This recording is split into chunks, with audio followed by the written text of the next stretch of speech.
from Rajasthan. We're given to understand there's a precautionary blackout in Jaisalmer, but let's just get in an update from what this morning looks like in Jaisalmer. Harsha, take our viewers through what we need to know.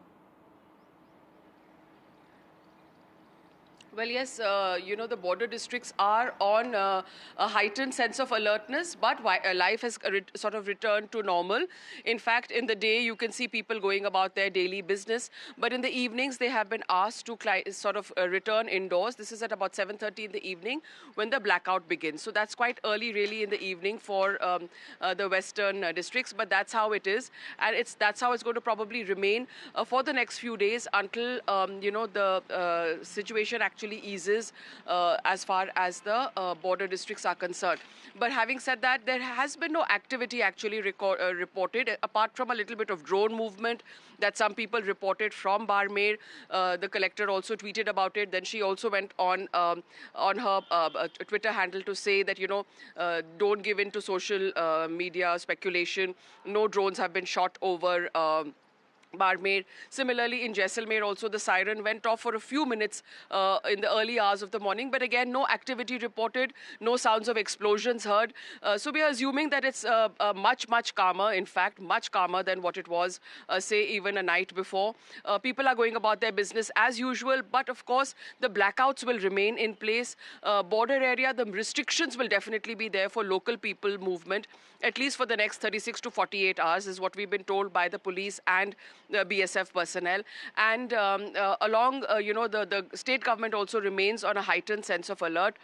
Extra police forces have been deployed in these border districts, and all these precautionary measures, I can now call them, will remain in place till further orders. Joining us with that live update this morning from Jaisalmer. Well, even as India celebrates the success of Operation Sindoor, the faces of the operation, Foreign Secretary Vikram Misri, Colonel Sophia Qureshi and Wing Commander Vyomika Singh, are being mercilessly trolled online.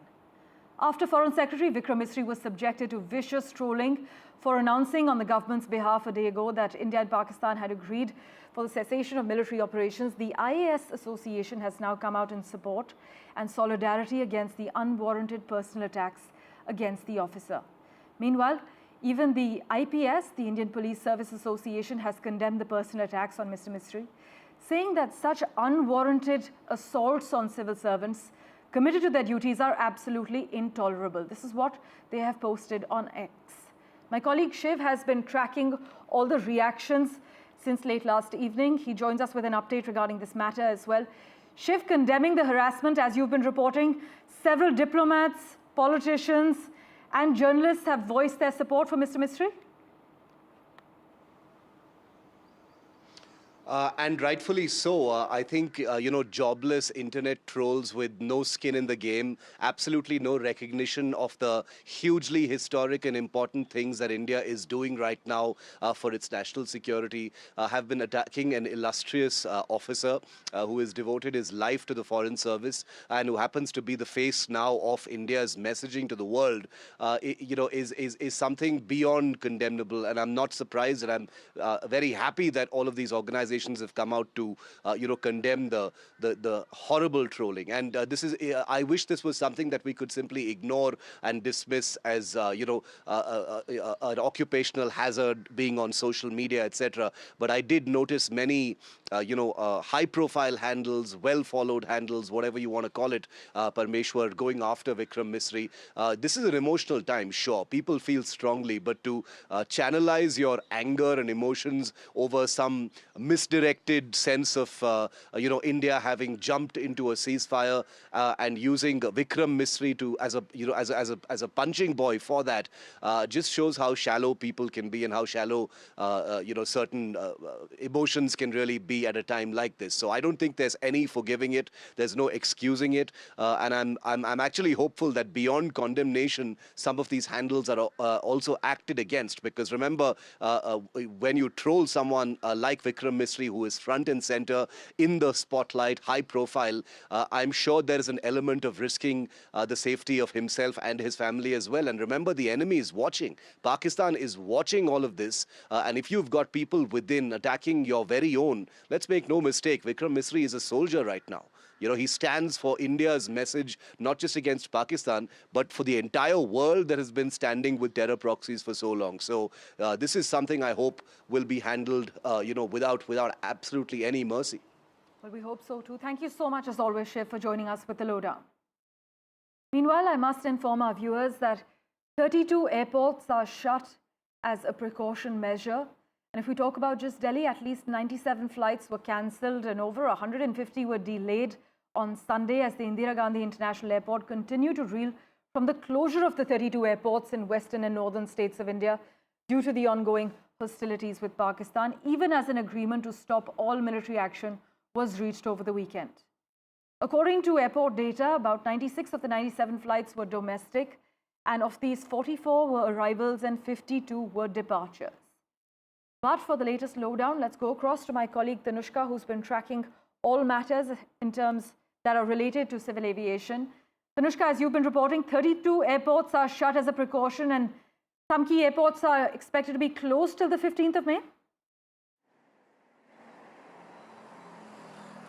Yes, Parmeshwar, these 32 airports are temporarily closed and shut for civil flight operations until the 15th of May. This was issued by the Civil Aviation Ministry, 2 days ago when the tensions were escalating amid India and Pakistan. However, of course, we have reached a ceasefire agreement, but even so, the 15th May, shutting off of these 32 airports continues to remain. These 32 airports, namely being that of Srinagar, Jammu, Leh, Amritsar, Chandigarh, Porbandar, Rajkot, Jaisalmer and Jodhpur, and mainly these areas, border areas that have been high tension, high risk. To name a few of these 32 airports, continue to remain shut for temporary, civil flight services. However, as far as Delhi Airport is concerned, or Mumbai Airport, Pune Airport, even Chennai Airport, continue to function normally. All of the operations at these airports are continuing as per normal. Delhi Airport, Mumbai Airport are continuously updating their passengers as well with respect to their advisories, and they continue to remain to say that the operations are fine and normal. As of yesterday, there was only one international flight, cancellation, and this was for the departures flight. The domestic arrivals saw a 44 number of flights being cancelled, and the domestic departures saw a 52 number of flights being cancelled as of yesterday at Delhi Airport. Now, what we also are hearing from the Chief Minister of Jammu and Kashmir, Omar Abdullah, he is taken to social media platform X to urge the Ministry of Civil Aviation as well as the DGCA to reopen these airports and resume the civil flight services, because as he mentions that as the ceasefire has been agreed upon, he hopes that this can be, the functions can now reopen and continue from Srinagar as well, because there are a lot of Hajis who were supposed to be in Medina already. So it is delaying the Hajj pilgrimage at this point, and these pilgrims are unable to, make their way to Makkah Medina at this point. So because of which Omar Abdullah takes to, urge on to the union government at this point to reopen these flights and these airports as well. Back to you. Tanushka, as always, thanks so much for joining us with that update. Speaking of Omar Abdullah, the Jammu and Kashmir Chief Minister said the Pahalgam attack has undone years of work, both in terms of economy and diplomacy. He said it's given a jolt to the state's tourism, which had recovered after a long time, and allowed Pakistan to flag Kashmir in the international community again. In fact, to quote Mr. Abdullah, he told NDTV, "We are in a place where we didn't expect to be.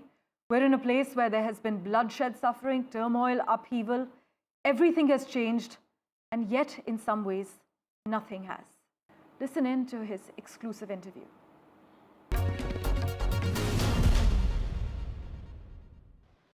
It is your first interview after Pahalgam massacre. So where are we now after that incident and what we saw on the borders and here over the last 4-5 days? Where are we? We are in a place where we didn't expect to be. We are in a place where there has been bloodshed, suffering, turmoil, upheaval. We are in a place where everything has changed, and yet in some ways nothing has changed. Can you explain? Everything has changed in as much as normally at this time we should have been full with tourists, booming economy, children should have been at school, airport should have been functioning with 50-60 flights a day, whereas the valley is empty, schools we've had to close, airport is closed, airspace is closed, and yet when I say nothing has changed, Pakistan has by design unfortunately again managed to internationalize the question of Jammu and Kashmir. The ceasefire, which until the last few days had held in spite of whatever other difficulties exist in the relations between India and Pakistan. Today that ceasefire has been in tatters.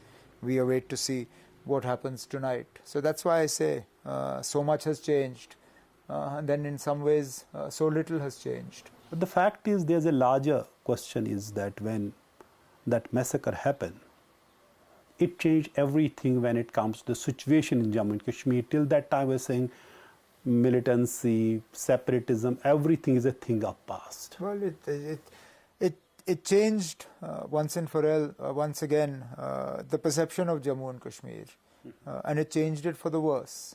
Okay. Jammu and Kashmir was a place where, like you said, tourism was bustling, and it wasn't just sort of tourism in terms of numbers.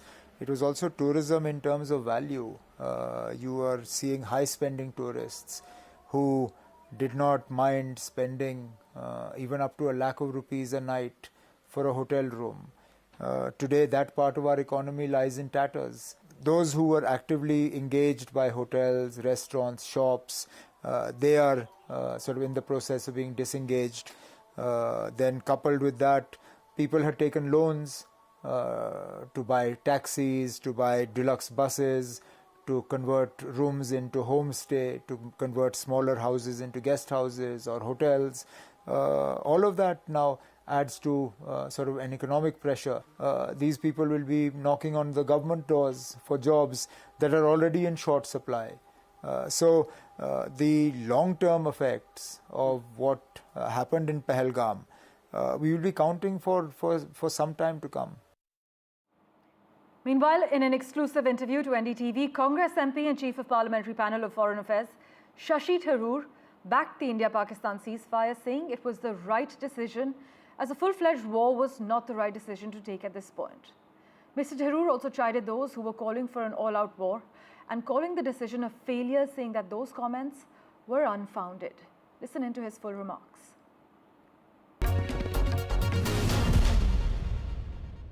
Many of the leaders in opposition are raising these questions. They are also strategic affairs and military experts, some of whom have criticized India's decision to agree to a ceasefire with Pakistan, calling it a repeat of past mistakes, even going to the extent of saying that India snatched defeat from the jaws of victory. Then there are those who say that in these 4 days, when our forces carried out Operation Sindoor first and then managed to strike at the military bases, all retaliatory in nature, it was a defining moment in India's defense and strategic history. What are your thoughts, sir?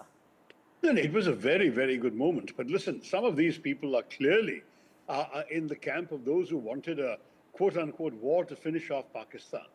I think that is frankly fatuous. I do not believe we could have indulged in a war to finish off Pakistan, number one. Number two, I don't think that we could have achieved that outcome, given that Pakistan of today is, for all its stagnant economy and all its problems, it still is a country with a very considerable army, and as we've seen, with some friends who are willing to supply it with rather sophisticated weaponry. I personally don't think that a government that is focused on the development of the country should have embarked on any further adventure. I think, personally, I applaud the ceasefire. I would have applauded it if it happened the previous day, and I would have applauded it if it happened the next day. My logic was exactly the same as I was hearing from the strong briefings given by our government, which is we are responding to Pakistani hostilities. We are not the ones who are initiating anything. The one thing we initiated was a reprisal for a terror attack. Once that reprisal was done, we were done. If Pakistan had said, sorry, goodbye, we would have stopped then and there. Pakistan chose to shell us, we shelled them back. Pakistan chose to send us a swarm of Turkish drones, we destroyed the drones and we sent some missiles and projectiles back on the other direction. Pakistan then chose to attack our cities and attack our military bases. We wiped out their air bases, their airfields. I think it was simply retaliatory on India's part. And I think everything we did was extremely well done. But none of it, I repeat, was because India was interested in initiating a war. That was never on the cards. We were always saying we wanted to prove a point. We proved that point.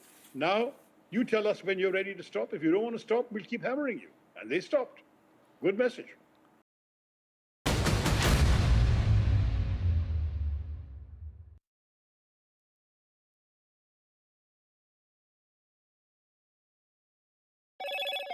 Hello, Moto. Motorola, India's leading AI smartphone brand.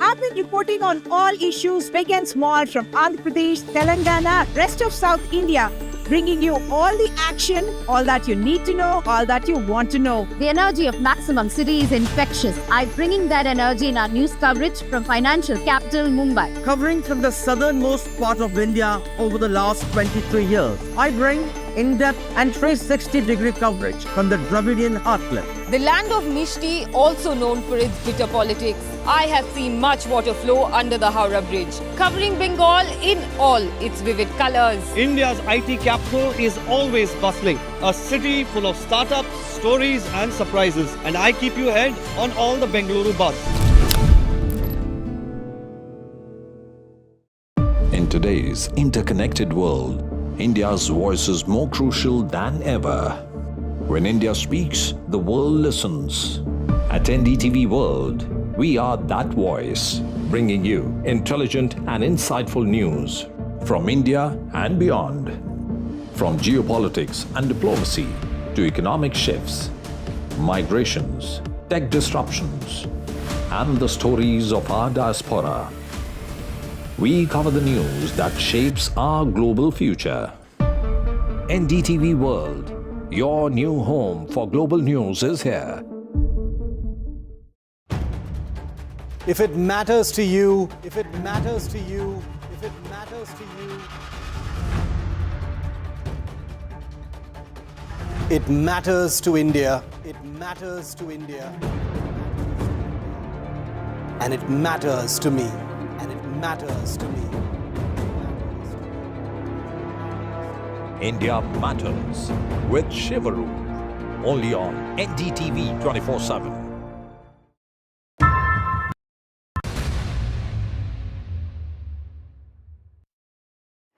Welcome back. After 4 days of intense hostilities that saw the two sides targeting each other's military installations with drones, missiles and long-range weapons and raised fears of an all-out conflict, the DGMOs of India and Pakistan are going to be connecting again on the hotline at noon today. This after they reached an understanding on halting all military actions on Saturday afternoon. But amid Operation Sindoor, for the first time, DGMO had briefed the media and revealed details of the losses and damages suffered by the Pakistan Army. This included 11 air bases in Pakistan being destroyed. They confirmed that over 100 terrorists were killed, and the Pakistan Army lost 35 to 40 personnel. India has categorically said they were prepared to strike Karachi, but tragically, 5 members of the Indian forces have lost their lives. The government, though, has said Operation Sindoor was an absolute success India destroyed 9 high-value terror launch pads across Pakistan and POJK, and India struck targets even in Pakistan's Punjab province, which is considered a strategic stronghold of Pakistan's military. India struck its sensitive terror hubs such as Bahawalpur, as we've been extensively covering on NDTV, places which even the United States had not dared to send its drones. So with this, for the first time, India decisively rejected the distinction between terrorists and their sponsors, taking action against both. In fact, to take this further, we have with us on the podcast at the moment, joining us, Defence Analyst, Lieutenant General S.L. Narasimhan. Also with us, Strategic Affairs Expert, Dr. Brahmachalani. Gentlemen, thank you so much for making time for us this morning. Lieutenant General S.L. Narasimhan, to you first. We're talking about 9 terror camps hit, including ones in Pakistan's heartland like Bahawalpur. Sir, would you say this is the boldest signal yet that India no longer plays by the old rules? Good evening. Thank you for getting me on to your show. This is the third time that we have struck targets in Pakistan. 2016 was first, 2019 was second, and this is the third time we have gone across in a big manner. The objective that was laid down was to target the terror camps or terror establishments in Pakistan. 4 of them were in Pakistan and 5 of them were in Pakistan-occupied Kashmir. And this target has been achieved. And thereafter, the escalation was based on what Pakistan did. So if Pakistan did something, then we did a counteraction to that. That is the way the escalation kept going up a little bit. Now, since the ceasefire has been announced, I get a feeling that we have achieved whatever we aimed to achieve. And thereafter, I think we have gone in for this kind of a ceasefire. That is a message that we get from all the briefings and other things that we have received. And in addition, even after the ceasefire, the Pakistan armed forces were actually sending the drones as well as doing the artillery fire. But that also seems to have stopped. I think you just flashed the message saying that the last night was one of the peaceful nights in the last few days. And I think ceasefire is now starting to hold. Now, henceforth, what we need to do is something that we need to think about. And as far as we are concerned, we are not relenting on any of the other measures that we announced on 23rd of April. The IWT being held in abeyance, the diplomatic relations being reduced, all those things are going to be continuing. And we also said that we are not decided on any of the talks as yet. So this is the status we are in. As far as military action is concerned, I think it has been stopped. But the other actions, what we are set to do, is still continuing. That is the way I see this. So as Lieutenant General Narasimhan is saying that we have achieved whatever we aim to achieve. Dr. Chelani, India has sent a message that terror and its backers are indistinguishable. But take us through the broader strategic ramifications of this posture, sir, especially in a nuclear neighborhood. India and Pakistan are not the only nuclear-armed countries involved in conflict. If you take the Ukraine war, the world's largest nuclear weapon states are locked in a dangerous confrontation for more than 3 years, a confrontation that threatens the very survival of humanity. You have on one side the 3 Western nuclear powers, the US, France, and Britain, confronting Russia, the country that has the largest nuclear weapons arsenal in the world, and even more recently, a 5th nuclear-armed country, North Korea, has joined on Russia's side. So in that larger global context, India-Pakistan confrontation looks a much smaller risk to the world. And yet, because of the West-centric approach of the international media, the international media outlets tend to focus on the nuclear dimension on the Indian subcontinent while ignoring the global threat posed by the Ukraine war. But I think taking forward what the general was saying, it was clear from last evening's briefing by the military leaders that India gained the upper hand in a very short military campaign that lasted only 3 days. But the question it raised was that once we gained the upper hand, Why did we not press home that advantage? Why did we abruptly, at the political level, accept a ceasefire? Right. Why did we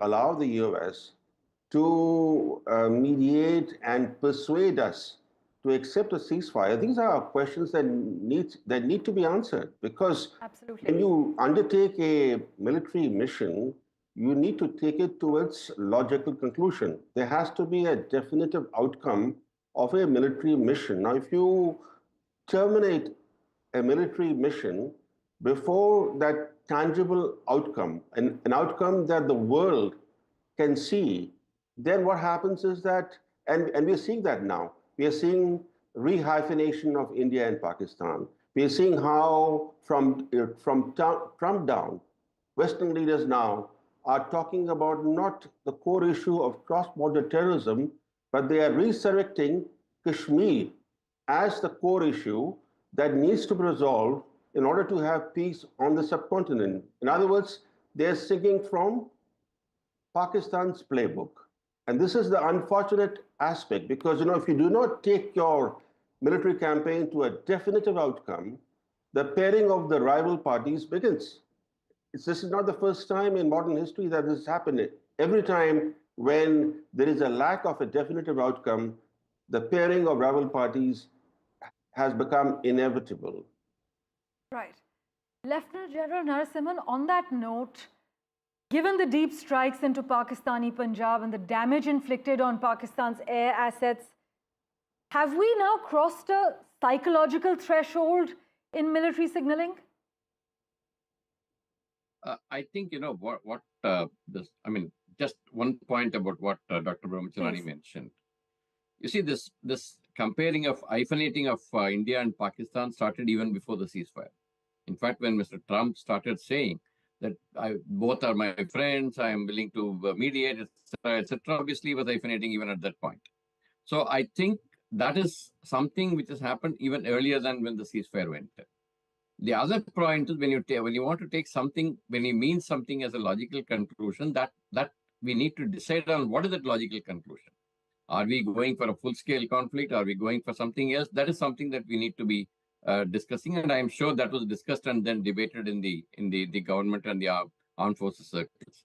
Now, coming to your question, for the last about 15 to 20 years, Pakistan has been dangling this nuclear thing in front of us and saying that they've got the nuclear weapon and so you cannot do anything to us. I think both 16, 19, and 25 has proved that there is a lot can be done under the nuclear threshold. And that is one message that has gone to Pakistan.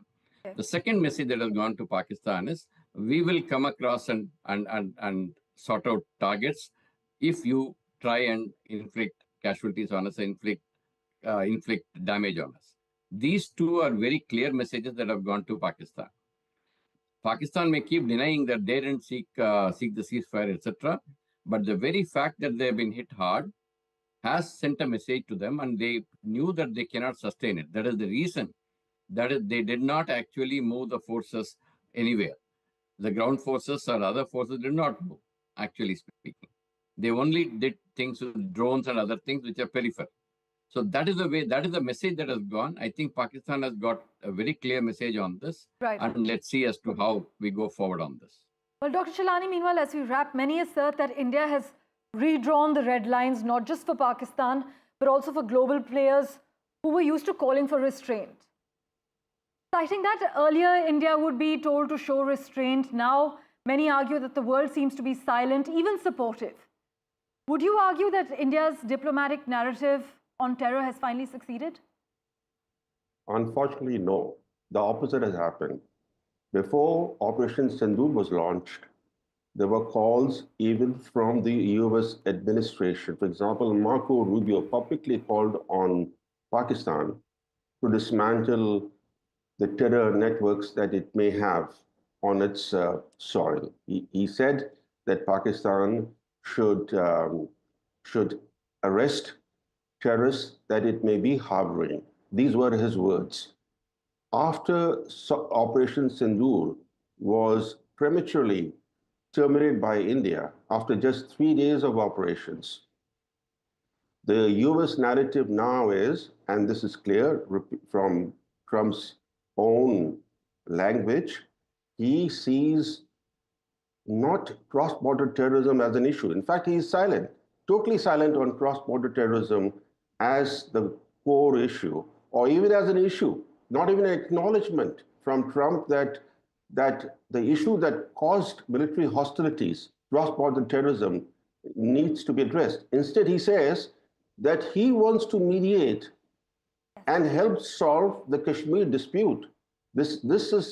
He's implicitly seeking to advance Pakistan's long-standing agenda.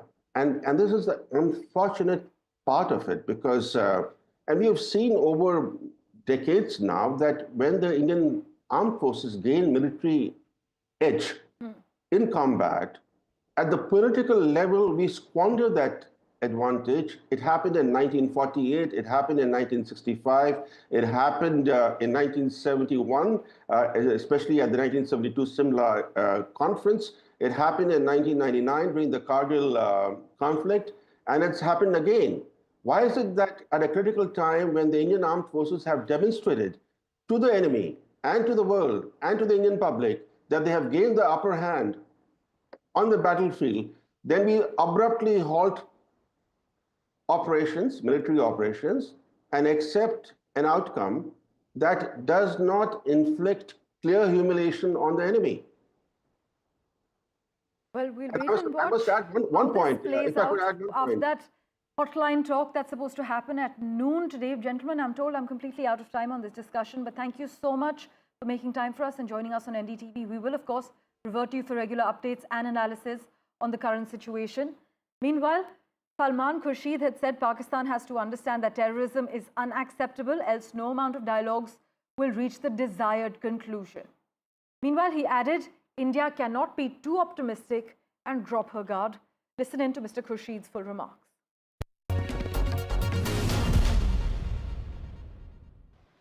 Salman Khurshid, former External Affairs Minister and senior Congress leader, is joining us live. Mr. Khurshid, this is a question to the former External Affairs Minister. This was the most intense fighting between the two countries in 2 decades, sir. How do you see the situation after the ceasefire, and how have the terms of engagement changed between Delhi and Islamabad? Well, I sincerely hope that the ceasefire holds.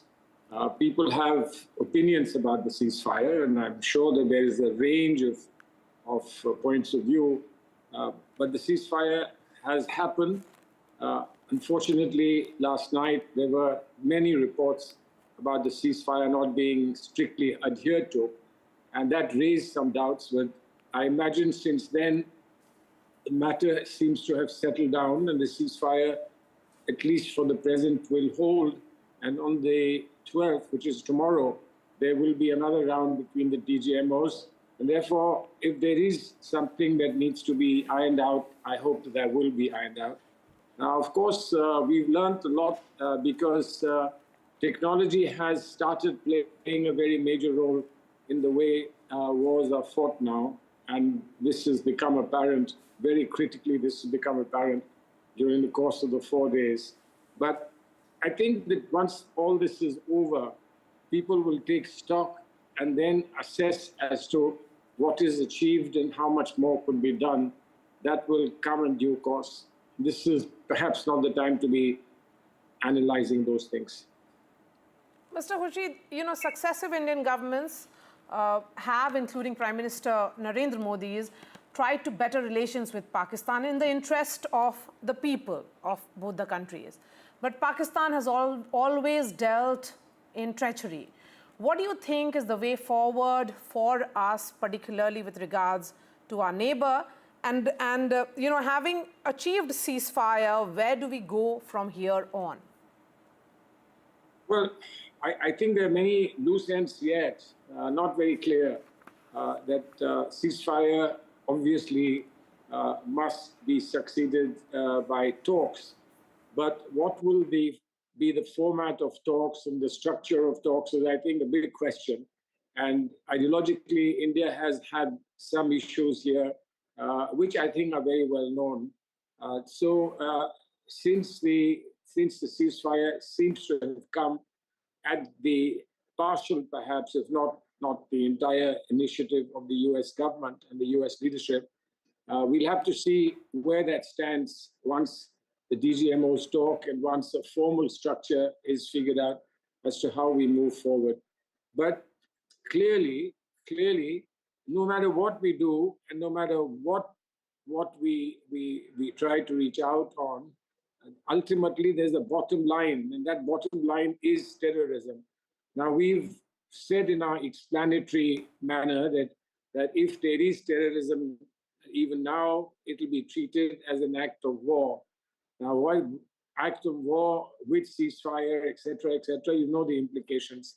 But ultimately, Pakistan has to come to terms with that clear articulation that terrorism is unacceptable in any form or manifestation. And unless that is done, I don't think that there is a chance for a great deal to be achieved or accomplished. Meanwhile, in his first ever interview, India's top defense scientist asserts that India won Operation Sindoor since India's Swadeshi weapon systems like BrahMos, Akash and anti-drone systems played a critical role, and Pakistan had no assessment of their capabilities. Speaking exclusively to Pallav Bagla, the former advisor to Defence Minister and head of the Defence Research and Development Organisation, DRDO, Dr. G. Satish Reddy emphasized the enemy should be very afraid of India's capabilities. Listen in.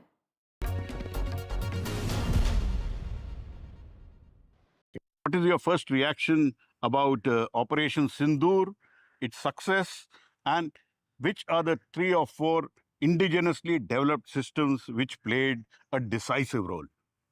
Firstly, I'd like to congratulate the leadership of the country for the decisions taken and the armed forces for the very effective operations what they have carried out. This war, what has happened is completely different from the earlier warfare where technology has played a major role. Indigenous technology played a major role. The systems like the BrahMos missile, the supersonic cruise missile, the Akash air defense system, the medium range system, and the drones and anti-drone systems which have been deployed.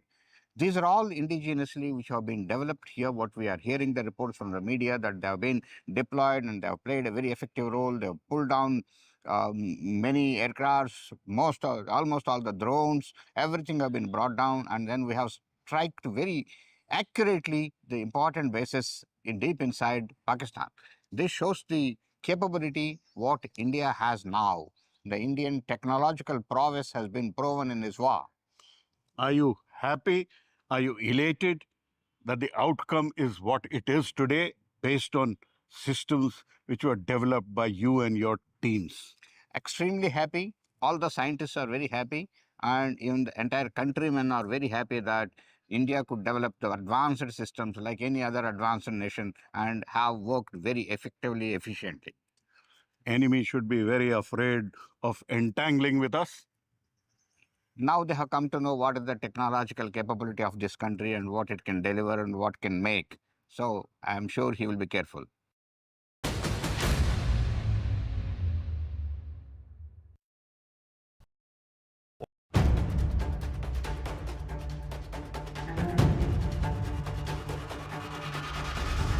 If it matters to you, if it matters to you, if it matters to you,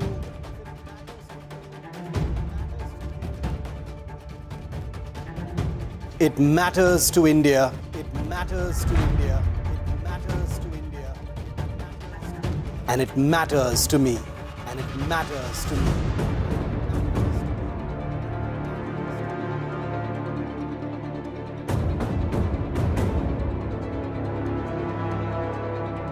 India Matters with Shivaroor, only on NDTV 24/7.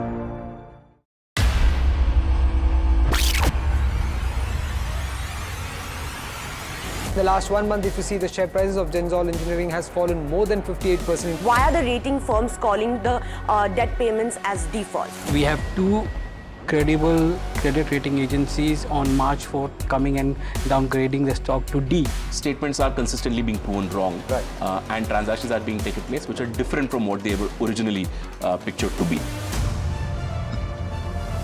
The company claimed it would roll out 6,400 electric vehicles. But what it has rolled out is a shocking scam. Funds meant for the project were funneled allegedly back to the promoters, the Junkie brothers. What did the money buy? Not EVs, of course, but a lavish flat in Gurgaon's luxurious DLF Carmelias.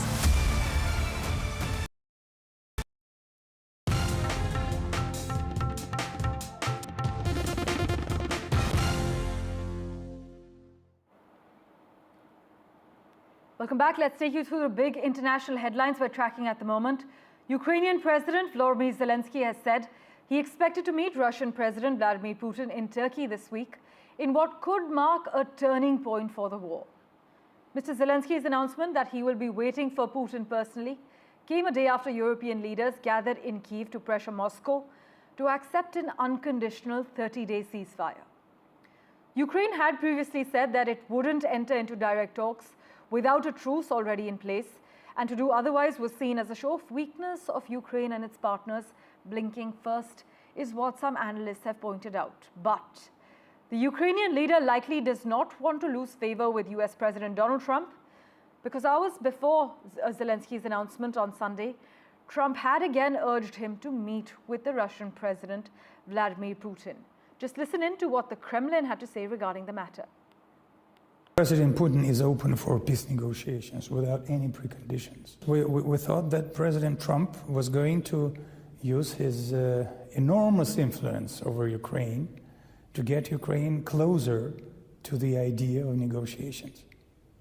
Ukraine is trying to escape from negotiations. Stopping for a quick break, back in a moment. Do stay tuned.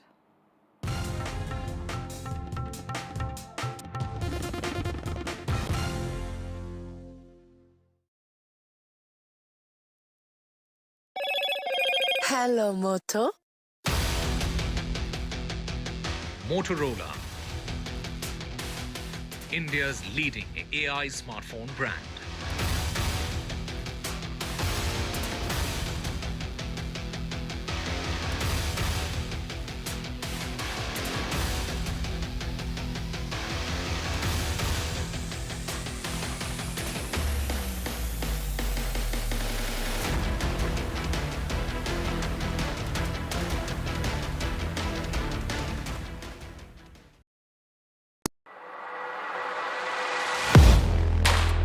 Do you really know the company you invest in?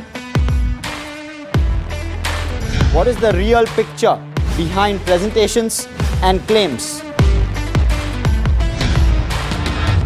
Is the outlook as rosy as the company claims? Know Your Company, powered by NDTV Profit Research, shines a light on the biggest stock market movers.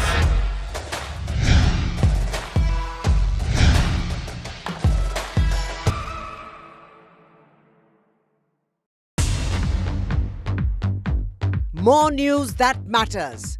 Big exclusive. Tulsi Gabbard gunned down by Pakistan-backed cowards. When you interact with people on ground, you're able to reflect their sentiments much.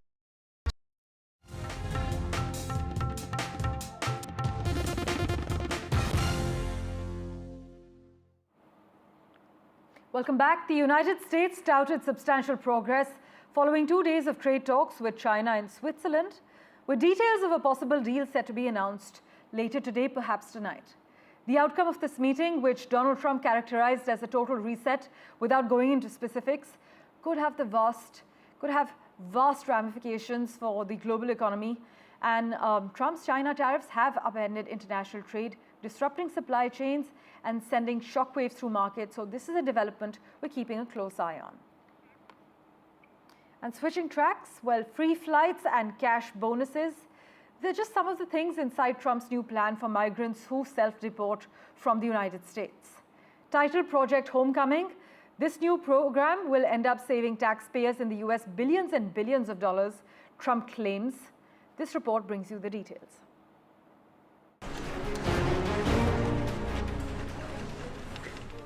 U.S. President Donald Trump has come up with a new policy in his quest to free America of illegal immigrants. Trump ordered the U.S. Department of Homeland Security to recruit at least 20,000 officers who can ensure the smooth enforcement of his new self-deportation policy, dubbed as Project Homecoming. Trump recently shared a video on Truth Social announcing the latest update in his visa policy. The Trump government launched the first ever self-deportation program that allows illegal immigrants to exit the country via the CBP Home app. Today I signed an executive order to launch the first ever self-deportation program for illegal aliens. We are making it as easy as possible for illegal aliens to leave America. Any illegal alien can simply show up at an airport and receive a free flight out of our country. The self-deportation program offers free flights for illegal immigrants to any foreign country to ensure their exit from the U.S. It also incentives self-deportation through a $1,000 exit bonus. Trump claims that with the deportation bonus, the U.S. will save American taxpayers billions. Trump threatened harsh punishments for those who don't self-deport, including legal repercussions, prison sentences, large fines, asset seizures, and wage garnishment. Trump also condemned former President Biden's term for his lax policy on illegal immigrants. Biden had launched the CBP One app to help individuals seeking asylum or entering the U.S. through certain channels to schedule appointments at ports of entry. Yet under Trump, the app has been weaponized to target illegal immigrants. Trump also revoked visas of international students and workers, including those under F1 and H-1B visas, due to student support for pro-Palestinian protests. Trump has made it clear there's no negotiating with illegal immigrants. For him, it is America first and only for Americans. Bureau Report, NDTV World.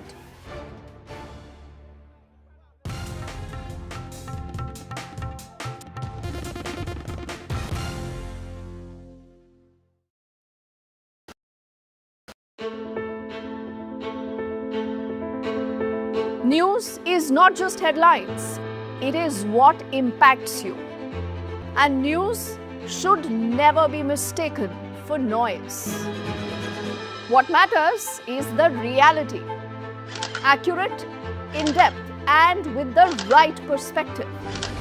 For over 20 years, I have been a journalist, and never has clarity mattered more than now.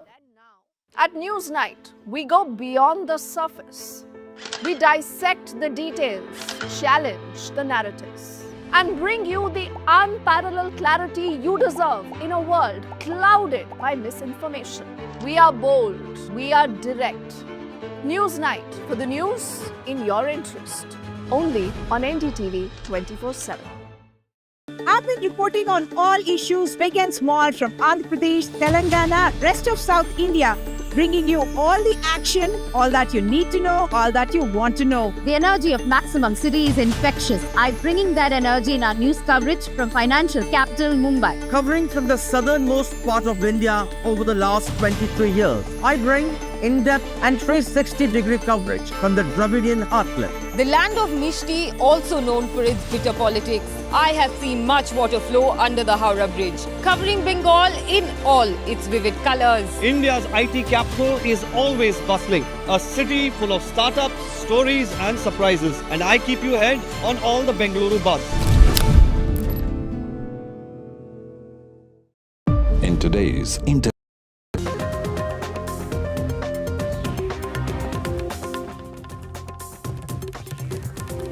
Ceasefire holds along the line of control and international border. Army says no incidents. It's the first calm night in recent days. Top military level talks on hotline today. India-Pakistan DGMOs will speak at 12 noon. Support grows for Foreign Secretary Vikram Misri, who was trolled online. IAS and IPS officers associations back Misri. Pakistan trolls, in fact, targeted Indian officials. Jammu and Kashmir Chief Minister Omar Abdullah speaks to NDTV for the first time since Pahalgam incident. Omar Abdullah says need to build public support against terrorism. United States announces major trade deal with China. This is a sudden and significant breakthrough in the relationship between the two countries. Asian markets rise to US-China trade deal. US President Donald Trump demands Ukraine-Russia talks. Zelensky, in fact, offers to meet Putin in Turkey this week.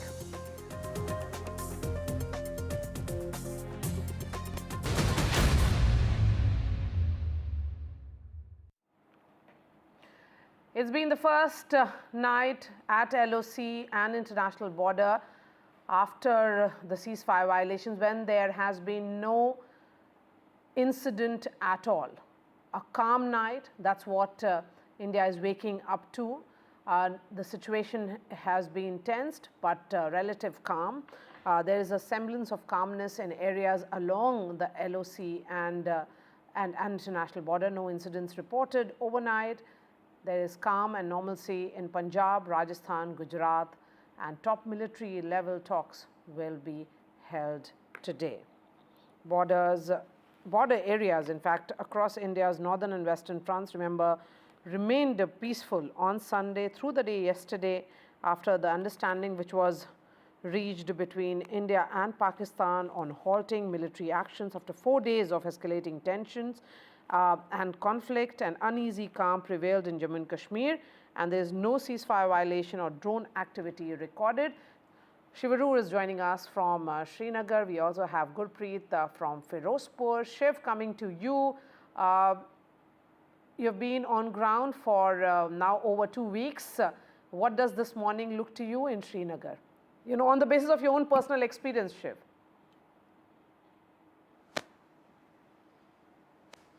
It is actually surreal to receive the Indian Army's message this morning saying that last night was the first night which was largely peaceful and no major incidents of any violations of any kind, because the Army consistently since the beginning of this season of tensions between India and Pakistan has had updates about ceasefire violations, drone attacks and things like that. We ourselves have seen it firsthand, both at the line of control and even here in the airspace over Srinagar.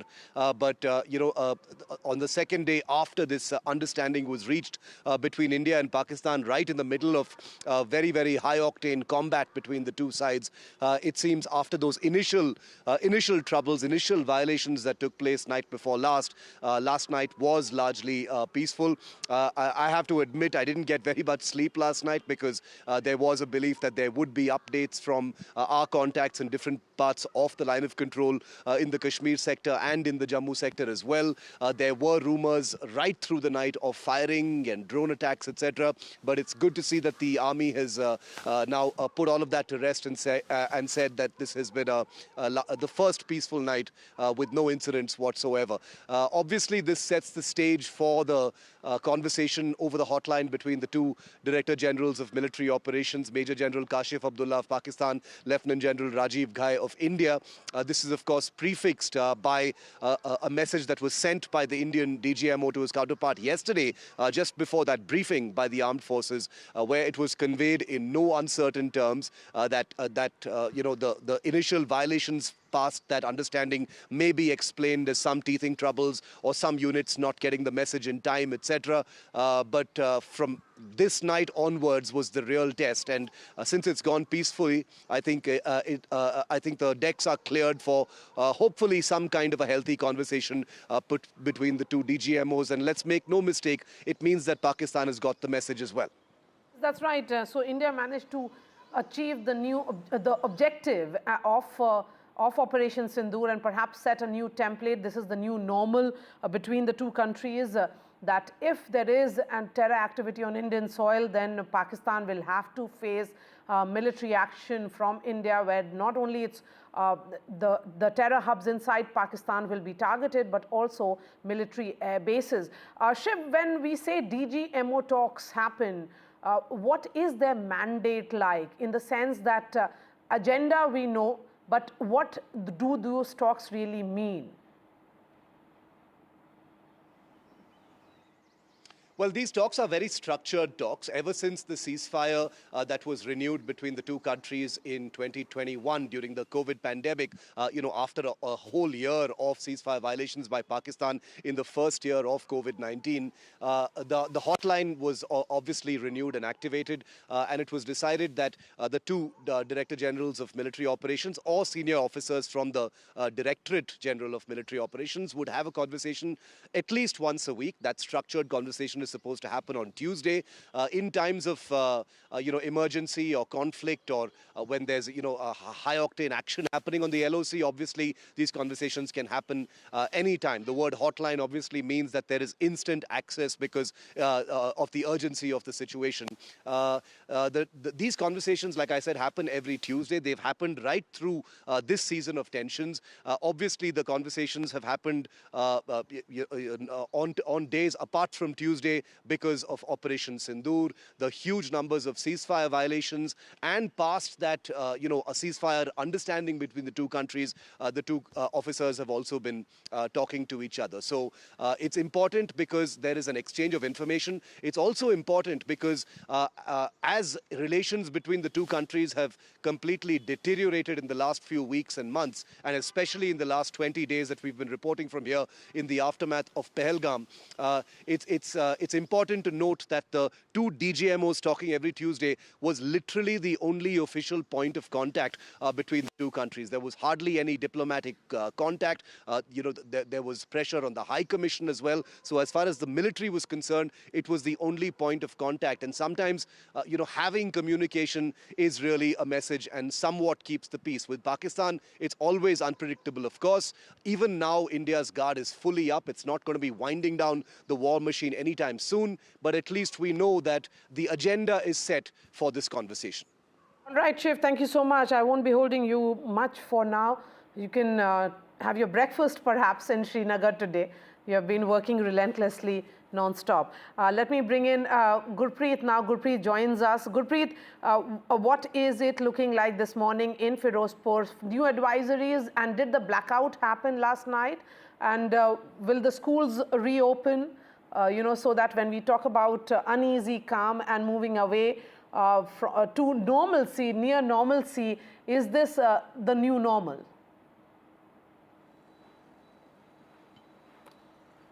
Well, yes, there is a total normalcy, and we have been reporting from various border villages. First of all, I'll request my Vijay to show all these pictures. We have seen the people are there out, they are on the morning walk, we will talk to them. And yesterday we have seen a lot of families which had already been shifted from various border villages to the various locations. They have also come back. We had also reported that the families, we met the families also.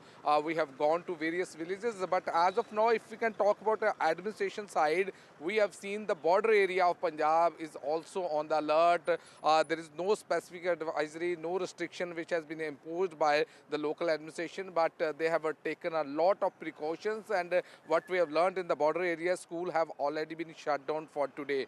So we will talk to these people who are resident of Firozpur. तो अभी पूरी life normal होगी? सभी अब आज की date में तो थोड़ा सा रिलीफ मिला है. जैसे पिछले कई दिनों से फिरोजपुर में काफ़ी पैनिक था, तो अभी आज ही हम अपनी रूटीन लाइफ में आए हैं. आज ही बच्चों के स्कूल शुरू होने वाले हैं और साथ में ही हम अपनी जिम वगैरह कर रहे हैं. तो जो सिचुएशन है वो काफ़ी वर्स्ट थी. हमने अपनी लाइफ में कभी ऐसी सिचुएशन देखी नहीं. लेकिन जैसे भी 22 अप्रैल को पाकिस्तान ने श्रीनगर के ऊपर जो 79 लोगों के ऊपर वार किया है, उन सभी का हम पूरे हिंदुस्तान के पूरे फिरोजपुर के सब इसका कंडेम करते हैं। पर लास्ट नाइट अच्छी निकली क्योंकि पहले ब्लैकआउट होता था, अब तो वॉलंटरली ब्लैकआउट बोला है, एडमिनिस्ट्रेशन ने बोला है कि आप अपने चाहे तो लाइटें बंद रखो, अलर्ट रहो, लेकिन अब नींद आराम से आई? सर नींद बिल्कुल आराम से आई, क्योंकि पिछले 3-4 दिनों से ना एसी चल रहे थे, ना हम घर पे लाइट जगा सकते थे। हमको तो वो पुराने दिन याद आ गए जब हम कैंडल लगाकर, जब लाइट चली जाती थी हम कैंडल लगाते थे, टॉर्च का यूज़ करते थे। तो पिछले 3-4 दिनों से घर पे हम टॉर्च लगवा रहे थे। हम तो जनरेटर भी नहीं चला सकते थे, सिर्फ अपना मोबाइल पे ही काम कर सकते थे। जैसे कि हमारे घर वाले मोबाइल की लाइट पे खाना बना रहे थे, तो ये देखने में तो काफ़ी बड़ा और तरह का फील हो रहा था। 2 दिन पहले देखा बड़ी फैमिलीज यहाँ से शिफ्ट होगी, जब ड्रोन्स लगातार आने शुरू हुए, जब ड्रोन अटैक हुए, एक फैमिली इंजर्ड भी होगी उसमें। सर फिरोजपुर तो मेरे हिसाब से आधा ही खाली हो गया था। काफ़ी फैमिली, कोई लुधियाना शिफ्ट होगी, कोई चंडीगढ़ शिफ्ट होगी, कोई मोगा शिफ्ट होगी, या हरियाणा में शिफ्ट होगी। लेकिन हमको अपने आर्मी वालों के साथ खड़े होना चाहिए। अगर वो हमारी सपोर्ट कर रहे हैं तो हमें भी हमारा फ़र्ज बनता है कि हम भी उनकी सपोर्ट करें, हमें भागना नहीं चाहिए कहीं पे।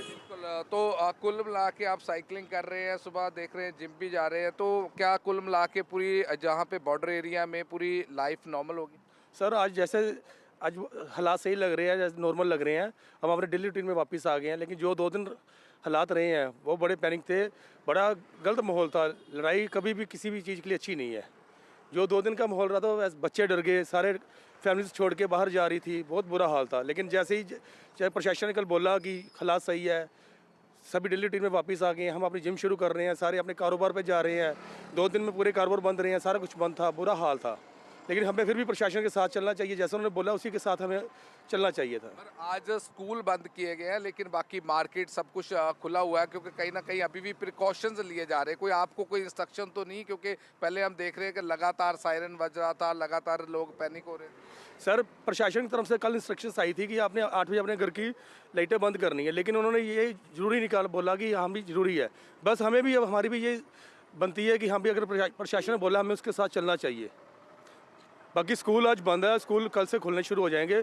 कारोबार चल पड़े हैं, लोग आना जाना शुरू कर दिए हैं। लोग जो वापस गए थे, छोड़ के गए थे, वो वापस आना उन्होंने शुरू कर दिया है। कुल मिला के हालात अभी तक तो सही लग रहे हैं, लेकिन बाकी देखो क्या बनता है जी। तो अपना आराम से फैमिली के साथ बैठ रहे हैं, टाइम स्पेंड कर रहे हैं, बच्चे बाहर आ रहे हैं, तो कैसे लग रहा है जो 2-3 दिन का?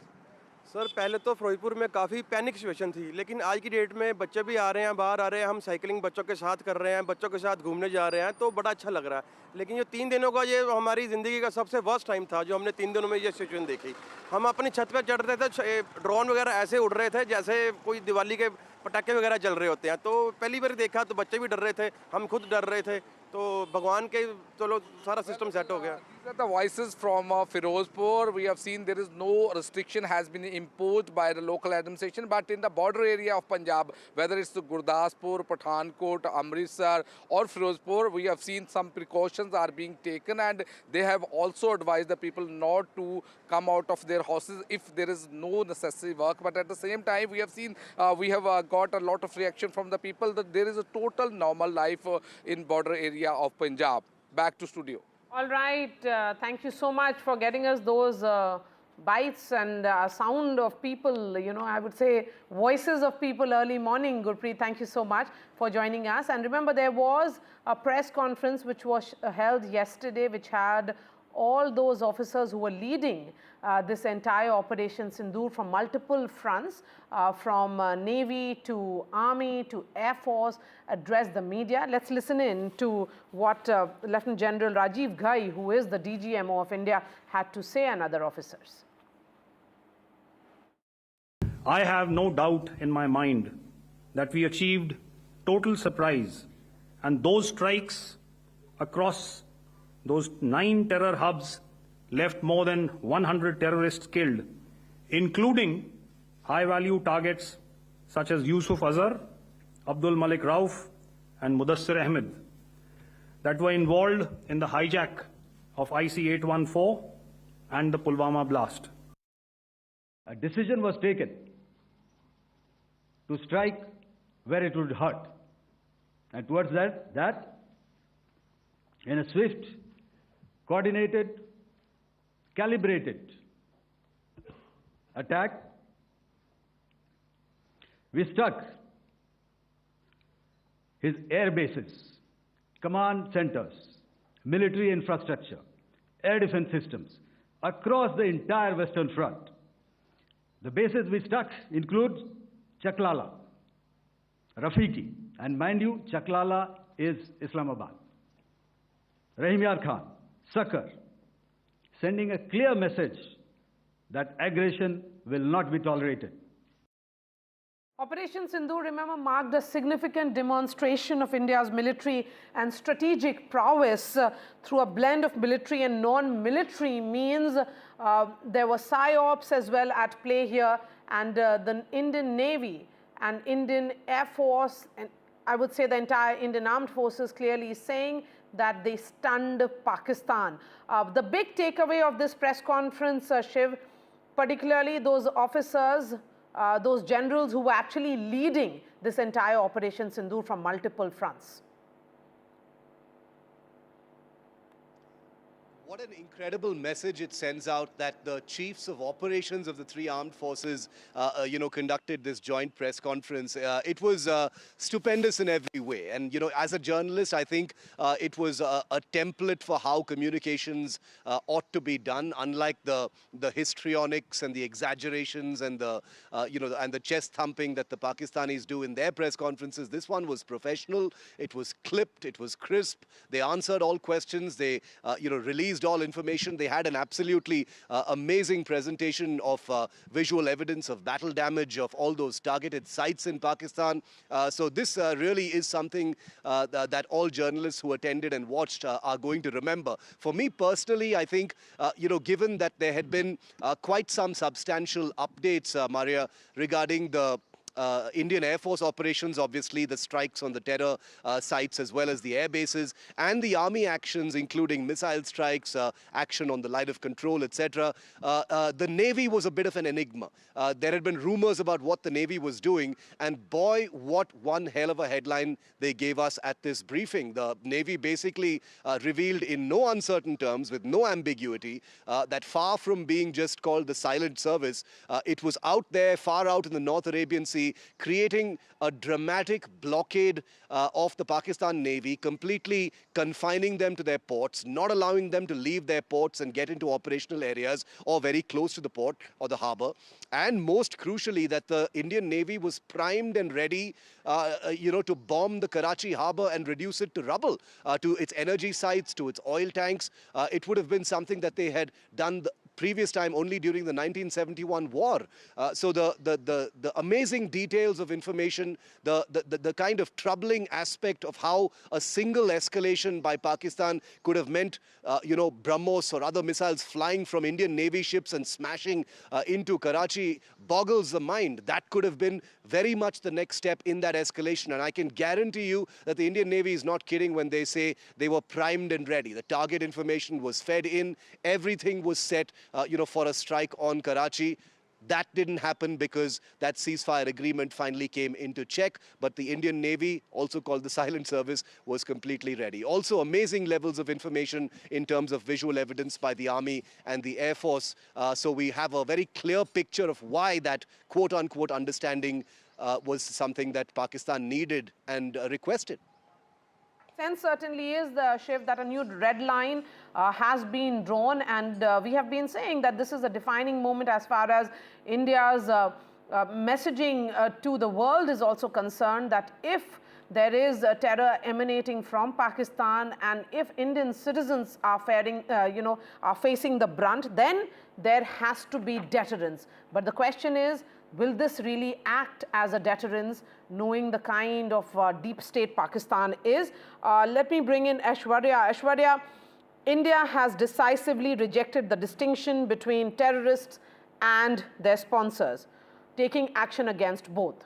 If Operation Sindoor Part 1 was about targeting terror hubs, Operation Sindoor Part 3 was about, targeting the military bases, the air bases. So I think that distinction, which has been long there for the longest time, that is what is now gone, and that's what India also wanted to tell the world.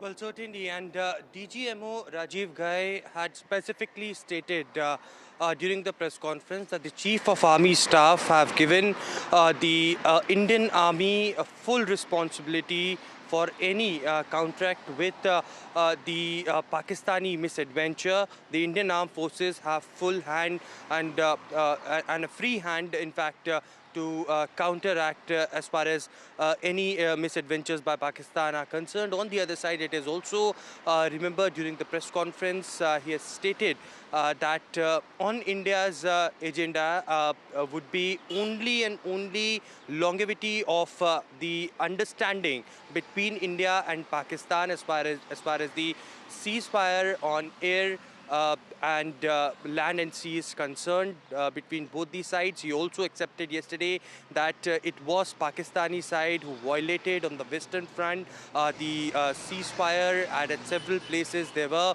ceasefire violations that took place, but it is of course the agreements. Nothing apart from it will be on the agenda, while the DGMO level talks will be happening today at 1200 hours between India and Pakistan. Very important to see as to how it pan out, how the bilateral agreement between India and Pakistan for ceasefire will go on, and whether Pakistan will obey these understandings in the future, or what would be the agreement terms and conditions imposed onto it. But it is the Indian government who had specifically stated that there would be no talks on any of the agenda. Yes, there are several reports. They have stated that the Pakistani side can bring upon the Kashmir issue, the Indus Water Treaty issue, but India had made it clear that they will not talk anything further than the agreement, the understanding that they had on the first call that they had made as Pakistani initiated on Saturday, as far as the DGMO talks level talks were concerned.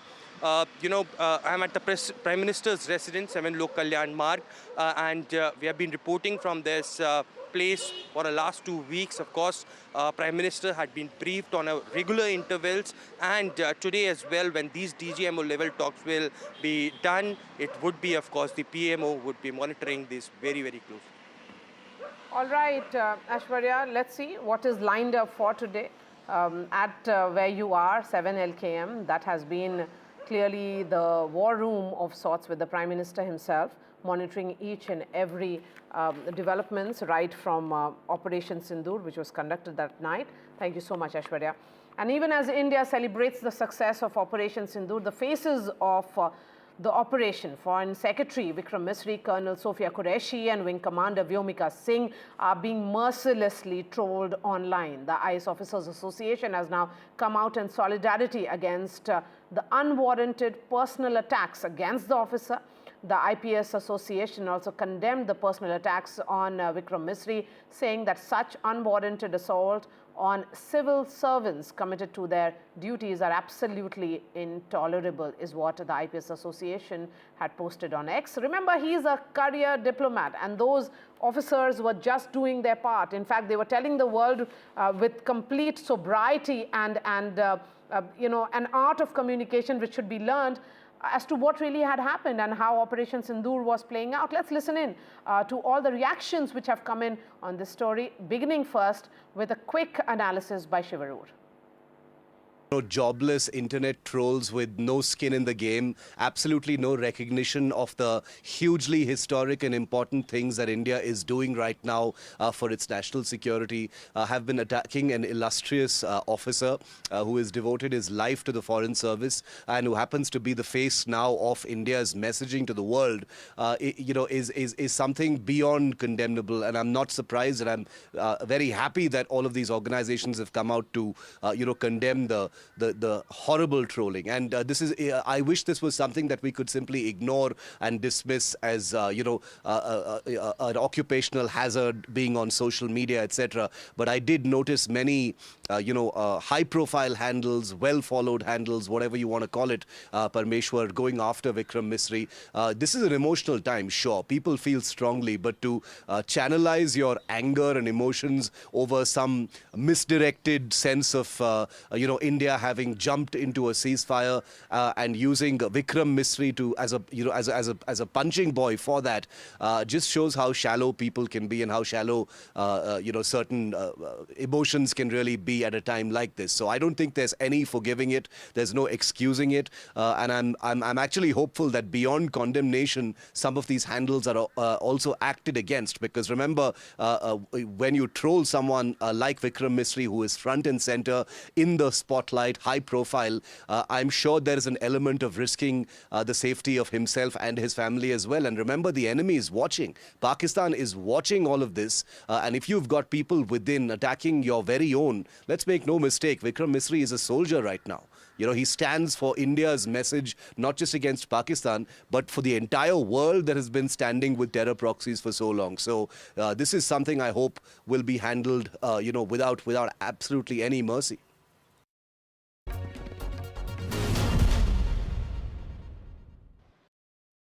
Dr. Tharoor, my last question to you, and this is with regards to very, very unfortunate trolling of Foreign Secretary Vikram Misri and the... By whom? For what? Yes, so he is being trolled through the day, and also the two women officers who were the face of communication. Last time when we spoke, you had lauded the entire communication strategy of the government of India. I mean, it's very unfortunate that a career diplomat is being trolled in the manner in which he is being. There are a lot of negative, comments coming his way, and he has gone private. I mean, his entire X handle is now private. I mean, I'm so sorry. I had no idea he was being trolled, and I find it preposterous. I think young Vikram Misri has done an outstanding job. He has worked very hard, very long hours, and an extremely hardworking and effective voice for India, along with the two lady officers who I think both spoke calmly, professionally, without any hysteria, and in a wonderfully impressive way. I cannot understand who on earth would troll, and I'm not even sure I understand what kind of trolling and why there was. I mean, what were they critical of? What could these people have done differently or better? A few hours ago, the Foreign Secretary, Vikram Misri, has been, has faced relentless trolling. And so have the two women officers, Sophia Qureshi and also Vyomika Singh. They were the face of communication for these 4 days that we have seen. How unfortunate do you think it is? I mean, to target a diplomat who has been working tirelessly, to target two officials who were presenting the decisions and actions taken by the executive and also by the military? Well, I think it's very, very sad because we can say without any hesitation that these three have been a remarkable face of our determination, the clarity of purpose, determination, and the sense of confidence that they gave. All three of them have been remarkable, and I see no problem there at all. Now, there are people in the country who will troll anybody for decisions that are taken at a higher level and decisions that are taken in the enlightened self-interest in modern times. We are not a country of jingoists. We are a country that believes in protecting its rights and its sovereignty, but it's also a country that believes in the nature of diplomatic interaction with the world. And constraining our top officers by putting this kind of pressure on them is very sad. It's really very sad. I would just salute them, and I believe that the best that we can offer to them, we should truly proud of the work they've done. And 32 airports remain shut as a precautionary measure. Remember, these airports have been shut till May 15th. Today is 12th, so perhaps 3 more days. And advisories have been issued by airlines to passengers so that they can arrive at the airports way ahead in time, and they don't really have to stand in queues. All the big airports, all the airports in metros are functioning normally. But as far as the old advisory is concerned, these are the airports in Gujarat, in some parts of Rajasthan and also in Punjab. Some airports in these states are shut. Let's bring in Tanushka, who is tracking the Civil Aviation Ministry. Tanushka, we are all waking up to no activity, no drone sounds, nothing which happened last night. So certainly the sense is that Pakistan is respecting the understanding which has been reached by both the nations with regards to the ceasefire. Can there be a revisit, on the list of these airports, that some airports could be open as soon as in the next couple of hours as well? Precisely the kind of directions that is being waited upon at this point by the Ministry of Civil Aviation. However, until 15th of May, these airports, these 32 airports, will continue to remain temporarily closed, and suspension of their civil flight operations will also continue to remain until the 15th. After the 15th, of course, there will be more clarity on what is the status quo on the flight scenarios. Will the flight and the airports reopen and their operations also reopen? Chief Minister of Jammu and Kashmir, Omar Abdullah, took to social media platform X to write about this, and he urges the Ministry of Civil Aviation as well as the DGCA to reopen these airports in Srinagar, in Jammu, and to resume civil flight operations, because this is the time when a lot of Hajis should have been in Medina already. However, because of the closure of these airports, they've not been able to make it to Makkah Medina, and this has caused a delay in their pilgrimage journey as well. So Omar Abdullah has urged to the union government, taking stock that the ceasefire has been agreed upon, therefore to slowly and deliberately start reopening these airports, these 32 airports, some of them namely being of course at Jammu, Srinagar, Leh, Amritsar as well, Chandigarh, Porbandar, Jaisalmer, Jodhpur, to name a few of these. These are temporarily shut, and this came in from a notum from the Civil Aviation Ministry. From the airlines, we do understand that all of these airlines are also maintaining their own advisories as well with respect to their flight operations. Delhi Airport, Mumbai Airport, Pune and Chennai as well continue to function normally and operate normally as well. And these airport operations also, Delhi Airport also had, just noted a few cancellations yesterday with domestic arrivals and departures that are 44 and 52 respectively. So as of now, these major metro city airports continue to remain, function normally, but these 32 airports will remain shut until the 15th of May, until further advisory from the Civil Aviation Ministry. Back to you. Right, Tanushka, really appreciate your time this morning. Thank you so much. Let's bring in the guests who are joining us. Vice Admiral Shekhar Sinha is joining us. We also have Air Vice Marshal Manmohan Bahadur. Really appreciate your time, sir, for joining us on NDTV this morning.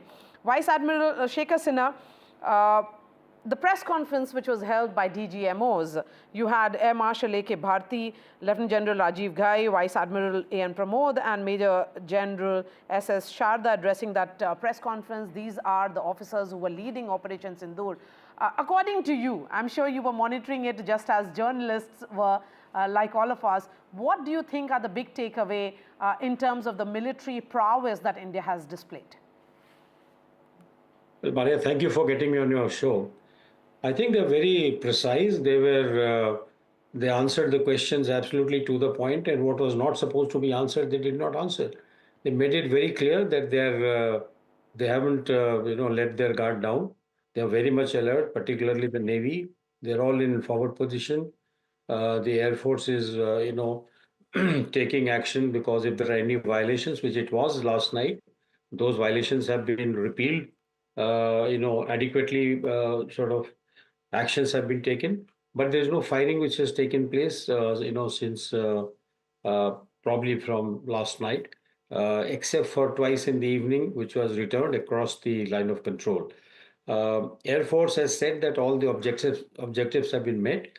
Army has said their objectives have been met, and Navy has not mentioned what are the objectives right now, but certainly their presence itself has caused merchant ships carrying oil and ammunition and a lot of their trade. They have not entered Karachi harbor. As you know, Maria, that when the naval operations begin, they issue an equivalent of a NOTAM, what is called the Nav Area Warning, which says that naval ships and submarines will be carrying out firing practice in a given area, latitude and longitude, and ships are to avoid this area, or if they enter, it will be at their own peril.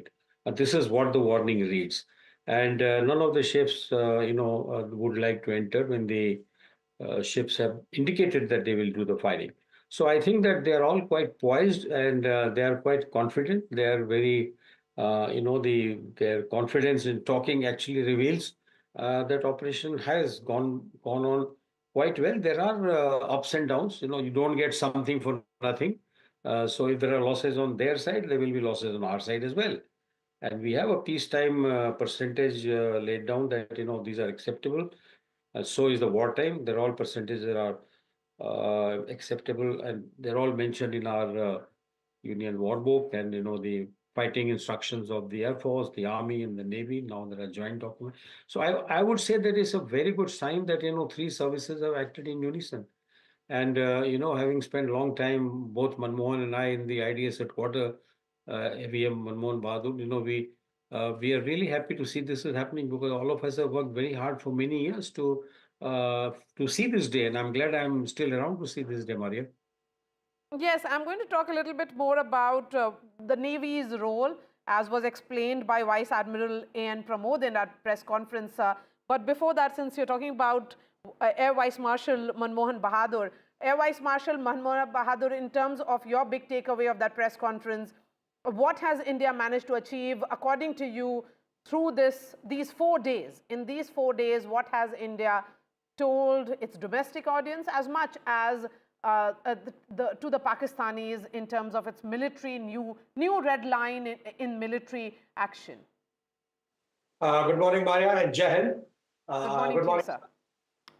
It's in one word, the press conference yesterday was professional to the core. No histrionics, no bluster, just the facts. And that's what is the hallmark of a profession. And that's how those 4 professionals on the dais conveyed what has happened in the last 4 to 5 days. The nation should know, as Admiral Sinha rightly said, that in war, losses happen. And the nation should be prepared in case this ramps up. The air tasking which was given, or the tasking which was given to the Air Force, as Air Marshal Bharti, the DG Air Ops, clearly brought out, with the slides and the photographs before and after of the targets struck. A lot of their airfields are out of commission, and they will be so for a few days. Now, in any Air Force, there is something called runway rehabilitation scheme, and they bring the runways up back quickly. That's okay. But the major issue is, the point conveyed is that we can strike, and we can strike Islamabad, the Chaklala airport. And as I said, the satellite pictures convey everything. How precise they were. The strike on the Bolari airfield down south, that the hangar that was meant to be hit was hit. It was not the runway, because that was not our target. It was just that hangar. Similarly, the other AEW hangars which are there, the radars mounted on a, shall I say, what, 20 meter by 20 meter cement portion, which is raised. Both those radars, the photographs of 2 radars that were shown, are gone. So we have conveyed the professionalism with which the operation was done. And let's not forget the Army, the air defense gunners that have been active, really active, in the last 5 days, with their L-70, their Shilka guns, and our air defense system as a whole, which is under the IACCS, Integrated Air Command and Control System. The drones thrown at us, as brought out by the Directors General yesterday, numbers 300 to 400, and all of them intercepted. I also saw on Twitter certain photos shown by their side.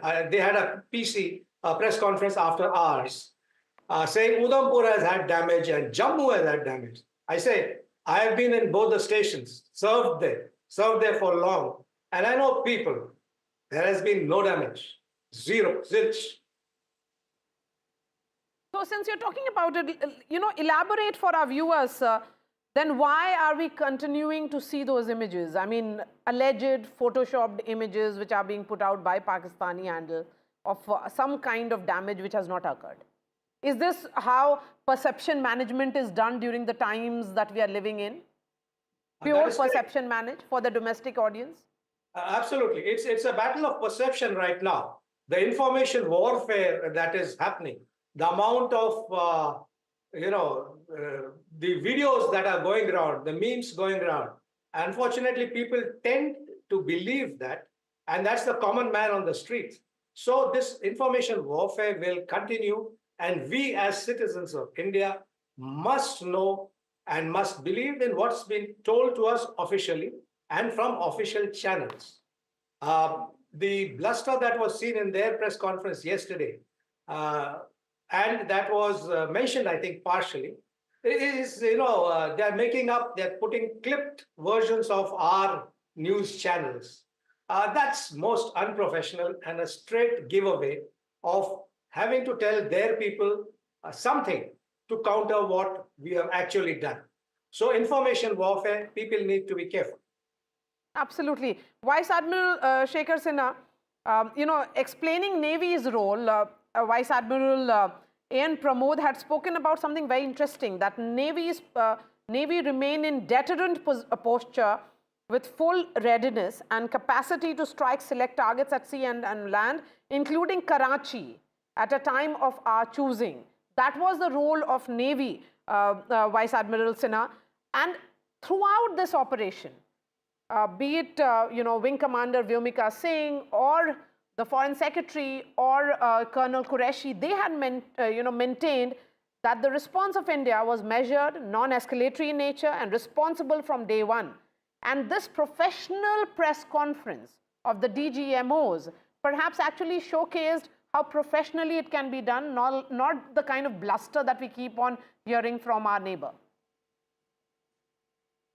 Well, let me tell you, first thing that you had also asked about the targeting, Maria. Yes, sir. We attacked on 9 terrorist camps, and all of them have been destroyed. So one sort of aim has been met immediately. Secondly, there were some more hideouts of the very senior functionaries of those, for all those terrorist organizations, which has been neutralized, which was deep into Bawalpur or, near Rawalpindi. Those places, the senior leadership, like you're showing Mudassar Khadia in charge of Murid terror camp, they have been neutralized. And hopefully, they would have been lost. So the leadership of the terrorists and their camps, the training camps, have been destroyed. And one of the senior terrorists, he came out and he said that 14 people from his family have been, they have lost. But one point I want to make it very clear to our viewers, Lashkar-e-Taiba, Jaish-e-Mohammed and, Hizbul Mujahideen, they are only, shall I say, Hindi mein bhade ka tattu jisko kehte hain, they hired people. The biggest terrorist organization is the army and ISI combined. And to remove them, you have to take out their capability, their facilities, and that's exactly what the 3 services are doing. So this must be very clear that the terrorist group in Pakistan is not these names which come up frequently, but it is the army and ISI. Till they are taken to task, these guys will keep propping up. They will lie low for some time, they will assemble again, but it is the army's leadership, and army has to be taken care. Number one. Second thing, what the Vice Admiral Pramod said, the DG Naval Operation, 2 things. That Navy is absolutely present to deter. Mind you, the Navy ships and the submarines, whenever they leave harbor, Maria, they are all fully loaded with their full war outfit, right? And they have ability to hit not only to the ships at sea, but they have the ability to hit inside the land on a given target and very accurately. For example, when they say there was a BrahMos attack, you do not know who launched the BrahMos because it will not be mentioned. It's the armed forces. It is possible that either the Navy or the Army or the Air Force, all three can launch, and very accurately.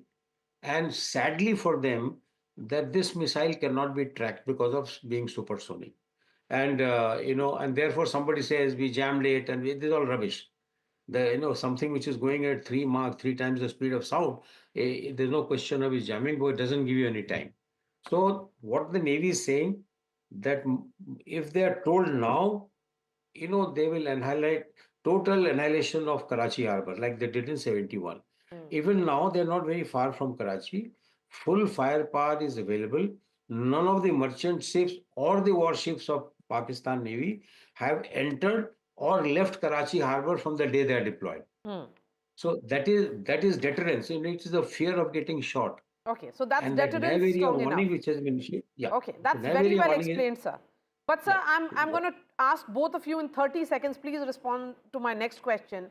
What has been some very, very unfortunate trolling of Foreign Secretary and the two women officers? I mean, what kind of negativity is being spread online? They were the face of communication and they did a damn good job at it, sir. Yes, absolutely. It's terrible what's happened on the social media, and Foreign Secretary had to make his tweets private now. His Twitter handle private. Listen, the three of them were doing their duty, and they've done it wonderfully well in a very professional manner. And the guys who are doing this are not Indians; they are anti-nationals. Let's put it this way: the three officers did their job and they did it well. And may I add that, added to all this clamor of the trolling that's happening, we really do not know how many handles are from the other side, that is Pakistani side, trying to spread disaffection against our officers. Our officers are professional, whether it's civil or military, and that's it. The trolling is horrendous and must stop. Sir, Vice Admiral Sinha, your thought on this? Yeah, Maria, see, this is the trouble of the time. People, because the information is available readily, and secondly, it's very difficult to identify the real person behind the trolling. Yes, you sir. don't know who's doing. Quite possible people are doing it from outside India, but I wouldn't rule out that even some Indians, they are quite capable of doing things like this. I don't wish to name them, but there are people who don't have so much of nationalistic feeling. They are the ones who do this. Our officers are grade A officers, all of them. And I can tell you that it doesn't make a difference to them. They might just come up as a response, but neither Vikram Misri nor those two young officers of Army and the Air Force, they are very professional. To them, all this really don't matter, Maria. They are doing their job and they know that the job they're doing is professional. They only need to be appreciated by their bosses, which they would have done. All of us retired veteran community, as they appreciated them, we have privately told them that well done, just keep batting. So I think that these things will happen, and I don't think we should get bogged down with this, Maria. Thank you so much for joining us this morning, Vice Admiral Shekhar Sinha and Air Vice Marshal Manmohan Bahadur. We also have an exclusive interview where Nazir Masoodi has spoken to Jammu and Kashmir Chief Minister Omar Abdullah. This is for the first time that Jammu and Kashmir Chief Minister has spoken since Operation Sindoor. What are the big takeaways? Let's listen in.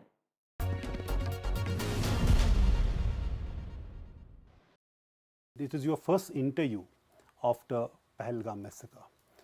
So where are we now after that incident and what we saw on the borders and here over the last 4-5 days? Where are we? We are in a place where we didn't expect to be. We are in a place where there has been bloodshed, suffering, turmoil, upheaval. We are in a place where everything has changed, and yet in some ways nothing has changed. Can you explain? Everything has changed in as much as normally at this time we should have been full with tourists, booming economy, children should have been at school, airport should have been functioning with 50-60 flights a day. whereas the valley is empty. Schools we've had to close, airport is closed, airspace is closed. And yet when I say nothing has changed, Pakistan has, by design, unfortunately again managed to internationalize the question of Jammu and Kashmir. The ceasefire, which until the last few days had held in spite of whatever other difficulties exist in the relations between India and Pakistan. Today that ceasefire has been in tatters. We await to see what happens tonight. So that's why I say so much has changed, and then in some ways so little has changed. But the fact is, there's a larger question, is that when that massacre happened, it changed everything when it comes to the situation in Jammu and Kashmir. Till that time we were saying militancy, separatism, everything is a thing of past. Well, it changed once and for all, once again, the perception of Jammu and Kashmir, and it changed it for the worse. Jammu and Kashmir was a place where, like you said, tourism was bustling, and it wasn't just sort of tourism in terms of numbers. It was also tourism in terms of value. You are seeing high-spending tourists who did not mind spending even up to ₹1,00,000 a night for a hotel room. Today, that part of our economy lies in tatters. Those who were actively engaged by hotels, restaurants, shops, they are sort of in the process of being disengaged. Then coupled with that, people had taken loans to buy taxis, to buy deluxe buses, to convert rooms into homestay, to convert smaller houses into guest houses or hotels. All of that now adds to sort of an economic pressure. These people will be knocking on the government doors for jobs that are already in short supply. So the long-term effects of what happened in Pahalgam, we will be counting for some time to come.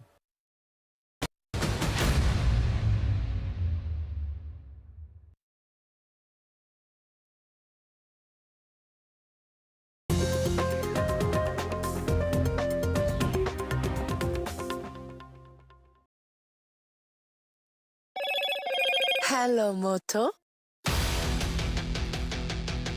Motorola, India's leading AI smartphone brand.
If it matters to you, if it matters to you, if it matters to you,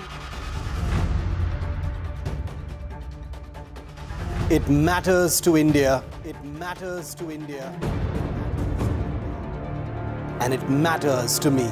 And it matters to me. India Matters with Shivaru. Only on NDTV 24/7. How often have you turned away from debates that descend into endless fights? We bring you a show where every question is answered, where every debate finds its resolution, where every story finds its conclusion. where opinions collide but facts prevail, where stories unfold with insights and trust. When the noise ends, the last word begins.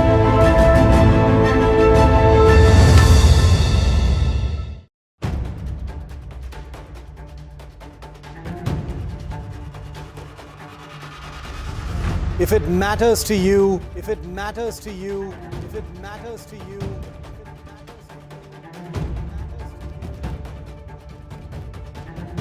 it matters to India. It matters to India. It matters to India. And it matters to me. And it matters to me.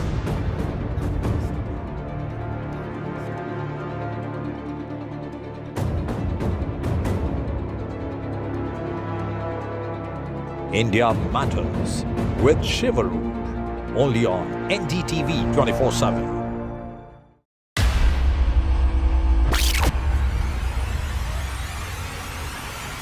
The last 1 month, if you see, the share prices of Genzol Engineering has fallen more than 58%. Why are the rating firms calling the debt payments as default? We have two credible credit rating agencies on March 4th coming and downgrading the stock to D. Statements are consistently being proven wrong, and transactions are being taken place which are different from what they were originally pictured to be. The company claimed it would roll out 6,400 electric vehicles. But what it has rolled out is a shocking scam. Funds meant for the project were funneled allegedly back to the promoters, the Jaggi brothers. What did the money buy? Not EVs, of course, but a lavish flat in Gurgaon's luxurious DLF Carmelias.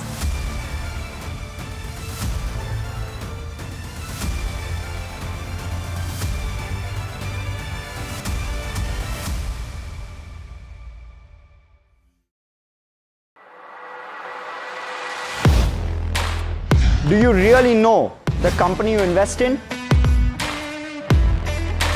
What is the real picture behind presentations and claims? Is the outlook as rosy as the company claims?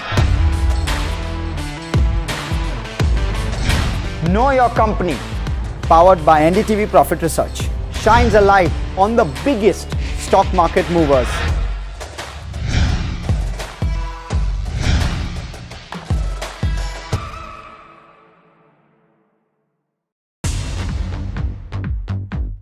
More news that matters. Big exclusive. Tulsi Gabbard gunned down by Pakistan-backed cowards. When you interact with people on ground, you're able to reflect their sentiments much better. More debates that shake the system. More exclusives you won't find anywhere else. Not just another prime time. It's a prime time that's unmissable.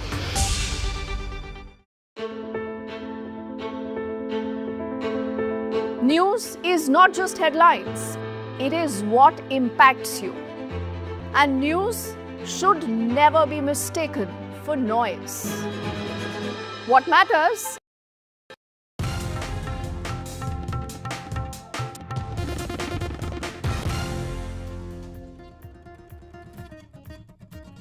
Ceasefire holds along the LOC and international border. Army says no incidents reported. It is the first calm night in recent days.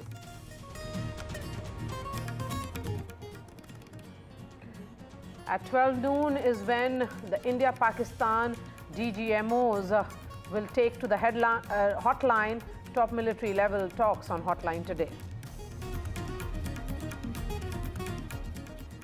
Government highlights the big success of Operation Sindoor. High-value terrorists killed, over 100 terrorists killed in 9 terror hubs targeted in the precision strike. IC-814 Pulwama perpetrators eliminated. Support grows for trolled Foreign Secretary. IAS-IPS Officers Association back Vikram Misri. Pakistan trolls targeted Indian officers.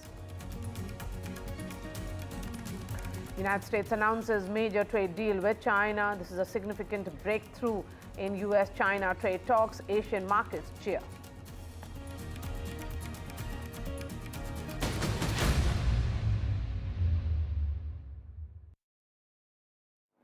After days of air sirens and blackouts, it appears certainly it's normalcy, all seems to be well, and the frontiers of India are calm. That's what it appears this morning. Here's a special report by Harsha, who has been reporting from Jaisalmer.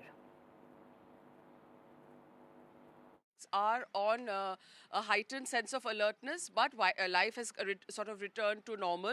In fact, in the day you can see people going about their daily business, but in the evenings they have been asked to sort of return indoors. This is at about 7:30 in the evening when the blackout begins. So that's quite early really in the evening for the western districts, but that's how it is, and that's how it's going to probably remain for the next few days until the situation actually eases as far as the border districts are concerned. But having said that, there has been no activity actually reported, apart from a little bit of drone movement that some people reported from Barmer. The collector also tweeted about it. Then she also went on her Twitter handle to say that, don't give in to social media speculation.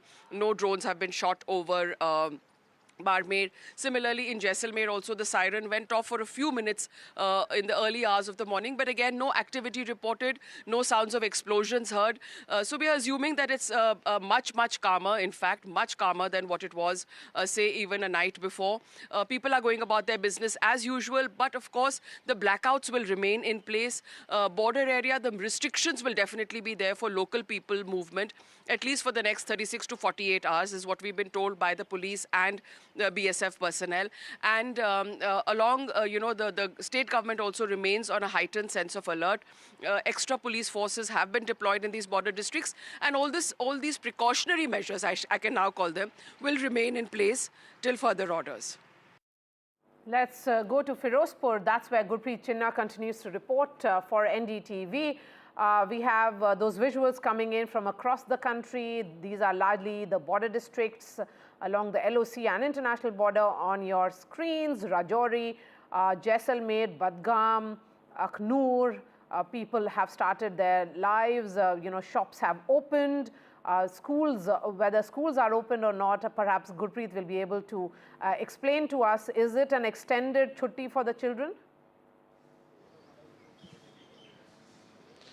Well, yes, we have seen as a precaution in all the border areas of Punjab, they have already extended 1 day more holiday for the children because they don't want to take any chance, because today there is a very crucial meeting which is going to happen on these issues. But right now we are in Firozpur. We have seen here life is total calm, life is total normal. The people have already restored their works also, their routine works they have already started. Some of the people we are reporting from one of the parks from Firozpur, we can see, ma'am, there is no restriction, nothing, life is normal. Life is all normal over here. 2 to 3 days back it was quite scary, but आज से बच्चों के school भी शुरू हो गए हैं. अभी कल से शुरू हो जाएंगे, आज तो अभी स्कूल बंद ही हैं, पर मार्केट्स में सब लोगों ने अपना काम शुरू कर दिया है. हॉस्पिटल सारे पूरे चल रहे हैं and everything is fine. We are quite at peace. जंग आपा जित गया. जय जवान जय किसान. आप डॉक्टर हो तो आपने हॉस्पिटल जाना आना शुरू कर दिया, क्योंकि आप बंद ही नहीं किया था. हमने कभी बंद ही नहीं किया था. हम ब्लैकआउट के टाइम भी काम कर रहे थे. लेकिन अभी कह रहे हैं कि ब्लैकआउट वॉलंटरी है, कोई रिस्ट्रिक्शन नहीं है. फिरोजपुर में ब्लैकआउट का पूरा पालन हो रहा है.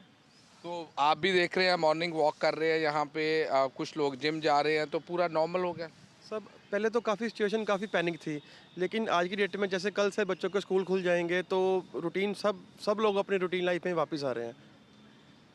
तो 2 दिन पहले देखा है कि ड्रोन मूवमेंट्स होती है, उसके बाद यहाँ से बहुत रिपोर्ट्स आती हैं. हमने लगातार कई विलेज जो बॉर्डर के गांव हैं वहाँ भी गए हैं, लोग वापस आना शुरू हो गए. यहाँ से भी कई लोग चले गए थे, सब वापस आ रहे हैं. सब धीरे धीरे कर सभी वापस आ रहे हैं. जैसे फिरोजपुर के गांव में ड्रोन अटैक हुआ था, वहाँ पर 3 बंदे जो थे वो सीरियस कंडीशन में थे, जो एक की तो डेथ हो गई थी.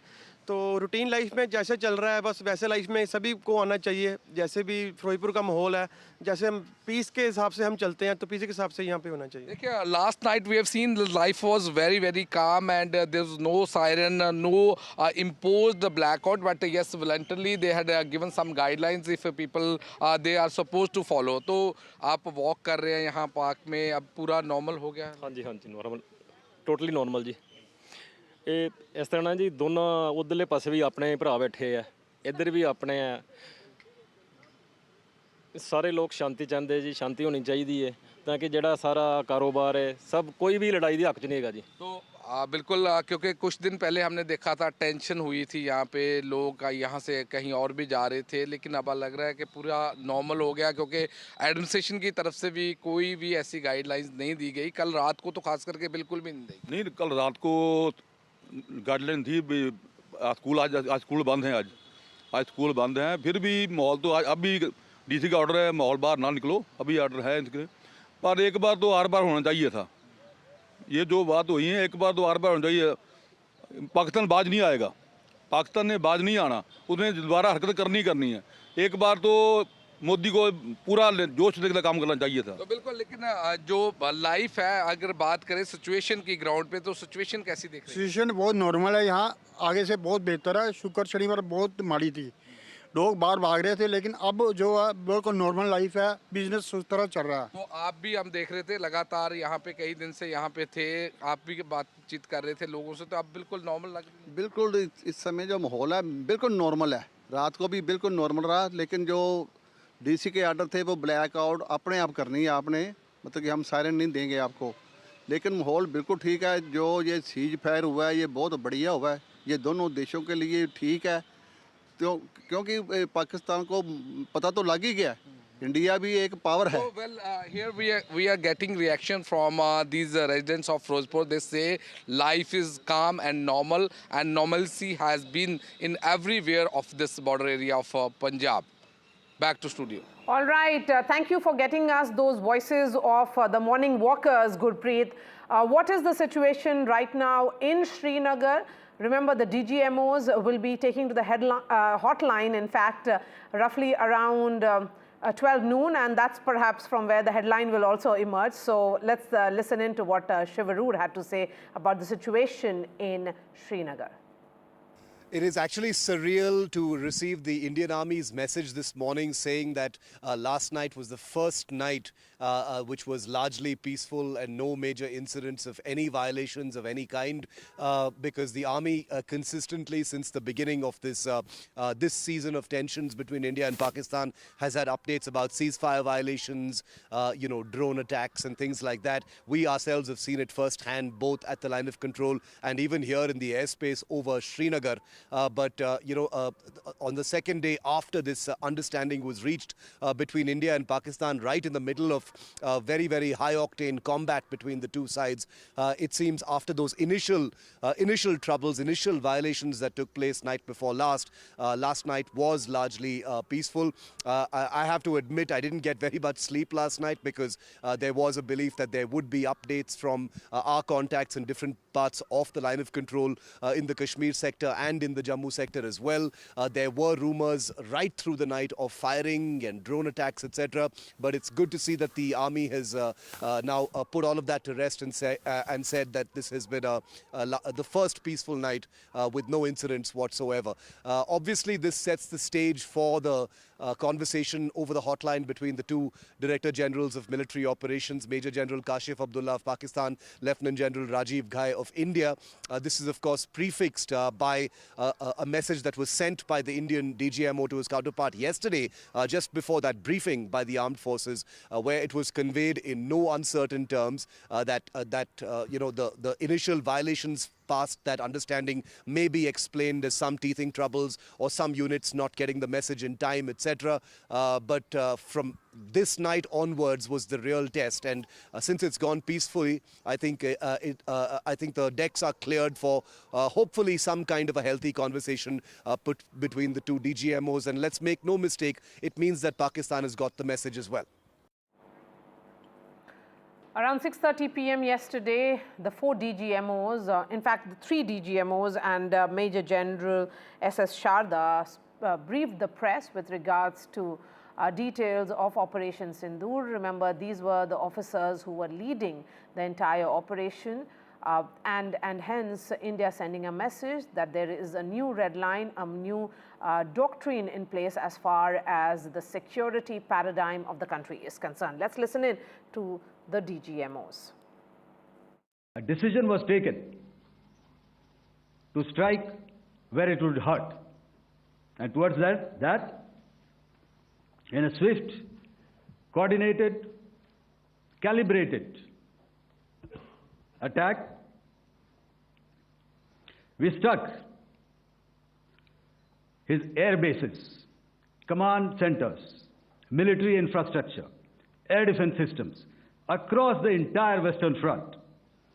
The bases we struck include Chaklala, Rafiki, and mind you, Chaklala is Islamabad. Rahim Yar Khan, Sakar, sending a clear message that aggression will not be tolerated. Forces remained forward deployed in the Northern Arabian Sea in a decisive and deterrent posture with full readiness and capacity to strike select targets at sea and on land, including Karachi at time of our choosing. The forward deployment of the Indian Navy compelled Pakistani naval and air units to be in a defensive posture, mostly inside harbors or very close to the coast, which we monitored continuously. So what was the role of the Indian Navy in particular became clear from that press conference when a senior Navy officer, Vice Admiral A.N. Pramod, actually told the press that their role was that of a deterrent posture with a full readiness and capacity to strike select targets at sea and on land, including Karachi port at a time of our choosing. So we have been wondering the role of Indian Navy in particular in this entire Operation Sindoor. That became clear from that press conference. Aishwarya Jain joins us. Aishwarya, India has maintained that India's response has been measured, non-escalatory and responsible from day one. And what appeared from the 4 soldiers who addressed the press and told the world that it was an act of aggression which came from Pakistan, and India has set a new red line as far as the security doctrine is concerned, and also that this is the new normal between the two countries. If there is a terror strike on Indian soil, then India will be striking the terror pads and also the military bases in Pakistan. Well, that's the straight line that has been drawn by the Indian Army, that future terror activities would be considered as an act of war and India will be responding accordingly. Yesterday's press conference by 4 of the generals were very brief.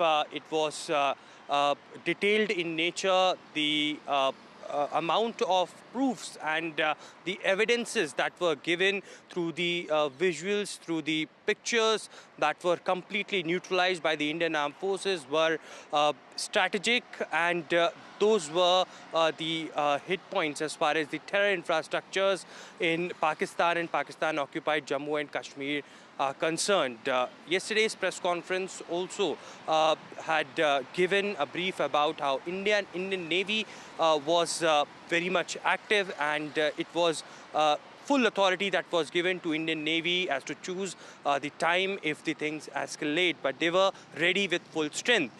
Today it is, of course, at 1200 hours when the DGMO level talks will be conducted between India and Pakistan. This is the second time after the ceasefire was announced between India and Pakistan on Saturday, and yesterday it was stated by DGMO Rajiv Ghai that last 3 to 4 days was nothing less than a war, and also stated that the Chief of Army Staff had given full authority to Indian Army to counteract if there are any misadventures done by Pakistan as well. It is, of course, at 1200 hours today when the DGMOs of India and Pakistan will speak and they will be deciding on the modalities of the longevity of the bilateral understanding that has happened between the Indian Army and Pakistani Army. That's right. The new normal of deterrence set by India convincingly and emphatically. Really appreciate your time. We'll see how it plays out today, Aishwarya, particularly the series of meetings which could happen at the Prime Minister's residence. The presence of Vice Admiral A.N. Pramod actually made the journalists there in that conference hall very, very curious. And then came the moment when he explained the role of the Indian Navy. Here's a quick wrap-up by Shivarur. The decks are cleared for a crucial conversation between the Director Generals of Military Operations of Pakistan, Major General Kashif Abdullah, and India, Lieutenant General Rajiv Ghai, at 12 noon today. Remember, this was an agreed conversation that would take place 48 hours after the ceasefire understanding was arrived at on the 10th of May, just hours after India had struck 11 air bases of the Pakistan Air Force. Now, this conversation will set the template perhaps of the working relationship on the line of control and an international border after what has been 20 days of very, very high-octane violations, crossfire, and a huge escalation that took place for 4 days under India's Operation Sindoor. Now, as NDTV has reported, it was India's precision strikes on 11 premier air bases of the Pakistan Air Force, radar facilities, sensor facilities, and areas very close to Pakistan's strategic and nuclear elements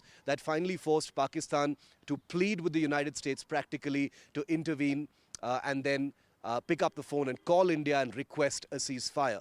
Having said that, the army has confirmed that after the initial violations that took place in the hours following that understanding, last night was the first peaceful night on the international border and Jammu and Kashmir. The army's statement does not specifically mention the line of control and it is not clear if we are to interpret this as leaving room for some small violations or escalations in different parts of the LOC, but there is no reason to believe that may be true because at this point of time we are building up now to that meeting or that hotline conversation over the phone between the DGMOs of India and Pakistan. Update coming in now. Maharashtra Chief Minister Devendra Fadnavis will hold a key security review meeting. Key meeting will be happening at the Chief Minister's residence. Top Maha government leaders will be in huddle today. Who all are likely to be present in this meeting and why are we calling this a security review meeting? Perhaps Radhika will be able to explain that to our viewers. Radhika, over to you.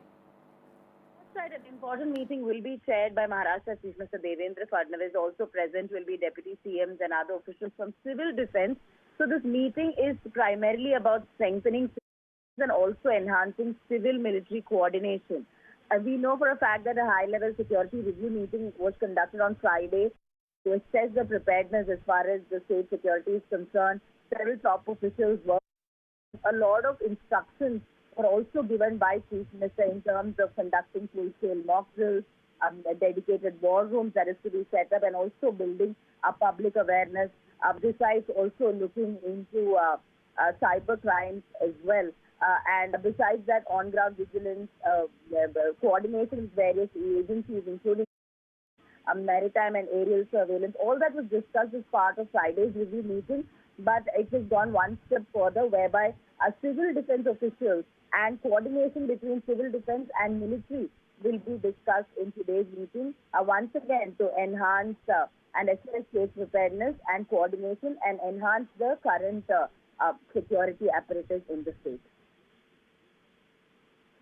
Right, Radhika, we'll keep coming to you when that meeting actually begins at Devendra Fadnavis's residence. And even as India spoke about the success of Operation Sindoor, the faces of this entire operation, Foreign Secretary Vikram Misri and Colonel Sophia Qureshi and Wing Commander Vyomika Singh, are being mercilessly trolled online. The ICE Officers Association came out in solidarity against the officer, saying that this is an unwarranted personal attacks against them. The IPS Officers Association has also condemned the personal attacks on Vikram Misri, saying such unwarranted assaults on civil servants committed to their duties is unacceptable and intolerable. Let's listen in to the reactions which came in from Dr. Shashi Tharoor and also from Salman Khurshid, two senior Congress leaders coming out vehemently backing the faces of the communication of this government during Operation Sindoor.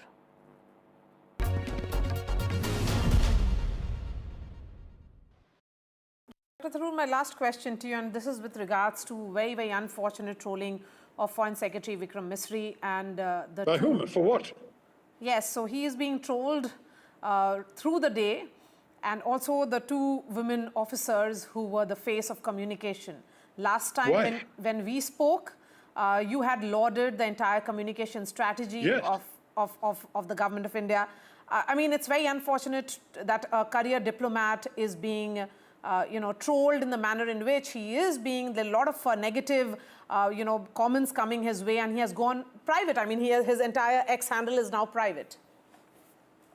I mean, I'm so sorry. I had no idea he was being trolled, and I find it preposterous.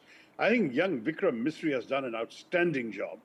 He has worked very hard, very long hours, and an extremely hardworking and effective voice for India, along with the 2 lady officers who I think both spoke calmly, professionally, without any hysteria, and in a wonderfully impressive way. I cannot understand who on earth would troll, and I'm not even sure I understand what kind of trolling and why there was. I mean, what were they critical of? What could these people have done differently or better?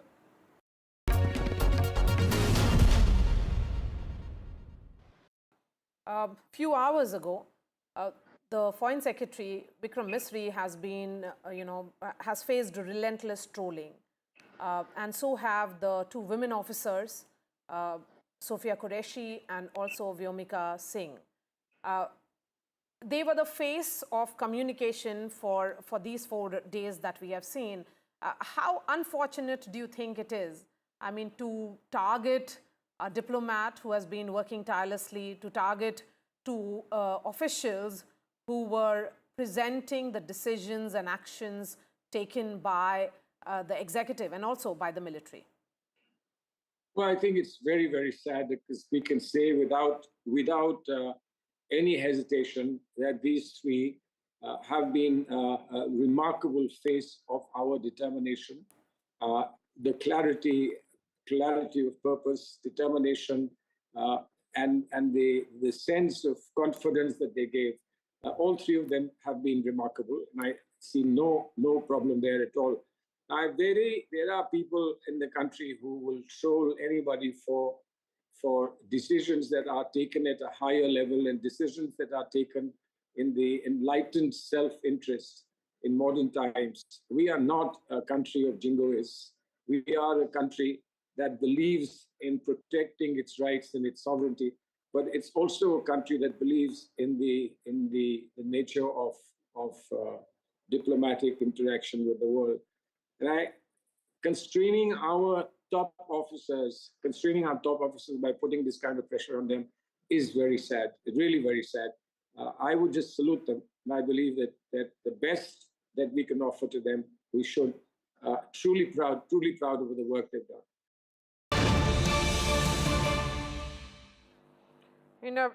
And it certainly appears that markets have given a big thumbs up to the India-Pakistan ceasefire.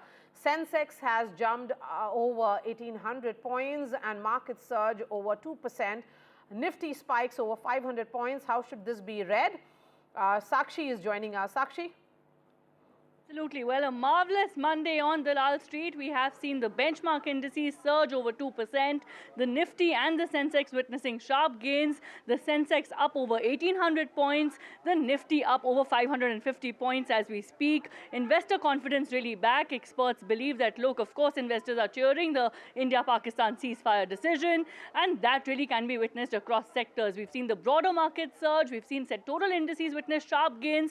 And remember, just in early trade, we've seen a quick and a swift extension of these gains. You know, we had the Sensex up over 1,500 points just minutes ago, and now it's up over 1,800 points. So the pace at which markets are really celebrating this decision, remember, of course, global cues have also been upbeat. Markets are also celebrating the fact that, look, the US-China trade deals and trade talks have taken place and are in progress. Substantial progress has been made, as the White House has said. And we saw Asian markets also surge, and that's also boosted sentiment for India's stock markets. All right. Sakshi, thank you so much for joining us. And the principal opposition party, that is the Congress, has sought a special parliament session. Mallikarjun Kharge, the Congress chief, has written to the Prime Minister, and Congress chief has assured government all support. Rahul Gandhi, who is the leader of opposition in the Lok Sabha, has also written to Prime Minister seeking a special session to discuss Operation Sindoor, and also the aftermath which played out post the Pahalgam attack. Remember, the government has been taking the opposition on board on all fronts immediately after the Pahalgam terror attacks, which happened on 22nd of April. There was a all-party meeting. It was followed by a day after Operation Sindoor was conducted by the government of India and the armed forces.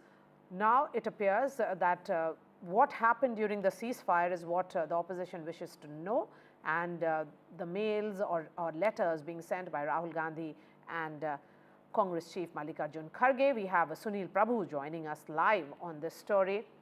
But before that, let's listen in to what Mr. Kharge said. हम पहले से ही demand कर रहे हैं, parliament बुलाई है, सभी लोग डिस्कस करेंगे क्या स्थिति है और आगे क्या कर रहे हैं। युद्ध स्थगित हुआ, ये अच्छी बात है और लोगों के लिए बहुत शांति और समाधान आया है, इसके लिए हम खुश हैं। हमारे देश को सुरक्षित रखने के लिए जो कुछ भी होता है, हमने पहले ही बोला कि हम सरकार को सपोर्ट कर रहे हैं। युद्ध स्थगित हुआ तो हम उसके लिए खुश हैं is the message, that good that it did not happen. But you know, Sunil, officially there was no declaration of war. It was more of a conflict playing out between India and Pakistan is the larger sense, because it's a very technical phrase when the country declares to be at war with another country. But coming to the question, the opposition has lots of questions with regards to particularly the ceasefire. Why did India agree for a ceasefire within 4 days?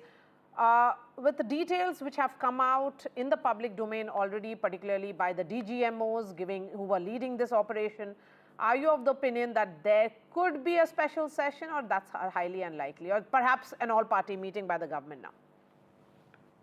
Well, I think, as you rightly pointed out, firstly, there's been bipartisan support, right from Pahalgam, when those horrific killings happened. I think the bipartisan support, be it the opposition, be it the government, they have worked together and stayed united. There have been questions, of course, of intelligence failure and the lack of the personnel not being there at Pahalgam. But be that as it may, I think everybody has spoken in one voice. They've then demanded full action by the government and fully supported full justice towards those victims of terror and their families. And ultimately, the government of India acted with the armed forces doing what they had to do. And it's in that backdrop that we have seen that face-off. As you rightly pointed out, it wasn't war, because declaration of war is done by the President of India. It's an emergency provision, which has happened last in 1971. But in this time round, it was a complete face-off where both India and Pakistan, be it on air, be it on sea, be it on the ground, they continued to attack each other.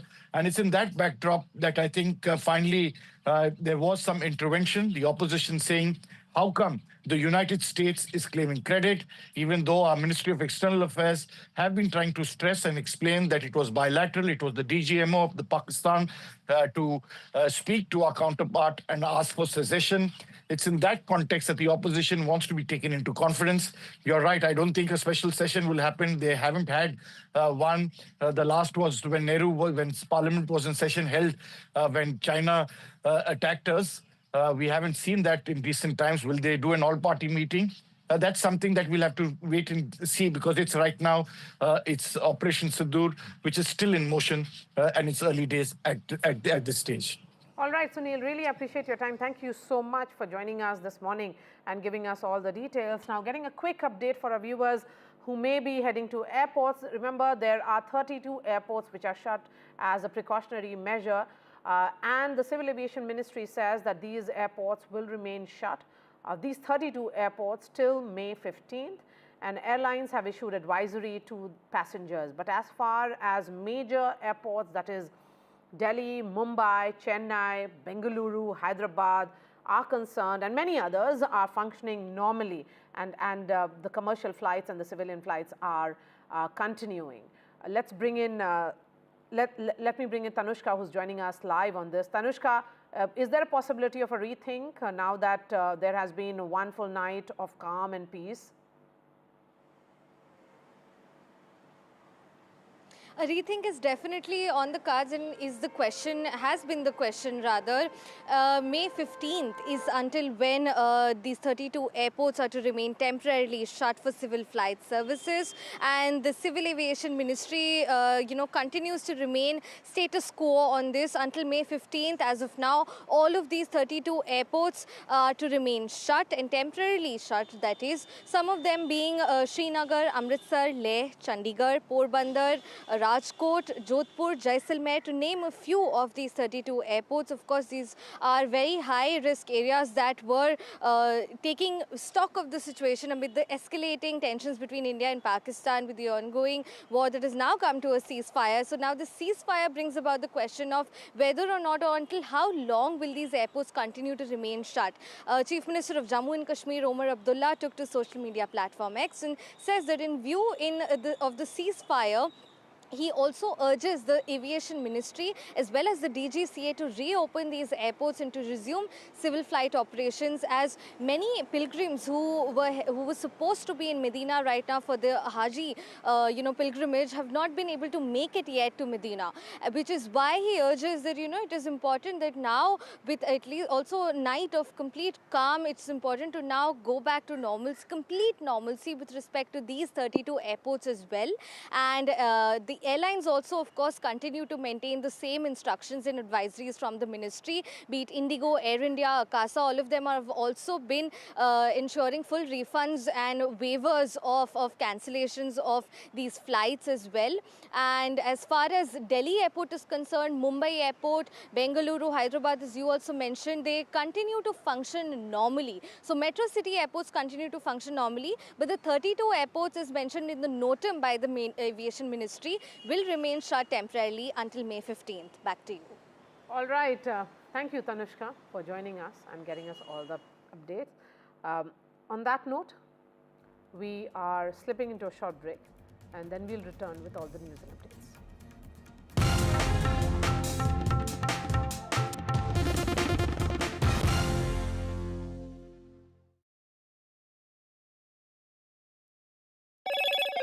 Hello, Moto.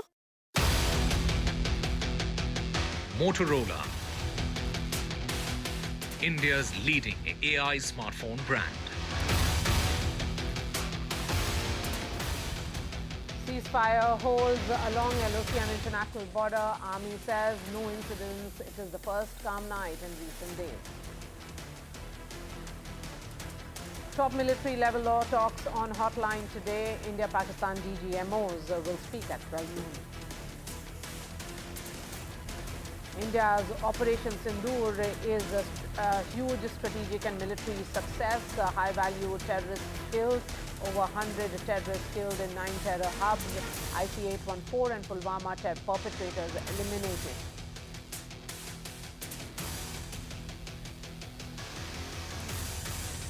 Support grows for told Foreign Secretary Vikram Misri. IAS and IPS associations back Vikram Misri. Top Congress leaders come out in his support.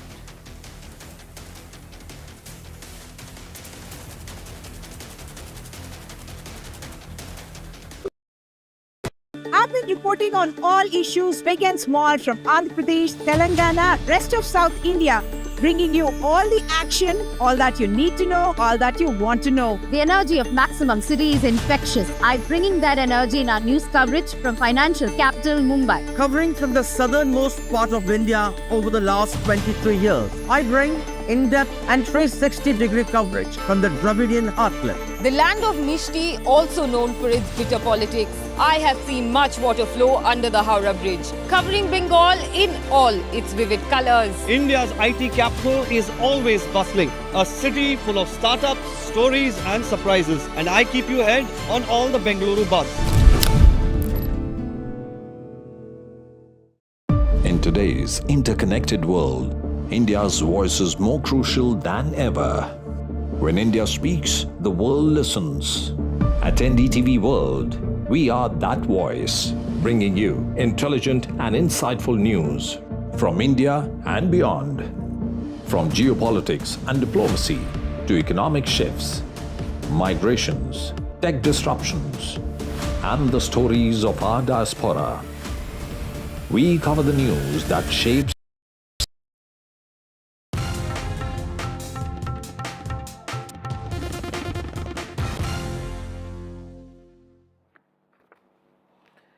India's Operation Sindoor was a significant demonstration of India's military and strategic prowess. It was a blend of military and non-military means. How should ceasefire post that be seen? Let's bring in the guests who are joining us at this hour. We have Air Marshal Sanjeev Kapoor joining us. Wing Commander Gitanjali Singh is joining us. Thank you so much for joining us this morning, sir. Air Marshal Sanjeev Kapoor, your reading particularly after what the DGMOs told the world. I mean, a clear message of a new normal between the two countries. Sir, if you can unmute yourself. No, can you hear me? Yes, please. Loud and clear, sir. Please go ahead. Okay. In my appreciation, it is a calm at the moment. We should not let our guards down. The action after the ceasefire was announced on the morning of 11th, on the night rather, the enemy took to a resort wherein they started sending drones and a couple of missiles were fired. It was only late at night, day before, that the sense prevailed and they stopped. So in my appreciation, as far as the services go, the hostilities are still on. It's a pause so as to speak in the operations, and we are viewing the enemy moves very closely. Wing Commander Singh, your assessment of the press conference which was held, I mean, the messaging was loud and clear in terms of what India managed to achieve and what is the larger, arrangement, or should I say rules of engagement between the two countries. Even that has been redefined now. Yeah, Maria, very clearly it has been brought out that this operation and what was the operation about, what were the targets, what we could achieve, what we wanted to achieve. And the retaliation, how it was handled by our armed forces, and a very coordinated and amalgamated effort, I would say, of the nation's will, the political will, as well as the armed forces action, has been very clearly defined even through with the press conference yesterday also. However, a very important point that had come out yesterday is the change in the doctrine, which says that any act of war against India from there on will be treated as an act of war. So there's a very clear-cut stance that the government has defined now that any other further, not just escalations, forget an escalation, even a terrorist attack or an act of terrorism will be treated as an act of war. So there's a no tolerance, a zero tolerance, which we've communicated loud and clear to the world. Zero tolerance to terrorism is the message which is coming in from India.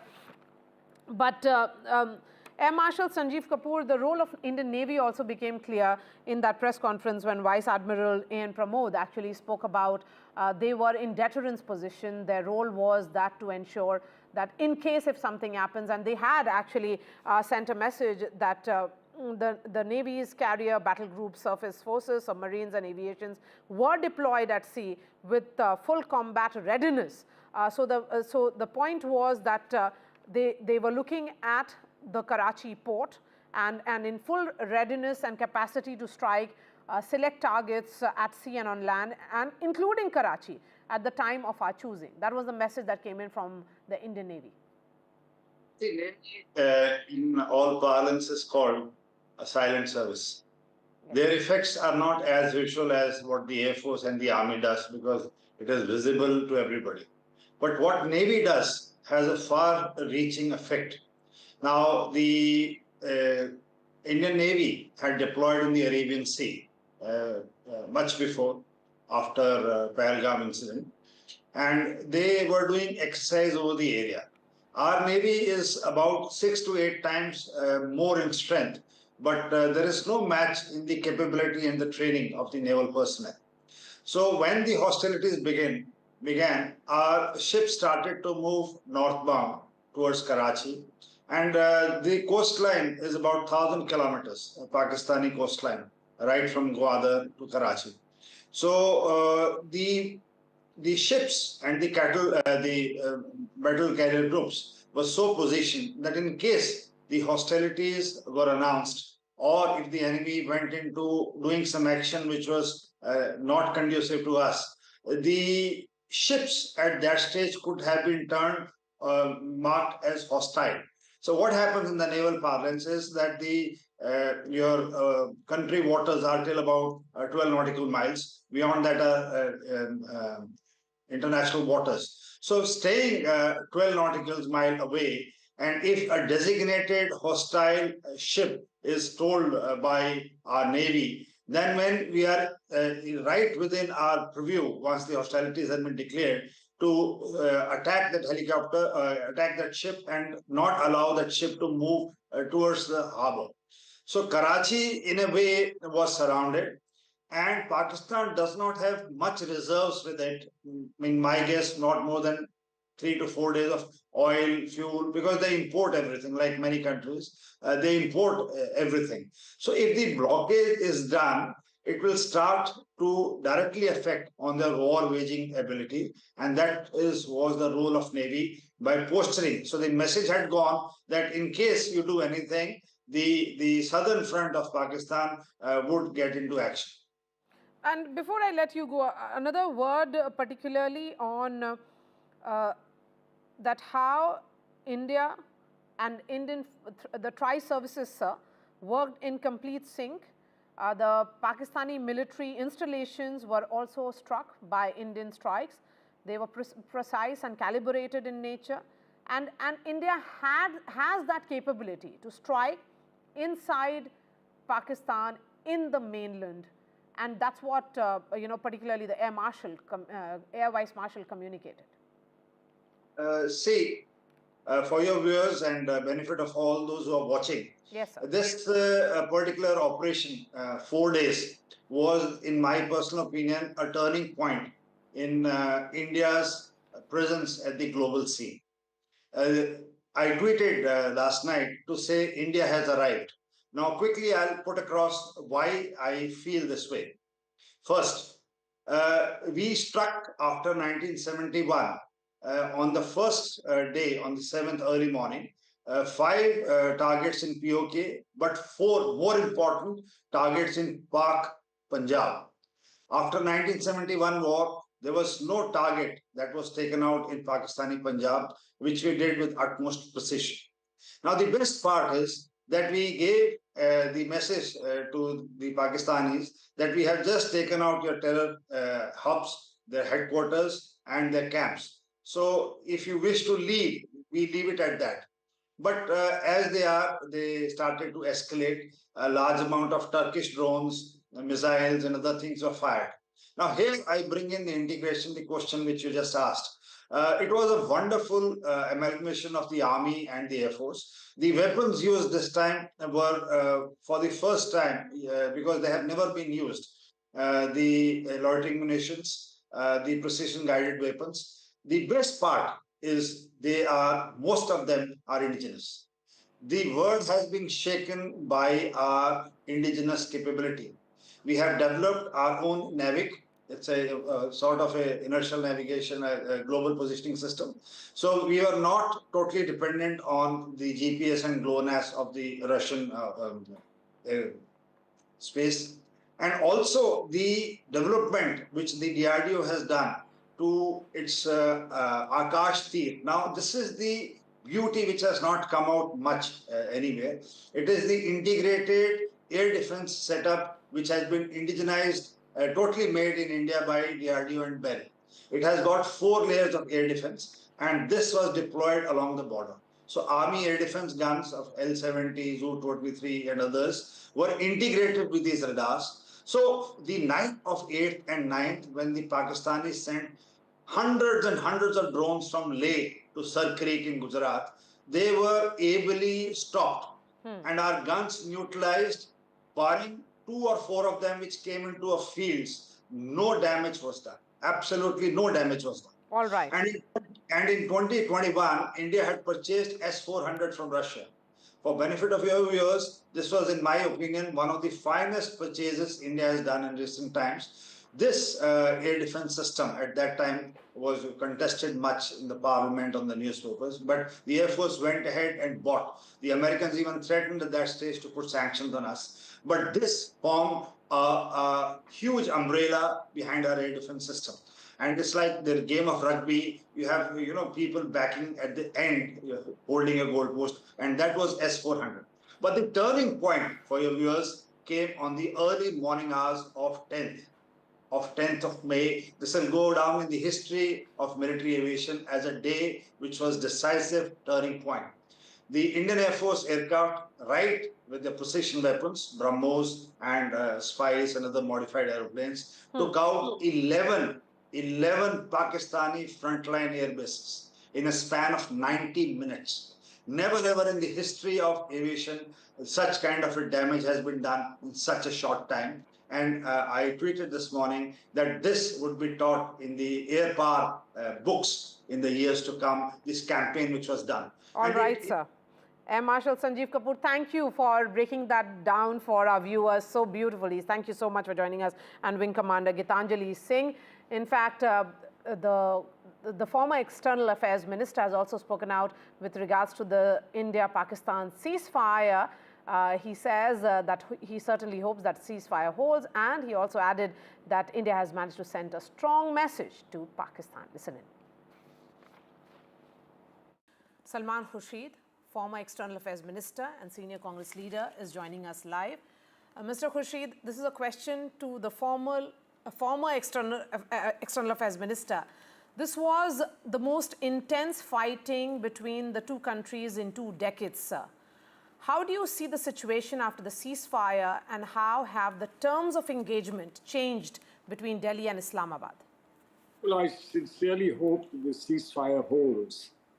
People have opinions about the ceasefire, and I'm sure that there is a range of points of view. But the ceasefire has happened. Unfortunately, last night there were many reports about the ceasefire not being strictly adhered to, and that raised some doubts. But I imagine since then, the matter seems to have settled down, and the ceasefire, at least for the present, will hold. And on the 12th, which is tomorrow, there will be another round between the DGMOs. And therefore, if there is something that needs to be ironed out, I hope that that will be ironed out. Now, of course, we've learned a lot because technology has started playing a very major role in the way wars are fought now. And this has become apparent, very critically, this has become apparent during the course of the 4 days. But I think that once all this is over, people will take stock and then assess as to what is achieved and how much more could be done. That will come in due course. This is perhaps not the time to be analyzing those things. Mr. Khurshid, successive Indian governments have, including Prime Minister Narendra Modi's, tried to better relations with Pakistan in the interest of the people of both the countries. But Pakistan has always dealt in treachery. What do you think is the way forward for us, particularly with regards to our neighbor? And having achieved ceasefire, where do we go from here on? Well, I think there are many loose ends yet, not very clear, that ceasefire obviously must be succeeded by talks. But what will be the format of talks and the structure of talks is, I think, a big question. And ideologically, India has had some issues here, which I think are very well known. Since the ceasefire seems to have come at the partial, perhaps, if not the entire initiative of the US government and the US leadership, we'll have to see where that stands once the DGMOs talk and once a formal structure is figured out. as to how we move forward. But clearly, no matter what we do and no matter what we try to reach out on, ultimately there's a bottom line, and that bottom line is terrorism. Now, we've said in our explanatory manner that if there is terrorism, even now, it'll be treated as an act of war. Now, why act of war with ceasefire, etc., you know the implications. But ultimately, Pakistan has to come to terms with that clear articulation that terrorism is unacceptable in any form or manifestation. And unless that is done, I don't think that there is a chance for a great deal to be achieved or accomplished. Sensex is cheering, and so the life is back to other stuff, looking at other issues.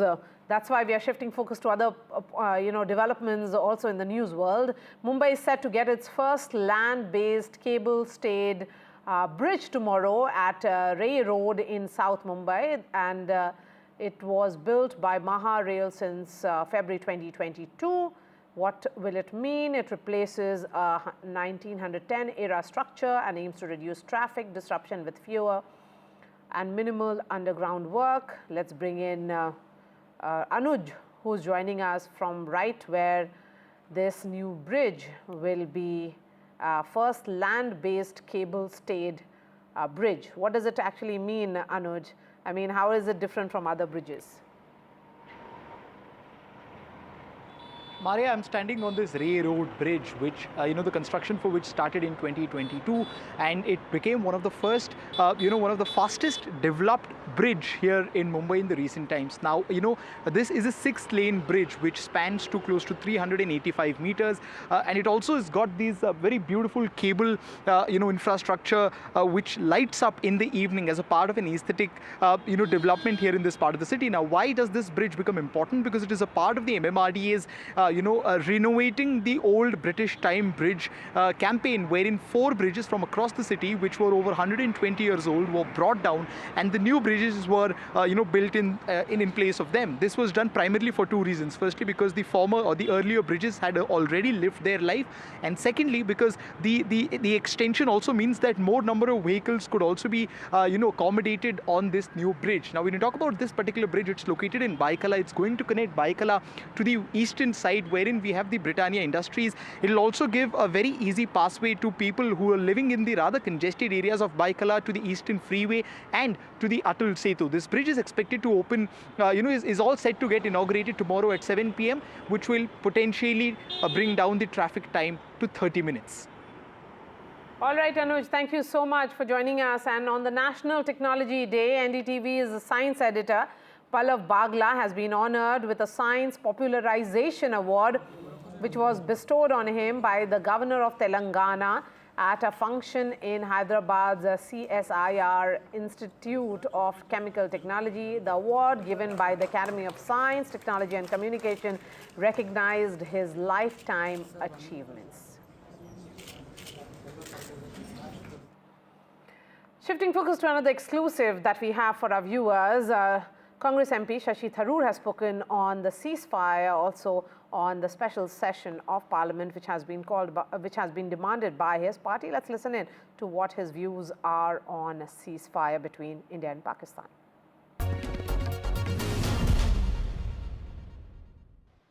Many of the leaders in opposition are raising these questions. They are also strategic affairs and military experts, some of whom have criticized India's decision to agree to a ceasefire with Pakistan, calling it a repeat of past mistakes, even going to the extent of saying that India snatched defeat from the jaws of victory. Then there are those who say that in these 4 days, when our forces carried out Operation Sindoor first and then managed to strike at the military bases, all retaliatory in nature, it was a defining moment in India's defense and strategic history. What are your thoughts, sir? It was a very, very good moment. But listen, some of these people are clearly in the camp of those who wanted a quote-unquote war to finish off Pakistan. I think that is frankly fatuous. I do not believe We could have indulged in a war to finish off Pakistan, number one. Number two, I don't think that we could have achieved that outcome, given that Pakistan of today is, for all its stagnant economy and all its problems, it still is a country with a very considerable army, and as we've seen, with some friends who are willing to supply it with rather sophisticated weaponry. I personally don't think that a government that is focused on the development of the country should have embarked on any further adventure. I think, personally, I applaud the ceasefire. I would have applauded it if it happened the previous day, and I would have applauded it if it happened the next day. My logic was exactly the same as I was hearing from the strong briefings given by our government, which is we are responding to Pakistani hostilities. We are not the ones who are initiating anything. The one thing we initiated was a reprisal for a terror attack. Once that reprisal was done, we were done. If Pakistan had said, sorry, goodbye, we would have stopped then and there. Pakistan chose to shell us, we shelled them back. Pakistan chose to send us a swarm of Turkish drones, we destroyed the drones, and we sent some missiles and projectiles back on the other direction. Pakistan then chose to attack our cities and attack our military bases. We wiped out their air bases, their airfields. I think it was simply retaliatory on India's part. And I think everything we did was extremely well done. But none of it, I repeat, was because India was interested in initiating a war. That was never on the cards. We were always saying we wanted to prove a point. We proved that point.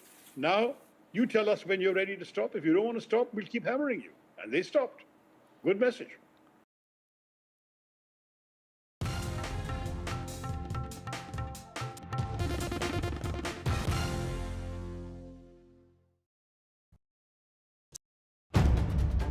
If it matters to you, if it matters to you, if it matters to you, it matters to India, it matters to India, and it matters to me, and it matters to me. India Matters with Shivaru, only on NDTV 24/7. How often have you turned away from debates that descend into endless fights? We bring you a show where every question is answered, where every debate finds its resolution, where every story finds its conclusion, where opinions collide but facts prevail, where stories unfold with insights and trust. When the noise ends, the last word begins.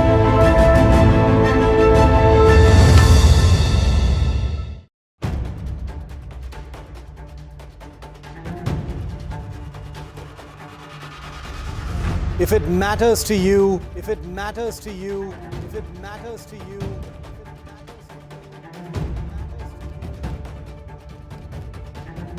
it matters to India. It matters to India. It matters to India.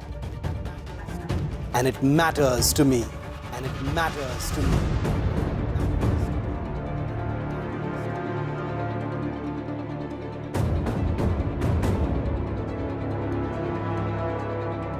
India Matters with Shivaru, only on NDTV 24/7.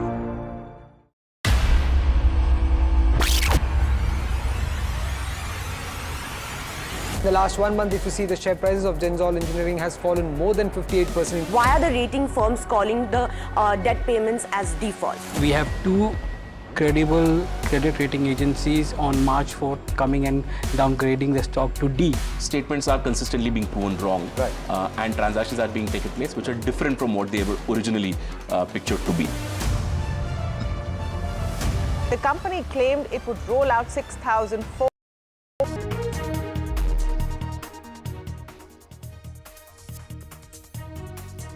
Ceasefire holds along the line of control and international border. Army says No incidents reported. This is the first calm night in recent days.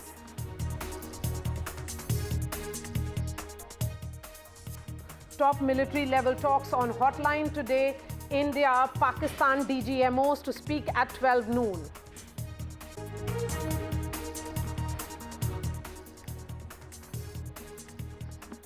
Support grows for trolled Foreign Secretary Vikram Misri. IAS and IPS associations come out in his support. Pakistan trollers have been targeting the top career diplomat. And markets give a huge thumbs up to India-Pakistan ceasefire. Big jump for markets. Sensex zooms over 2,000 points.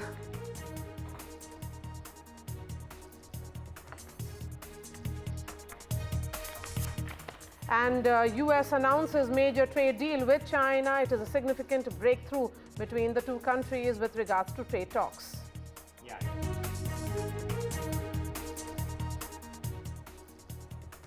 And US President Donald Trump demands Ukraine-Russia talks. Zelensky offers to meet Vladimir Putin in Turkey this week.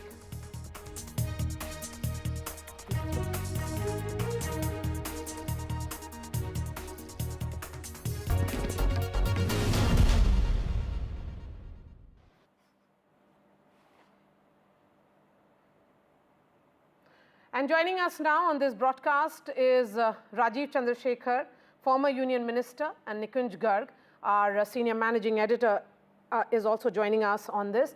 Mr. Chandrasekhar, starting with you, of course, there are a lot of reasons for India to cheer because India has managed to send a strong message to the world that there will be a new rules of engagement as far as Pakistan is concerned. Operation Sindoor has been a massive, massive success, and India has significantly managed to demonstrate its military and strategic prowess. What are your thoughts, sir?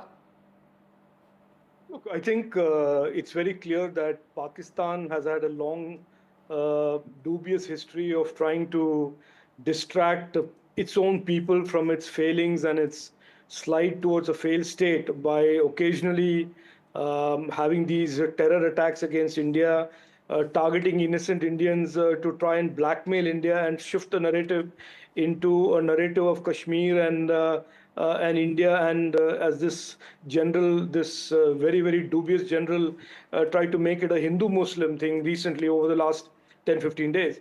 But what has happened this time around, I think, is that India has demonstrated that while Pakistan and its generals can try and do whatever it needs to do to distract its people, there will be severe cost imposed on them by the actions of India. And these unprecedented type of destruction that we have seen on 11 Air Force fields of Pakistan, the reach that India has demonstrated deep within Pakistan is certainly drawing a new red line, which is that you can still toy with terrorism if you think that is very, a smart thing for you to do, but be prepared to to have severe costs imposed on you. And India has demonstrated that there is nothing token about what India is capable of doing.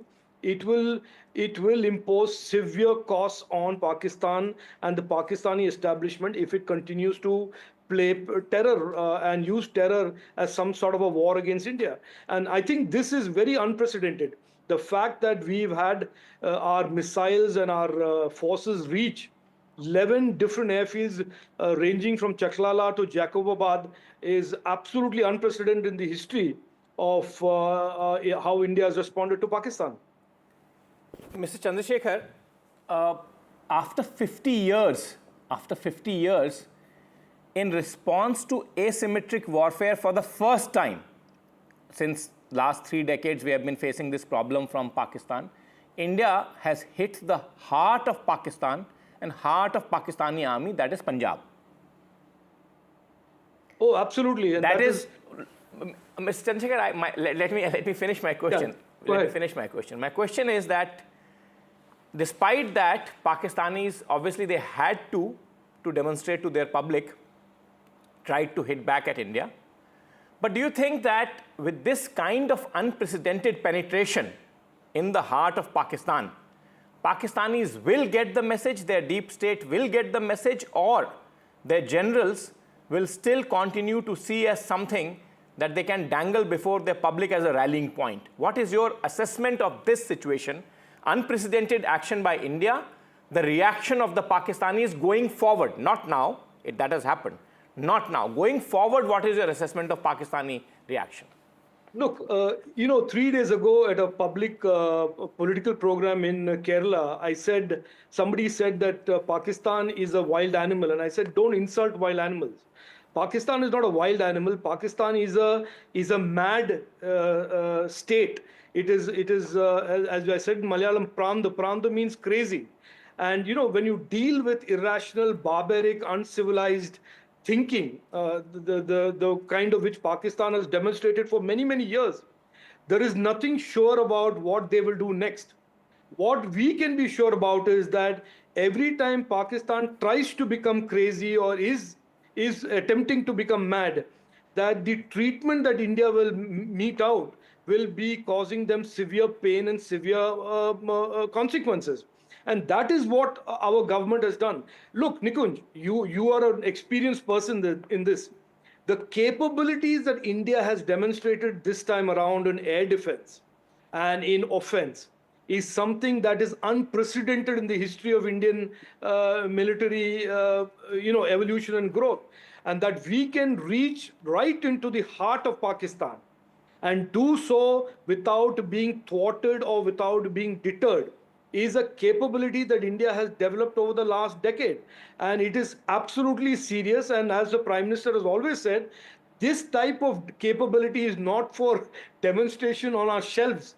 It is every time the specter of terrorism is put up by Pakistan, Pakistan has learned this time around, there will be pain, there will be consequences that they will have to face.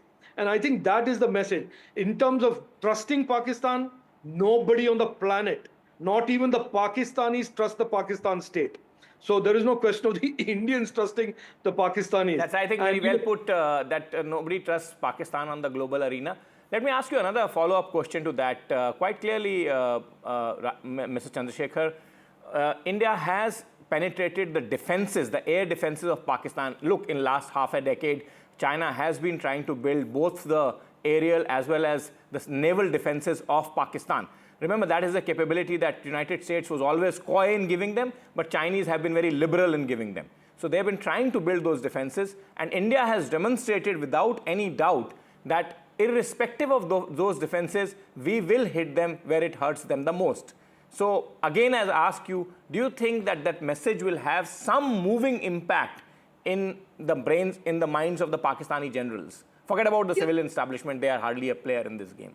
Look, I think, look, Nikunj, I'm not a psychologist, and I certainly don't know how to diagnose madness and mad people. It is not a specialty that I'm capable of. There are mad people there. There are mad generals there. There are people, and this is a history of Pakistan. You had Musharraf, who was mad, who had a madness moment in Kargil.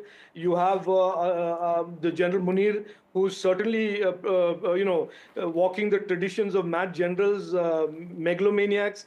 And so to ask anybody today to predict what their thinking is and what their behavior is going to be is asking for the impossible. But what we can certainly predict, what we can certainly assume is that the Pakistani generals, even the maddest of them, have understood that in the terms of capability, India today is at a very different level. And they can buy, they can steal, they can do whatever they want with Chinese technology. But what India has developed in terms of technological, offensive and defensive capability, imaging, sensor, is absolutely unprecedented. And Pakistan will have to play a big, long effort in trying to come anywhere close to this kind of capability. And as India continues to build its capability, it will be a losing battle for Pakistan. So if there are sane generals, they will understand. But there are, unfortunately, in Pakistan, a lot of madmen who also happen to be wearing uniforms. So it's very, very difficult to predict. Right, sir, my last question to you, and this is with regards to something which very, very unfortunately happened yesterday. Vikram Misri, the Foreign Secretary, was trolled relentlessly and he had to go private on X. Of course, the IAS and IPS officers associations have condemned it.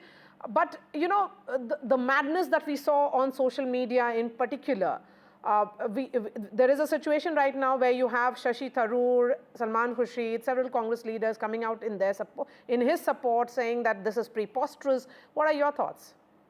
No, look, Vikram Misri is an absolutely gentleman. He's a patriot. I know him reasonably well. He's an absolutely top-class bureaucrat and public servant. And I think the efforts yesterday of trying to intimidate him and undermine him on social media are absolutely shameful. This is a government that is working 24/7 to protect the interests of India and protect the interests of every Indian citizen. They have conducted Operation Sindoor in an absolutely meticulous manner and delivered justice to 27 families. And therefore, I would urge people to get off this, trolling and really be supportive, be united with the government of India, with the men and women in uniform, because we have a common enemy, and that is Pakistan. We have a common threat, which is terrorism. And united, we can prevail and demolish this. And that is certainly what our anger and our frustration should be focused at, not on our own people, and certainly not on distinguished public servants like Vikram Misri. United we prevail is the message coming from the Kerala BJP chief, Mr. Rajiv Chandrasekhar. Thank you very much for joining NDTV this morning. And now we are moving on to the ground reports, because India is waking up after one full night of near peace. There is normalcy which is happening everywhere. So, you know, it's happy faces and lovely breakfast happening in several districts along the LOC and international border. He has a special report by Gurpreet Chinna, who spoke to morning walkers in Firozpur. We have seen, as a precaution, in all the border areas of Punjab, they have already extended 1 day more holiday for the children, because they don't want to take any chance, because today there is a very crucial meeting which is going to happen on these issues. But right now we are in Firozpur. We have seen here life is total calm, life is total normal. The people have already restored their works also, their routine works they have already started. Some of the people, we are reporting from one of the park from Firozpur. We can see, ma'am, there is no restriction, nothing. The life is normal. Life is all normal over here. 2 to 3 days back, it was quite scary. But आज से बच्चों के school भी शुरू हो गए हैं. अभी कल से शुरू हो जाएंगे. आज तो अभी स्कूल बंद ही हैं. पर मार्केट्स में सब लोगों ने अपना काम शुरू कर दिया है. हॉस्पिटल सारे पूरे चल रहे हैं. And everything is fine. We are quite at peace. जंग आपा जीत गया. जय जवान जय किसान. आप डॉक्टर हो तो आपने हॉस्पिटल जाना आना शुरू कर दिया, क्योंकि आप बंद ही नहीं किया था. हमने कभी बंद ही नहीं किया था. हम ब्लैकआउट के टाइम भी काम कर रहे थे. लेकिन अभी कह रहे हैं कि ब्लैकआउट वॉलंटरी है, कोई रिस्ट्रिक्शन नहीं है. फिरोजपुर में ब्लैकआउट का पूरा पालन हो रहा है. तो आप भी देख रहे हैं, मॉर्निंग वॉक कर रहे हैं यहाँ पे, कुछ लोग जिम जा रहे हैं, तो पूरा नॉर्मल हो गया. सब पहले तो काफ़ी सिचुएशन काफ़ी पैनिक थी, लेकिन आज की डेट में जैसे कल से बच्चों के स्कूल खुल जाएंगे तो रूटीन सब लोग अपनी रूटीन लाइफ में वापस आ रहे हैं. तो 2 दिन पहले देखा कि ड्रोन मूवमेंट्स होती है, उसके बाद यहाँ से बहुत रिपोर्ट्स आती हैं. हमने लगातार कई विलेज जो बॉर्डर के गांव हैं वहाँ भी गए हैं, लोग वापस आना शुरू हो गए. यहाँ से भी कई लोग चले गए थे, सब वापस आ रहे हैं. सब धीरे धीरे कर सभी वापस आ रहे हैं. जैसे फिरोजपुर के गांव में ड्रोन अटैक हुआ था, वहाँ पर 3 बंदे जो थे वो सीरियस कंडीशन में थे, जो एक की तो डेथ हो गई थी.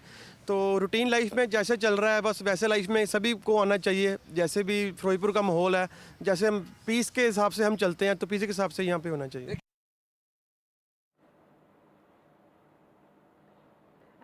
And reports are coming in from across the country. Nazir Masoodi is joining us from Poonch. Nazir, you got us the first exclusive with Jammu and Kashmir Chief Minister Omar Abdullah. This was the first time he spoke after the success of Operation Sindoor. But overall, what are you seeing in that crucial border district? I mean, just as other cities, we saw that also faced the brunt, and there were sirens and explosions, but it appears certainly all's well this morning. Well, I'm at Surenkot, and this was the place which was first victim of the Pakistani shelling when civilian areas were hit. And from here, it is 45-minute or 1 hour drive to Poonch city. And when I'll show you at exactly amount of destruction which has been caused to the civilian homes, shops, religious places by Pakistani shelling. Good news is this was the first night of calm, night of relative peace. After 3 weeks of first small arms firing, then heavy artillery use, which actually people place like here in Poonch, they bore the brunt. So many people have been killed, lives have been destroyed, people have lost limbs, people have lost businesses, everything. So finally, there's some light at the end of the tunnel after ceasefire understanding. People are heaving sigh of relief. And this district, Poonch, was the worst hit and where we had maximum civilian casualties. Nazir, I would request you to just show around where you are. Of course, you are very close to the line of control, as you said. Just show around, so that the people in the rest of the country can get a sense of the normalcy that is returning now. I mean, of course, it's not all very normal, and it will all also not become very normal very, very quickly. It will take time and certainly take much longer for people's wounds to heal than the wounds on the property and establishments. But just try and show around, if you can, as much as possible as to how much the quiet is prevailing or what is the latest situation there where you are. Well, it's almost normal today, and Chief Minister Omar Abdullah is reaching here to Poonch today to visit the places where there have been destruction. But clearly, we have seen first time people coming out from their homes without fear. People coming out, and schools will be opened across Jammu and Kashmir from tomorrow. And here, as you can see, the security force movement, but apparently his Chief Minister is, here in visiting Poonch today to review see the amount of damage which has been caused in Pakistani shelling, so that now it is the responsibility of the government to show the, reach out to people, start their rehabilitation so that their lives are rebuilt. They cannot bring back any life which have those who have been killed, but clearly it can surely help people to rebuild their lives, some sort of balm to those who have suffered in this massive shelling. So as you can see, the cavalcade of Chief Minister here moving and going to Poonch.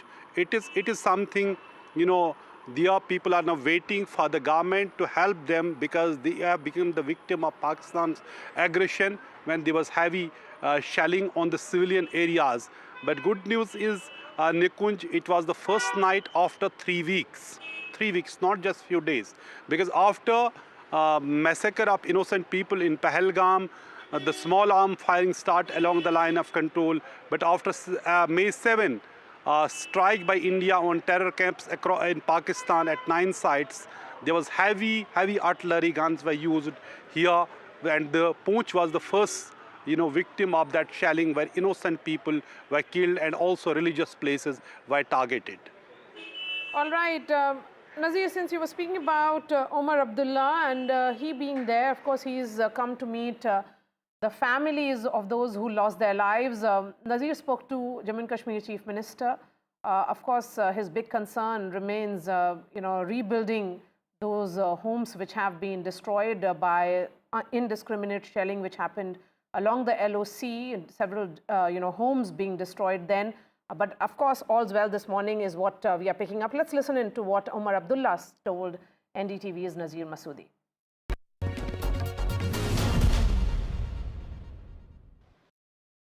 It is your first interview after Pahalgam massacre. So where are we now after that incident and what we saw on the borders and here over the last 4-5 days? Where are we? We are in a place where we didn't expect to be. We are in a place where there has been bloodshed, suffering, turmoil, upheaval. We are in a place where everything has changed, and yet in some ways nothing has changed. Can you explain? Everything has changed in as much as normally at this time we should have been full with tourists, booming economy, children should have been at school, airport should have been functioning with 50-60 flights a day, whereas the valley is empty, schools we've had to close, airport is closed, airspace is closed, and yet when I say nothing has changed, Pakistan has by design unfortunately again managed to internationalize the question of Jammu and Kashmir. The ceasefire, which until the last few days had held in spite of whatever other difficulties exist in the relations between India and Pakistan. Today that ceasefire has been in tatters. We await to see what happens tonight. So that's why I say so much has changed, and then in some ways so little has changed. But the fact is, there's a larger question is that when that massacre happened, it changed everything when it comes to the situation in Jammu and Kashmir. Till that time, we're saying militancy, separatism, everything is a thing of past. Well, it changed once and for all, once again, the perception of Jammu and Kashmir, and it changed it for the worse. Okay. Jammu and Kashmir was a place where, like you said, tourism was bustling, and it wasn't just sort of tourism in terms of numbers. It was also tourism in terms of value.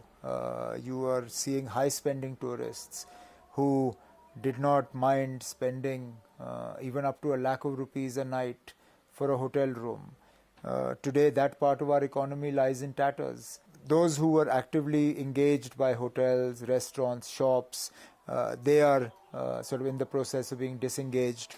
Then coupled with that, people had taken loans to buy taxis, to buy deluxe buses, to convert rooms into homestay, to convert smaller houses into guest houses or hotels. All of that now adds to sort of an economic pressure. These people will be knocking on the government doors for jobs that are already in short supply. So the long-term effects of what happened in Pahalgam, we will be counting for some time to come. And at 6:30 p.m. yesterday, we got details, operational details of Operation Sindoor. In fact, 3 DGMOs addressed that press conference. Let's listen in to what they said, and then I'll ask Nikunj to analyze it, the significance of and the big takeaways. Decision was taken to strike where it would hurt, and towards that in a swift, coordinated, calibrated attack, we struck his air bases, command centers, military infrastructure, air defense systems across the entire Western Front. The bases we struck include Chaklala, Rafiki, and mind you, Chaklala is Islamabad, Rahim Yar Khan, Sakar, sending a clear message that aggression will not be tolerated.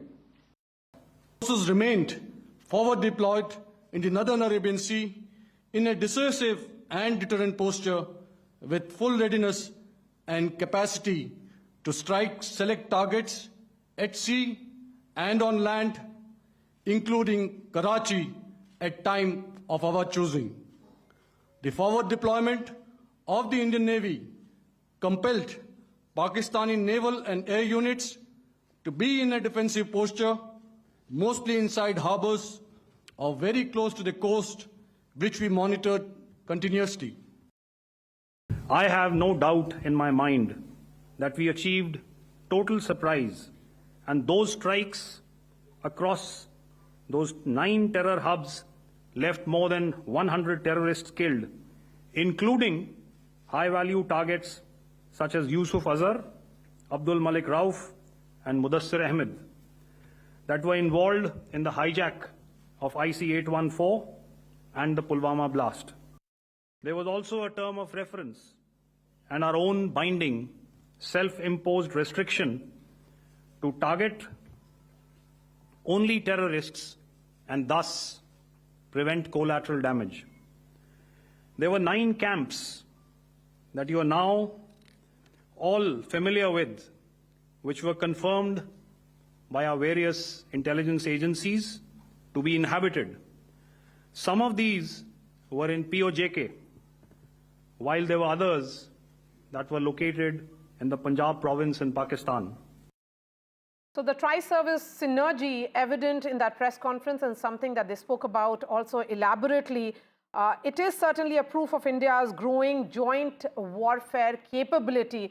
Nikunj, how should that press conference be read? Of course, extremely professional in nature, complete devoid of any kind of celebratory tone.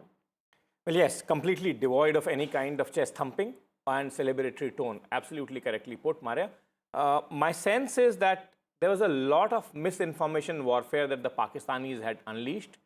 And my sense is, like the duty-bound armed forces of a nation that is otherwise commanded by a civilian authority, and armed forces act on the directions of that civilian authority, the military planners and the military chiefs decided that their version, or the version that the nation wants to hear as to what happened, should go out in a credible manner, in a credible fashion by the military, active military commanders who actually planned this strike and carried out eventually this strike.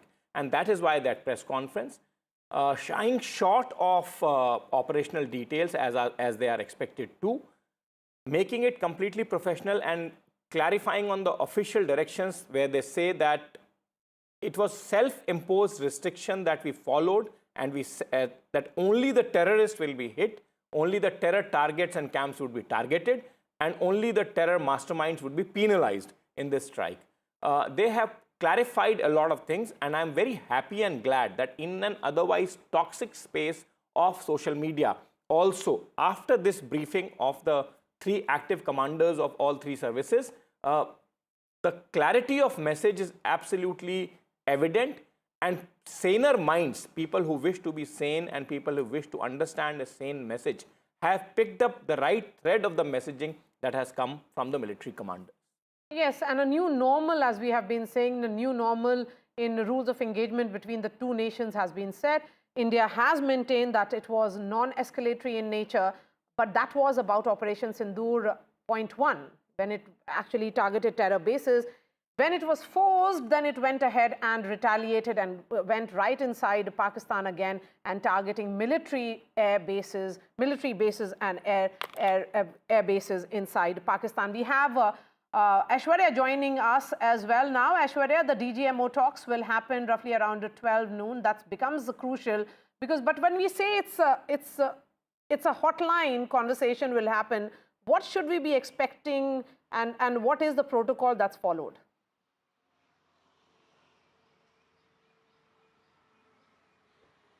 Well, at 1200 hours, the DGMOs of India and Pakistan will be connecting, and this for the second time. Just before the ceasefire announcement, there was this high-level talk between the DGMOs of India and Pakistan, which finally came to a conclusion that there is an bilateral understanding between India and Pakistan that there will be no kinetic action that will be taken as far as the ceasefire along with the line of control and the international border, and that was implemented on ground as well. It is the second time today, as being declared by the Foreign Secretary earlier, that on May 12th and at 1200 hours, there will be another level of talks. The yesterday's press conference clearly indicated that the only point of agenda will be that how the further implementation of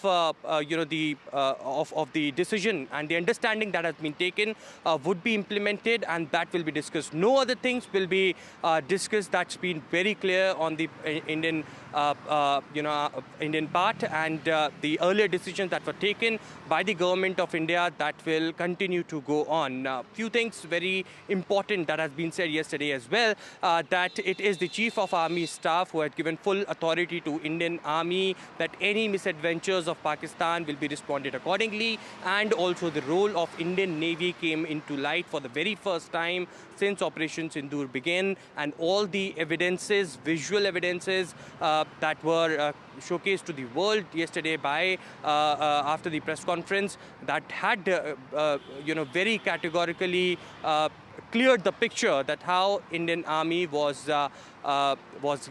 there to just target the Pakistani terror infrastructures, and they have demolished it with huge success.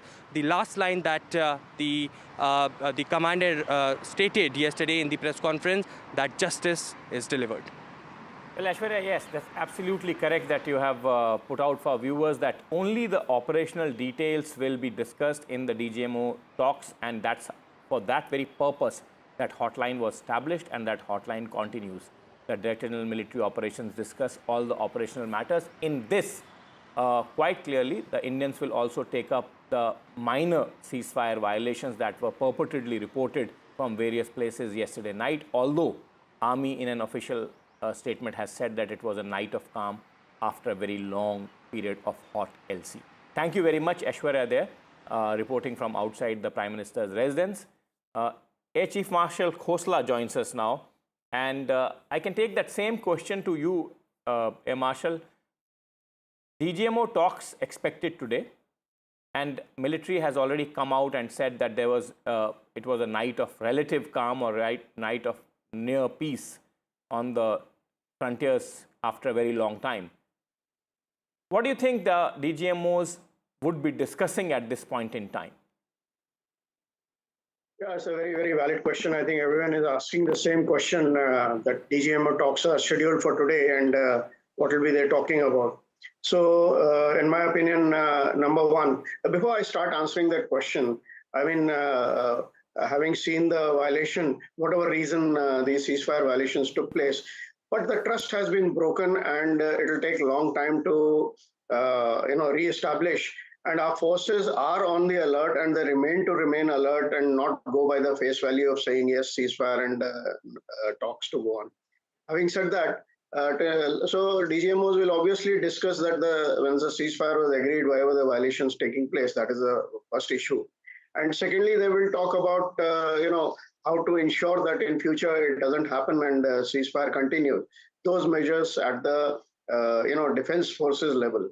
As far as the larger picture is concerned, the decisions are taken at a much higher body as to which way the relationship should go. So that I don't think they'll be talking about. They'll be talking about mainly about what measures can be put in terms of military to military talks and things, so that these skirmishes, smaller ones, or the violations don't flare up again. Do you think that that hotline can ensure that, Air Marshal, that if the message is conveyed unequivocally that the maintenance of peace on the frontiers is the primary responsibility or the expectation at this point in time from the Pakistani side, do you think that message can be drilled home to Pakistanis, and we can expect a relative calm to continue? Absolutely. That I think DGMO will, in no certain uncertain terms, will convey that this is a must, and we are watching, and we are alert, and this needs to stop. I mean, you cannot afford to say something and do something else. So that, I think, message will go absolutely clear in my mind. Also, Marshal Khosla, one more question to you before I let you go, in the sense that you are an Air Force man. What you have seen through the operation, the Pakistani response, and the Indian counter reaction. See, there are three phases. First, India struck, then Pakistanis tried to react, and then India repelled those attacks and struck back harder. As your colleagues, actually at least your former colleagues yesterday said, at some of the most prominent air bases in Pakistan, like Rahim Yar Khan, which looks like out of action right now. Can you explain to our viewers in the common man's language, Air Marshal, as to what exactly happened post India struck during the Op Sindoor? Can you explain to it, elaborate upon it? I will explain in the sense like, I look at it in three three verticals, what all Indian forces have done, and not only Air Force, I mean all the three forces together, and what are the results, and that's my perception of the whole thing. But as expected, post ceasefire, the narrative is going into a different direction. Who called off first? Who, as if that makes out whether it's a victory or a loss, and how many were killed, how many damage. That's not actually important. Important is much bigger picture. So anyway, coming back to your question. So the first part is the striking of 9 terrorist camps and going deep into the headquarters of LET and Jaish-e-Mohammed. As compared to Balakot, if you see, it has a really, really big response, where we struck only one terrorist camp which had about 300 terrorist interests. But here we have gone into 9 camps, and out of which quite were populated by these terrorist thing. And these camps were of different this thing, right? Some to headquarters, some were training camps in terms of training suicide bombers, in terms of training mujahideens, and also logistic launch pads. So it's a variety of targets. I mean, the response was very, very clear that our patience has run out, and the message was very, very clear. Okay, that is one.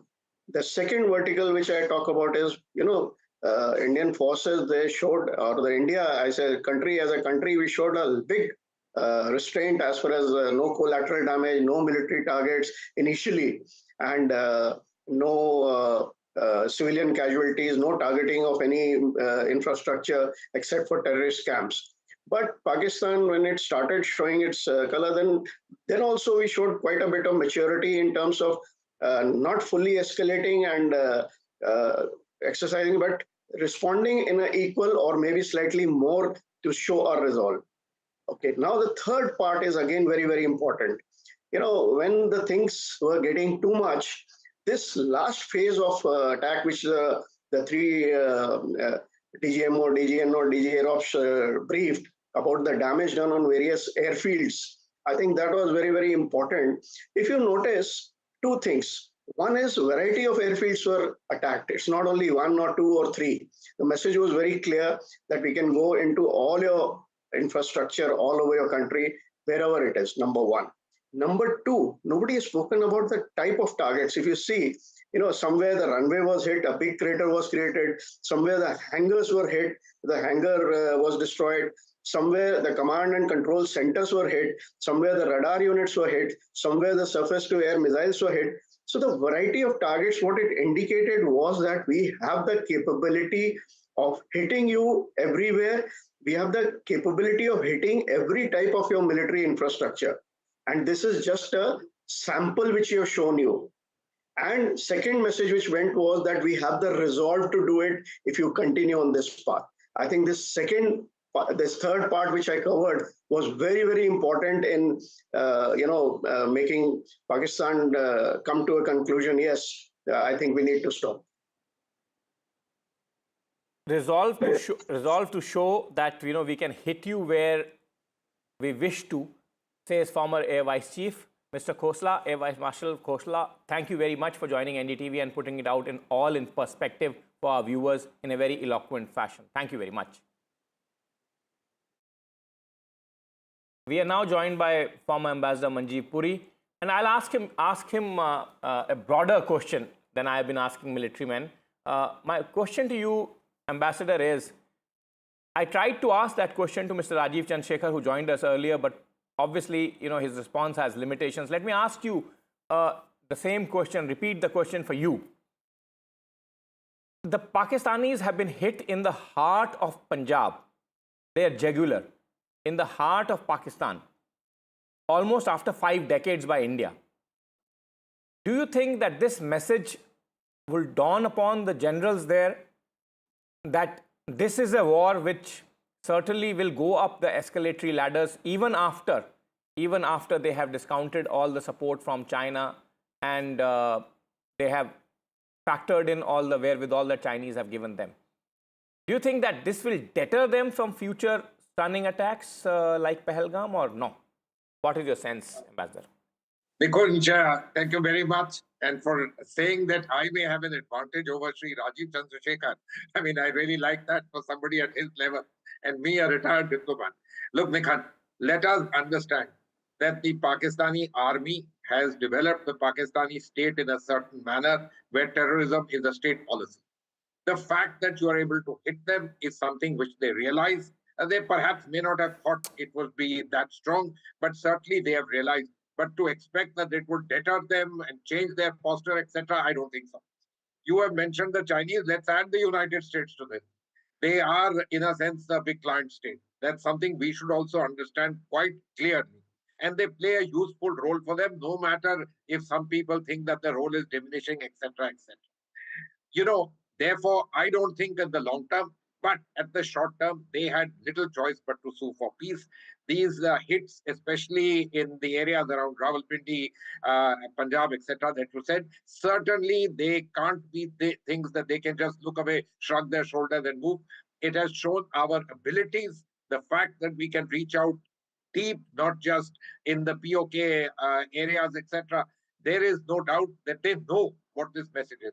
But I must also tell you, they are quite a hardened military professional, quite capable, and they spend a lot of money developing themselves, acquiring armaments, etc. But because they have developed themselves in a certain manner, this will go on. Of course, they will certainly take home the message that this is not the India that they were used to. This is a strong India. This is an India which has gone places. And this is an India which is really not just that you can go and do what you want. You get hit and you get punished and you get what you call in Hindi, muh tod jawab. Then essentially what you are saying is that since they are trained, hardened military professionals, which I have been, discussing for some time now, hit or hits is not going to completely deter them. Then quite clearly, Ambassador, you think that a larger diplomatic offensive, a larger global diplomatic offensive, which is continuously mounted against the Pakistani state for sponsoring terror, is the need of the hour, coupled with such strike whenever they cross the red line. Would you agree with that? Yeah, absolutely. You are absolutely right. Look, we've been mounting this effort for a long time. But, we need to understand, as I said, they are a kind of client state. We are a country of consequence in the world. We are a country that matters to the world. The world is interested in us. The fact that we are the fourth biggest economy makes us a country of great interest, even to their backers. And this includes China. Having said all this, as I said, as a client state, they play a different kind of more, let me say, utilitarian role in a certain sense. We have to continue our efforts. But, the thing is, frankly, all these efforts are very important, and you need to get the big world, especially the Western world, to internalize the fact that Pakistan is a state where state sponsorship of terrorism is a state policy. And that it isn't just by accident that in 9/11 they had people involved and they've done things vis-a-vis India which are known, but that this is an ingrained policy. Now, changes. Nikunj, this is a very difficult kind of thing. The Pakistan army has had the country now for almost 75 years, and they've internalized a kind of concept. And for them to stay alive and be relevant in their people, this business of enemy becomes extremely important. And so fomenting trouble, India is certainly the only institutional arrangement, the only country with which they can play this particular card, and they do it. Now, to expect this to change, I hope so, but to me it would appear a generational kind of thing. Let's look at the current thing. Without any doubt, Imran Khan is perhaps the most popular leader in Pakistan, and yet where is he in jail? This is the nature of that society, far from democratizing. It went the exact opposite way, in which, in my opinion, hardly any country in the world has done. But because they are what they are, rather large, they play their geopolitical cards, I wouldn't say adroitly, but they play it blatantly, and they reach out to people. Now also there are reports of their, being able to leverage the fact that places close to their heart got hit, and they are calling in people to help and assist, and in a sense, bolstering themselves as being a kind of useful client state. Look, I don't want to go on further, but I just want to state, India is a country of global let me say, importance. We are the fourth largest economy. We're going places. The whole world has a vested interest in us, and we have an interest in the world. We just have to be much, not just much more. We have to be responsible. We have to be careful because we have this rogue state on our border. But we also have to play huge global cards, major global equities. We have to be responsible. We are a country of consequence in the world already, and would be much more as time goes on. And therefore, mounting that persistent and continuous diplomatic offensive against Pakistan peacefully, in a peaceful manner, would you think, Ambassador, would be our best bet without aggravating further tensions in this region, which is in any case volatile? Look, tit for tat, not only that, I like that thing, Gola versus Goli. That should be very clear because, you know, these things have, let me say, first instance deterrence. That's important. This message also goes to their major backers, and others realize that, look, you can't trifle with India. That won't be extra. But will we deter it? No. We have to continuously mount this pressure. Look, the pressure got hugely ratcheted up on them after 9/11, which had nothing to do with us. But the fact is that it hasn't deterred. We will have to keep up this pressure. But my understanding is, as the world sees much greater, you know, let me say, utility, benefits, etc., sees a vested interest for themselves in the growth and development of India, and India as a major player in the world, hopefully their salience and their importance for people, even for acts which are unmentionable, it would perhaps come down, and generationally also there would be a move, and there might small chance, very small chance, some kind of a change there, which would ensure that, you know, these kind of state policies are not there, and perhaps Pakistan also moves in the direction of being what I should say a normal country with normal ambitions to look after its people, development, and so on. Seems very unlikely, but anyway, the hope should run eternal. The hope should run, says Ambassador Manjeev Puri. And Ambassador, thank you very much for joining NDTV and explaining in great detail for our viewers this morning. Thank you very much. That is coming in now. Tri-services chiefs are at Prime Minister's residence. This is a key meeting which is taking place at 7 LKM. Let me go straight to Aishwarya, who's joining us live. Aishwarya, this comes, of course, on the day that DGMO talks will happen at roughly around 12 noon. That will be a hotline that the two, Director Generals will be getting on to. And, when we say that there is a tri-services chief meet at the Prime Minister's residence, what should we be expecting, Nikunj? Particularly this is coming a night after there has been a total calm. There has been, the ceasefire which was arrived at between the two nations has been followed in letter and spirit. Yes, at least largely that the reports that we are getting, unless the service people have something additional to add on to for the briefing and the benefit of the Prime Minister and the civilian leadership. This quite clearly is a stock-taking meeting, Maria. The apex of the political authority, that is the Prime Minister of the country, is meeting the military brass and all the services arms that were involved in the operations against Pakistan would be giving their briefing to the political leadership as to what last 24 hours entailed, particularly the night entailed. Were there minor breaches? Were there no breaches of ceasefire? Was there complete calm at the borders? And what was the response of the Pakistani side, particularly because we heard initially that there was some kind of land movement of the military forces from the Pakistani side. What is the status of that movement? Have they halted in their tracks? Have they halted in their tracks, or are they still maintaining the posture that they have come to? I think Aishwarya now joins us from outside the Prime Minister's residence where this meeting is likely to happen. Aishwarya, yet another stock taking by the Prime Minister with all the service chiefs. Quite clearly, this is a diametrically opposite situation today where we have seen peace prevail on our frontiers after a fairly long break. Well, that's right. In fact, Tri-Services chiefs have arrived at 7 March at Prime Minister's residence. And this is, of course, to take a stock of the situation at the line of control along with the international border. And it is, of course, a regular briefing that will be done by the chief with the Prime Minister about the decision that has been taken of ceasefire and whether there is any movement along with the line of control as it was stated earlier, that the Indian Army has been given full authority and free hand to retaliate in a position where there is caused any sort of misadventure by the Pakistani Army. It is Prime Minister who has been briefed by the Prime Minister Chief who has now arrived at Prime Minister. So much for joining us. On that note, we are slipping into a short break.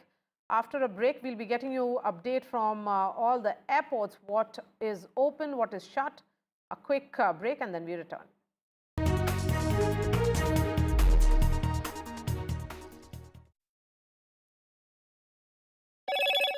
Hello, Moto.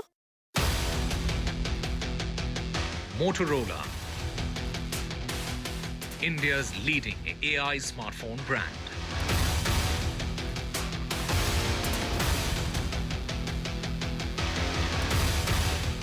Ceasefire holds along the line of control and international border. Army says no incidents reported last night. This is the first calm night India is waking up to in recent days. DGMO talks between India and Pakistan will happen at roughly 12 noon. Top military level talks will happen on the hotline. Prime Minister Narendra Modi is being briefed by Tri-Services. Support rose foretold. Foreign Secretary Vikram Misri, IAS and IPS Officers Association come out in his support. Pakistan trawlers targeted the veteran diplomat. And big jump for markets. Sensex zooms over 2,000 points. Investors cheer India-Pakistan ceasefire and US-China trade deal.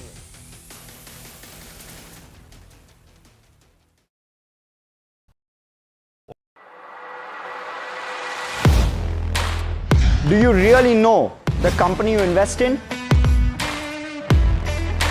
What is the real picture behind presentations and claims? Is the outlook as rosy as the company claims? Know Your Company, powered by NDTV Profit Research, shines a light on the biggest stock market movers.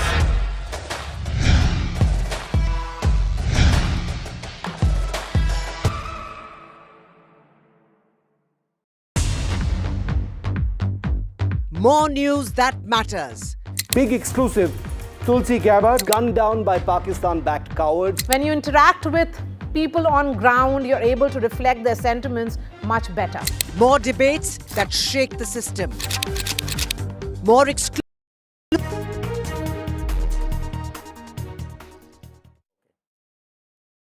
32 airports shut as precautionary measure. Remember, that was announced hours after Operation Sindoor on 7th, and that diktat actually continues. Airlines have issued advisory to the passengers, and this closure will continue till May 15th. Tanushka is joining us live. Is there a thought of a revisit, Tanushka, here? Because India is waking up to near normalcy across the country. Tanushka, if you heard me, my question is there a possibility of a rethink by the Civil Aviation Ministry on this advisory and the diktat which was issued to various airports that they have to be shut? And these are airports, ladies and gentlemen, in Punjab, Rajasthan, Gujarat, and of course in Jammu and Kashmir. These are states, remember, which were disturbed particularly because of their long border along the international border, which is with Pakistan and the line of control. Tanushka, if you heard me. Yes, I did. So yes, there is a rethink that is currently underway. We do understand that, still we haven't heard from the Ministry of Civil Aviation. So as of yet, these 32 airports that have been temporarily shut continue to remain so for civil flight operations until May 15th. However, with the ceasefire agreement, there may be a rethink with respect to this decision, whether or not, these airports are to reopen and resume with civil flight operations is something that is being, discussed upon as we speak. And we do understand as of yet, however, even with Chief Minister of Jammu and Kashmir, Omar Abdullah, even he took to social media platform X, urging the Civil Aviation Ministry and the DGCA to reopen these airports, namely to name a few of Jammu, Amritsar, Leh, Srinagar, Chandigarh, then there is Jaisalmer, Jodhpur as well, of these 32 airports. And we do understand that he is also asked for these flights to resume operations. So we're of course awaiting a response from the Aviation Ministry as regards these 32 airports. At the metro cities such as that of Delhi, Mumbai, Pune, Chennai, Hyderabad, Bengaluru, these airports have been functioning at normal. On a daily basis, these airports have been putting out advisories and updates that their operations are continuing smoothly. Tanushka, another point I would like to ask you is that the situation is dynamic, and of course a large number of these 32 airports are in the frontier zones, but some of them are also in the rear. Can the government now calibrate this and in a recalibrated strategy start to open airports in phased manner? Is that a possibility that you think that the Civil Aviation Ministry would be considering currently? That may be the case because precautionary measures, this move was taken as a precautionary measure, and the fact that it was extended earlier, the airports were shut until May 10th, and the shutting down also happened in a phased manner as well. First it was 20 airports, then it became 24, and then eventually it came to 32. So similarly, it may happen that airports may start reopening in a phased manner as well. However, something conclusive on this is yet to come about with respect to the reopening. Anushka, thank you for that quick update. On that note, we are slipping into a short break, and then we'll continue to track two developments very, very closely. One, the Tri-Services Chiefs meeting Prime Minister Modi at his residence, and then the DGMO talks which will happen on the hotline at 12 noon. Two stories, and this is your destination for all that's breaking. A quick break, and then Gargi returns on the other side.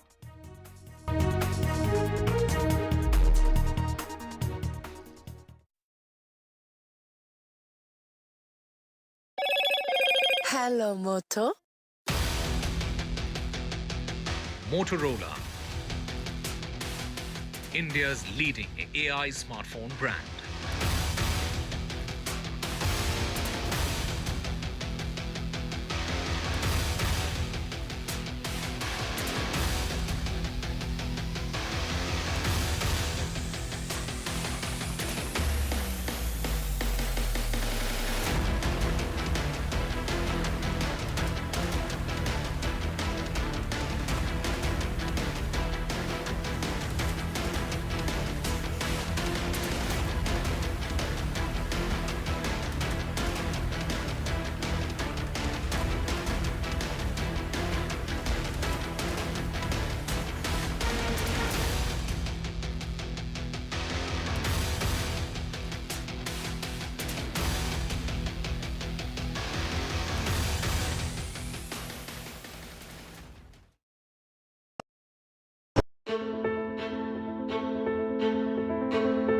News is not just headlines, it is what impacts you.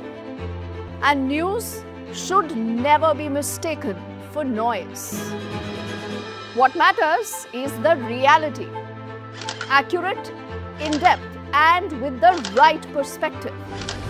For over 20 years, I have been a journalist, and never has clarity mattered more than now. At Newsnight, we go beyond the surface. We dissect the details, challenge the narratives, and bring you the unparalleled clarity you deserve in a world clouded by misinformation. We are bold, we are direct. Newsnight, for the news in your interest. Only on NDTV 24/7.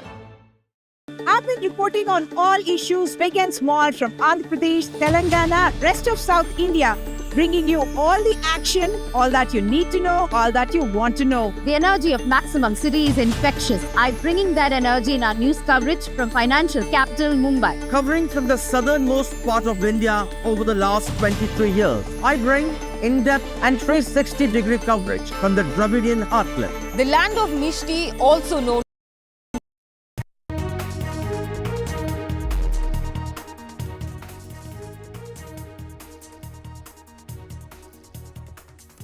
and welcome. You're watching NDTV. I'm Gargi Rawat. Coming up ahead, all the top developments. It's been a night of calm along the international border as well as the LOC key meeting taking place at the Prime Minister's residence. All that and more up ahead. Let's take a look at the headlines.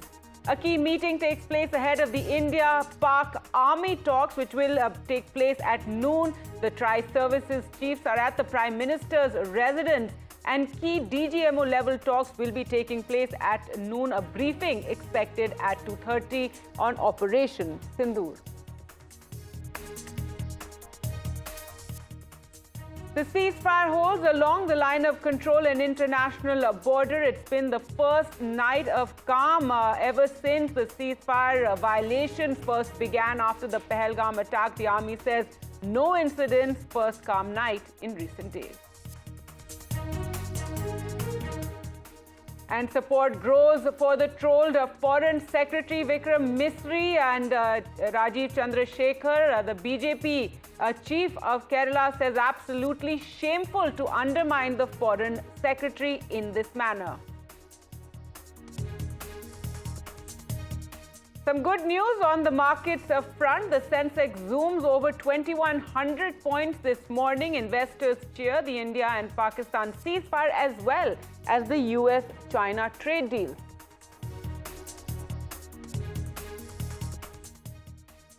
And more on that breakthrough. The US announces the major trade deal with China, says this was achieved during the trade talks. Asian markets rise on the announcement of the trade deal.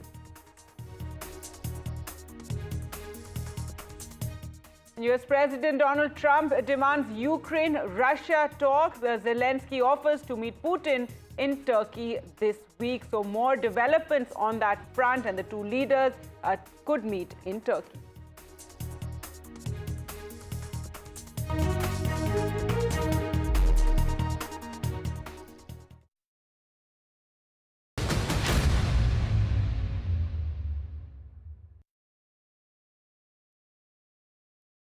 All right, let's get you all the top developments taking place. While it has been the first night of calm along the LOC and international border, right now you have a key meeting taking place at Prime Minister Narendra Modi's residence, where the tri-service chiefs have all arrived to meet with the Prime Minister, Defence Minister and Chief of Defence Staff are also all part of this meeting. So this key meeting taking place just ahead of those DGMO level talks, which will take place between India and Pakistan in a short while from now. Around noon is when the Army Brass hotline call is expected. This is another call, really. Remember, India has said that the talks or any communication between India and Pakistan will remain at the DGMO level. So those talks will take place at noon today. Also a briefing expected again at 2:30 on Operation Sindoor. Yesterday we saw that briefing which spoke about the entirety of the operation, the kind of damage wrought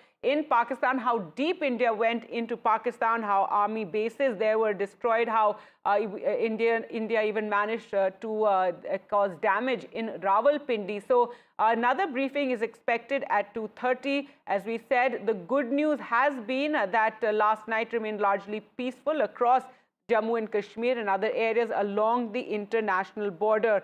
Well, we'll be going across to our reporters for more on this story.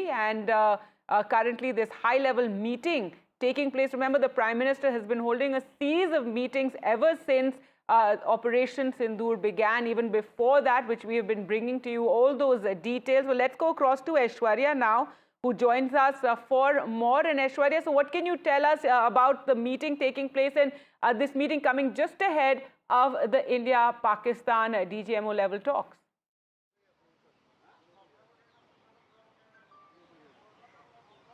Well, that's right. In fact, Prime Minister Narendra Modi is holding this crucial meeting at 7 Lok Kalyan Marg, which is his residence. Defence Minister Rajnath Singh, Tri-Services Chief CDS Anil Chauhan and NSA Ajit Doval all have arrived, and since the Operation Sindoor began, or since the Pahalgam terror attack. We are witnessing on a daily basis there is this kind of briefing that Prime Minister takes from the top security officials. He's been briefed about each and every development. Yesterday also we have seen in the afternoon Prime Minister holding that crucial meeting of the top security officials of the country.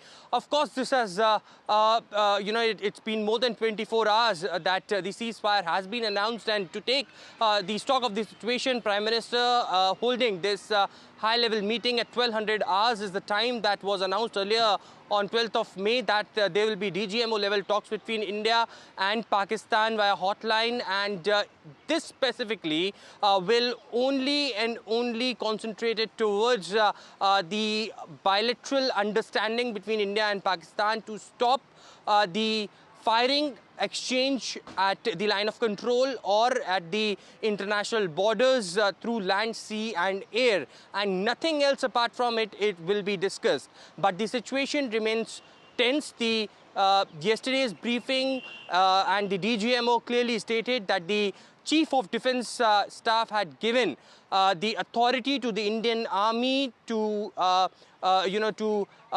clearly take care of the situation, and if there is any sort of misadventure by the Pakistani, then they have given the authority to retaliate accordingly. Apart from it, it was also various details with the kind of the evidences that the Indian Army gave, that also came out. But it is very important to note that soon after the commanders of Indian Air Force, Navy and Army held that press conference, there was late night press conference from the Pakistani side as well, which was of course again a kind of propaganda, a kind of fake narratives that they wanted to set, and that was busted by the Indian officials yesterday as well. And at the press briefing that is expected at 2:30 again, there would be more such propaganda or the fake narratives that can be busted, and more operational details can be given. But certainly, Aishwarya, sorry to interrupt you. Yes, that meeting, Aishwarya reporting from outside the Prime Minister's residence where that meeting is taking place. But let's go across to where the BJP is addressing a press conference. जिस प्रकार का terror demolition, जिस प्रकार आतंकवाद का खात्मा बीते कुछ दिनों में हमने भारतवर्ष में देखा है, भारतवर्ष ने जिस प्रकार से पाकिस्तान में आतंकी अड्डों को ऑपरेशन सिंदूर के माध्यम से समाप्त किया है, वह अपने आप में पूरे विश्व में एक संदेश भेजता है, एक निर्णायक संदेश। आतंकवाद के खिलाफ लड़ाई के विरोध, आतंकवाद के खिलाफ एक निर्णायक संदेश। इसलिए आज का ये प्रेस कॉन्फ्रेंस, इसको संबोधित करते हुए मुझे गर्व की अनुभूति हो रही है। अदम्य साहस का परिचय दिया है भारत की सेना ने, अदम्य साहस। आज भारतीय जनता पार्टी और हम सभी कार्यकर्ता, आज सारा भारत धन्यवाद करता है भारत की आर्मी का, भारत की सेना का, भारत की एयरफोर्स का, भारत की नेवी का और उन तमाम जाबाज सेनानियों का जिनके कारण आज ऑपरेशन सिंदूर सफल हुआ है। अगर सही मायने में देखा जाए तो ऑपरेशन सिंदूर और उसके विषय में पूरा हिंदुस्तान आज जानता है, क्योंकि कई प्रेस कॉन्फ्रेंसेस हुए। कल भी तीनों डीजीएमओ ने मिलकर के देश को संबोधित किया और तमाम तथ्य जो देश जानना चाहता था उसे उन्होंने हमारे समक्ष रखा। मगर मुझे लगता है कि एक आम नागरिक के भाषा में, बहुत साधारण भाषा में आज मैं आपको बताना चाहूँगा कि ये जो ऑपरेशन सिंदूर हुआ है, किस प्रकार से इससे हिंदुस्तान आतंकवाद के खिलाफ लड़ने में एक निर्णायक भूमिका हिंदुस्तान ने अदा किया है। आप सभी जानते हैं 22 तारीख का वो दिन, that unfortunate day on 22nd of April, जब पहलगाम में 26 लोगों का नृशंस हत्या कर दिया गया था आतंकवादियों द्वारा। वह आतंकवादी जो पाकिस्तान से आए थे, वह आतंकवादी जो पाकिस्तान द्वारा प्रशिक्षित किए गए थे, आतंकवादियों द्वारा प्रशिक्षित किए गए थे। उनमें 25 भारतीय थे और एक नेपाली नागरिक था। प्रधानमंत्री श्री नरेंद्र मोदी उस समय विदेश दौरे में थे, सऊदी अरब में थे। प्रधानमंत्री नरेंद्र मोदी तुरंत भारत लौट के आते हैं और उन्होंने जनता की बात को सुना। जनता ने उस समय एक मांग रखी कि आतंकवाद के ऊपर हमला हो, हमें बदला लेना है पहलगाम के इस आतंकवादी हमले का। प्रधानमंत्री ने बिहार की भूमि से ऐलान किया और यह वादा किया कि मैं वादा करता हूं कि जो आपकी इच्छा है कि आतंकवाद के खिलाफ हमला होगा, हम पहलगाम के इस आतंकवादी हमले का बदला लेंगे। We will avenge the death of 26 people. प्रधानमंत्री ने कहा यह जो बदला होगा यह आतंकवादियों के कल्पना से बाहर का बदला होगा, और जो बदला हुआ वो आतंकवादियों के कल्पना के बाहर का बदला था। प्रधानमंत्री जी ने कहा कि हम घुस के मारेंगे और मिट्टी में मिलाएंगे आतंकवादी के ठिकानों को, और आतंकवादियों के ठिकानों को प्रधानमंत्री नरेंद्र मोदी जी के निर्णय ने और हमारे सेना के अदम्य साहस ने मिट्टी में मिलाने का काम किया। यह वादा प्रधानमंत्री नरेंद्र मोदी जी का था। 22 तारीख से 7 मई तक लगभग ये 14 दिन आप सभी ने देखा पूरे भारतवर्ष में एक प्रकार से एक माहौल टेंशन का था, प्रेशर का था कि तुरंत निर्णय किया जाए, तुरंत एक्शन में आया जाए। बहुत सूझबूझ के साथ, सोच समझ करके, स्ट्रैटेजी के साथ। पाकिस्तान भी जानता था कि हमला होगा, एयर स्ट्राइक पहले हो चुका था, किस प्रकार सर्जिकल स्ट्राइक पहले हो चुकी थी। पाकिस्तान पूरी तरह जानता था कि इस बार भी छोड़ा नहीं जाएगा, मगर उसके बावजूद पाकिस्तान इतना दिमाग लगाने के पश्चात वह डेट नहीं जान पाया जिस दिन यह हमला होना था। 22 तारीख से 7 तारीख के बीच में कुछ नॉन मिलिट्री एक्शंस जिन्होंने पाकिस्तान को कमजोर किया, वह प्रधानमंत्री नरेंद्र मोदी जी ने और भारत की सरकार ने लिया। ये जो ऑपरेशन सिंदूर है, इसका एक मिलिट्री पोर्शन है तो एक नॉन मिलिट्री पोर्शन भी है। और नॉन मिलिट्री पोर्शन में सबसे बड़ी बात इंडस वाटर ट्रीटी, जो सिंधु नदी समझौता 1960 का था, उसे स्थगित किया गया, अबेयंस में रखा गया। आप सभी जानते हैं लगभग 90% पाकिस्तान जो है इसी पानी पर निर्भर करता है। लगभग 80% उनका जो कृषि है इस पानी पर निर्भर करता है। इस पानी को यदि रोक दिया जाए तो पाकिस्तान की 1/4 जीडीपी गिर जाती है। इस पाकिस्तान को अगर इस पानी से वंचित रखा जाए तो पाकिस्तान के हालात वैसे होंगे कि उनकी जीडीपी लुढ़केगी, कृषि लुढ़केगा। केवल कृषि और जीडीपी नहीं, उनके पावर कट्स होंगे और इस प्रकार का माहौल पाकिस्तान में पैदा होगा कि पाकिस्तान एक फ्रजाइल स्टेट के रूप में, अभी भी फ्रजाइल है, और फ्रजाइल स्टेट के रूप में वो सामने आएगा। झेलम और चनाब अब संपूर्ण रूप से भारत सरकार के अधिकार में है, अधिकार क्षेत्र में है। और जिस प्रकार से यहां हम बांध बनाने की और रिवर को आगे बढ़ाने की बात कर रहे हैं, नए रिजर्वॉयर, इरिगेशन और हाइड्रो पावर से जम्मू कश्मीर, लद्दाख, पंजाब एवं हरियाणा, इन राज्यों को बहुत फायदा मिलने वाला है। ये कहा गया कि पानी और खून एक साथ नहीं बहेगा।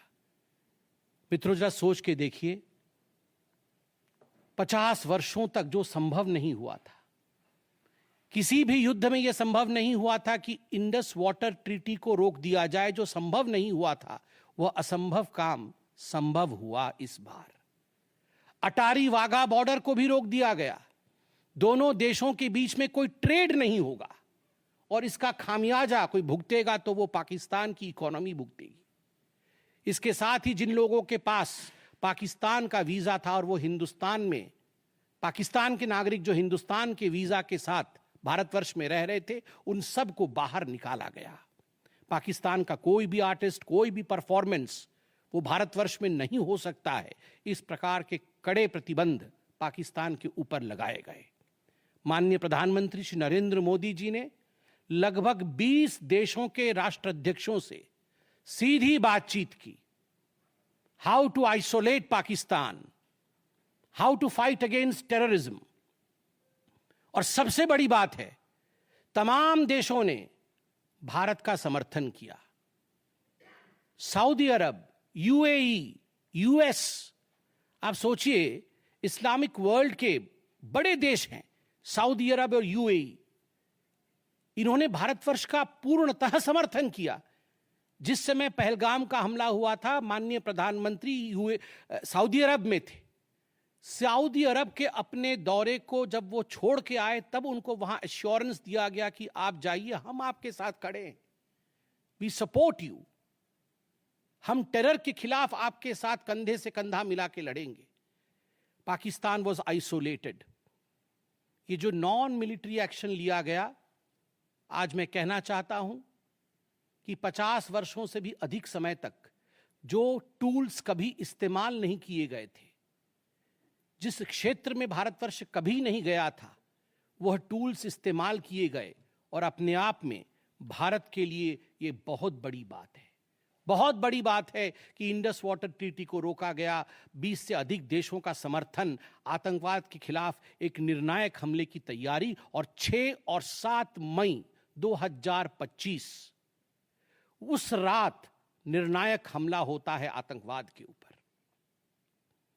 सभी जानते हैं कि 9 आतंकवादी ठिकाने जो POJK में थे और पाकिस्तान में थे, उन्हें ध्वस्त किया गया। यह ऑपरेशन सिंदूर एक बहुत बड़ा दायरा तय करता है। इसने पूरे विश्व को दिखाया कि भारतवर्ष क्या कर सकता है। ऑपरेशन सिंदूर ने दिखाया कि केवल LOC नहीं, इंटरनेशनल बॉर्डर के पार जाके भी भारत पाकिस्तान के अंदर किसी भी टारगेट को प्रिसाइसली उस पर हमला कर सकता है और आतंकवाद के खौफ को समाप्त कर सकता है। इस पूरे ऑपरेशन का लक्ष्य क्या था, इसे समझने की आवश्यकता है। लक्ष्य क्या था? क्या हमने लक्ष्य की पूर्ति की? What was the aim of Operation Sindoor? Did we achieve what we aimed for? क्या लक्ष्य था? नंबर 1 लक्ष्य था आतंकवादी ठिकाने जो दूर दराज इलाके में है पाकिस्तान में, जहां आज तक कोई नहीं पहुंच पाया, जहां आज तक पाकिस्तान के आतंकवादियों को लगता था कि वो सुरक्षित हैं, वहां तक पहुंचना यह लक्ष्य था। दूसरा लक्ष्य था आतंकवादियों को ढेर करना, मार देना। तीसरा लक्ष्य था इन टारगेटों को जमींदोज करना, उन्हें मिट्टी से मिला देना। चौथा लक्ष्य था इस पूरे काम को करते हुए कोई भी सिविलियन, उसके ऊपर किसी प्रकार से कोई इंजुरी नहीं होना। और अंतिम लक्ष्य था किसी प्रकार के मिलिट्री, जो पाकिस्तान का मिलिट्री या सैन्य बेस हो, उसके ऊपर हमला नहीं करना। अर्थात यह लड़ाई आतंकवाद के खिलाफ थी। यह लक्ष्य था ऑपरेशन सिंदूर का। This was a fight against terrorism and terrorists. क्या हम लक्ष्य को पा पाए? आप देखिए, जब यह हमला हुआ तो 9 ठिकाने ध्वस्त हुए, उनमें 5 POJK में थे, पाक ऑक्यूपाइड जम्मू कश्मीर में, और 4 पाकिस्तान में थे। सबसे बड़ी बात है, पहली बार पंजाब प्रोविंस, जो कि पाकिस्तान का एक बहुत स्ट्रेटेजिक लोकेशन है, पंजाब प्रोविंस उनका हृदय है पाकिस्तान का, उसके अंदर भारतवर्ष घुस करके आतंकवादियों का सफाया करता है। यह अपने आप में छोटी बात नहीं है। This is a big achievement as far as Operation Sindoor is concerned. Lashkar-e-Taiba, Jaish-e-Mohammed, Hizbul Mujahideen, इनके ठिकाने ध्वस्त होते हैं। और मैं यहां वो नाम पढ़ना चाहूंगा। ये जो 9 नाम है, 9 आतंकवादी ठिकाने, मैं आज देश से अपील करना चाहूंगा, तमाम भारतीयों से अपील करना चाहूंगा कि ये नाम हमें स्मरण करना है। आने वाले 100 वर्षों तक हमें इन नामों को याद दिलाते रहना है, दोहराना है। जब भी आतंकवाद सर उठाए तो हमें ये चित्र दिखाने हैं कि तुम्हारा क्या हश्र किया था ऑपरेशन सिंदूर ने, भारत की सेना ने, भारत की राजनीतिक इच्छा शक्ति ने और भारतीयों ने, इसलिए मैं नाम पढ़ना चाहूंगा। सवाई नाला कैंप मुजफ्फराबाद जो पीओजेके में है, 30 किलोमीटर दूर है एलओसी से, उसे ठिकाना लगाया गया लश्कर तोयबा का ट्रेनिंग सेंटर था।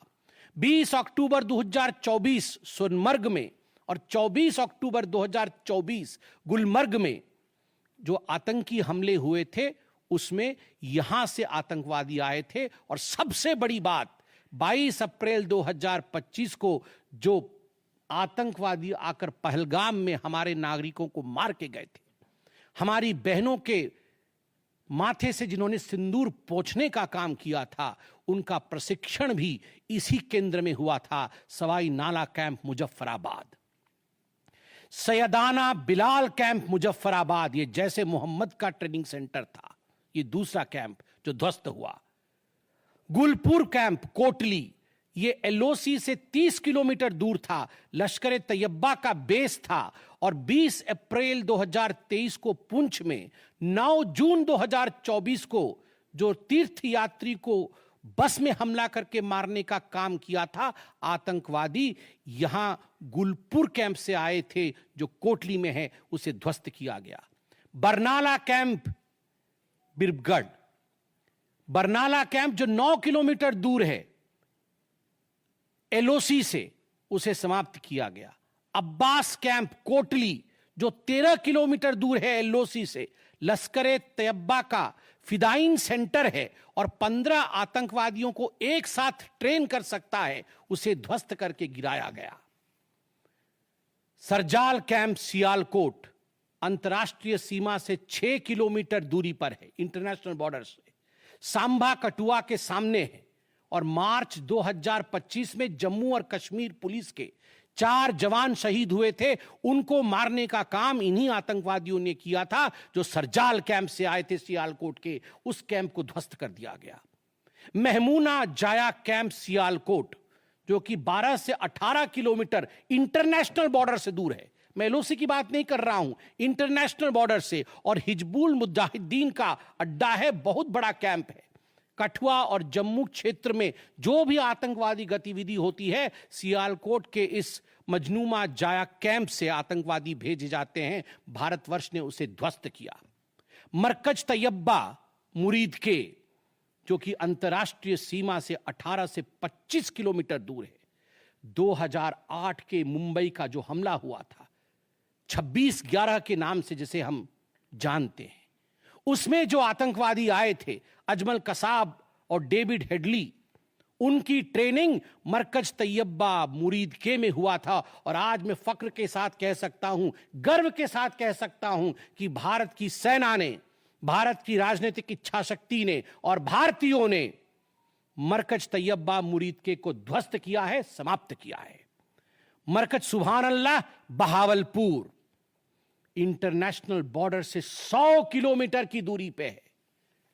विश्व में किसी ने ऐसा नहीं सोचा होगा, पाकिस्तान ने तो सपने में भी नहीं सोचा होगा कि भारत की सेना के पास, भारत की एयरफोर्स के पास और भारत के राजनेताओं के पास ऐसी इच्छा शक्ति होगी कि इंटरनेशनल बॉर्डर से 100 किलोमीटर दूर घुस के वो हमारे आतंकी अड्डे को ध्वस्त कर सकते हैं। मरकज सुभान अल्लाह जो कि जैशे मोहम्मद का मुख्यालय था, उस मुख्यालय को भारत की वायुसेना ने ध्वस्त किया।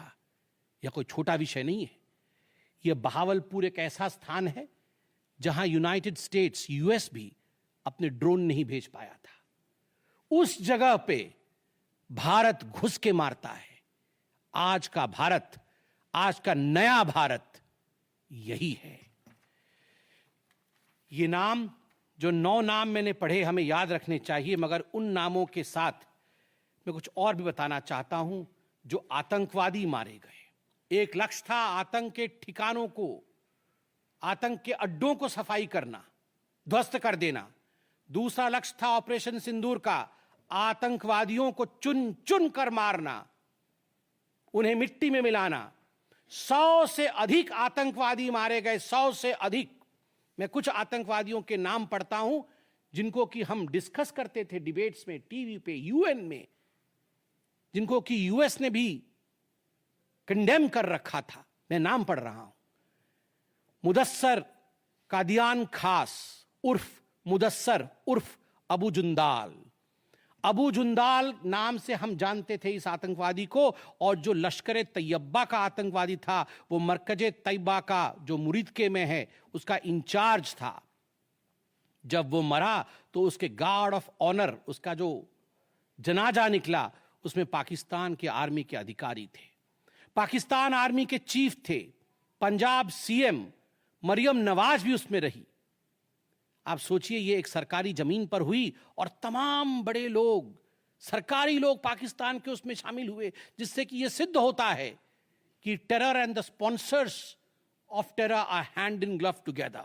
आतंकवादी और जो आतंकवादियों को बढ़ावा देने वाले वो एक साथ काम करते हैं। दूसरा, हाफिज मोहम्मद जमील, ये जैशे मोहम्मद का आतंकवादी है। ये ब्रदर इन लॉ साला था मौलाना मसूर अजहर का, और इंचार्ज था मरकज सुभान अल्लाह बहावलपुर का, वह भी मारा गया। तीसरा आतंकवादी मोहम्मद यूसुफ अजहर उर्फ उस्ताद जी उर्फ मोहम्मद सलीम उर्फ घोशी साहब, जैसे मोहम्मद का नामी आतंकवादी, और यह भी मौलाना मसूद अजहर से जुड़ा हुआ था, और यह वेपन ट्रेनिंग देता था जैशे मोहम्मद का। और सबसे बड़ी बात, IC 184 के हाईजैकिंग में इसका हाथ था।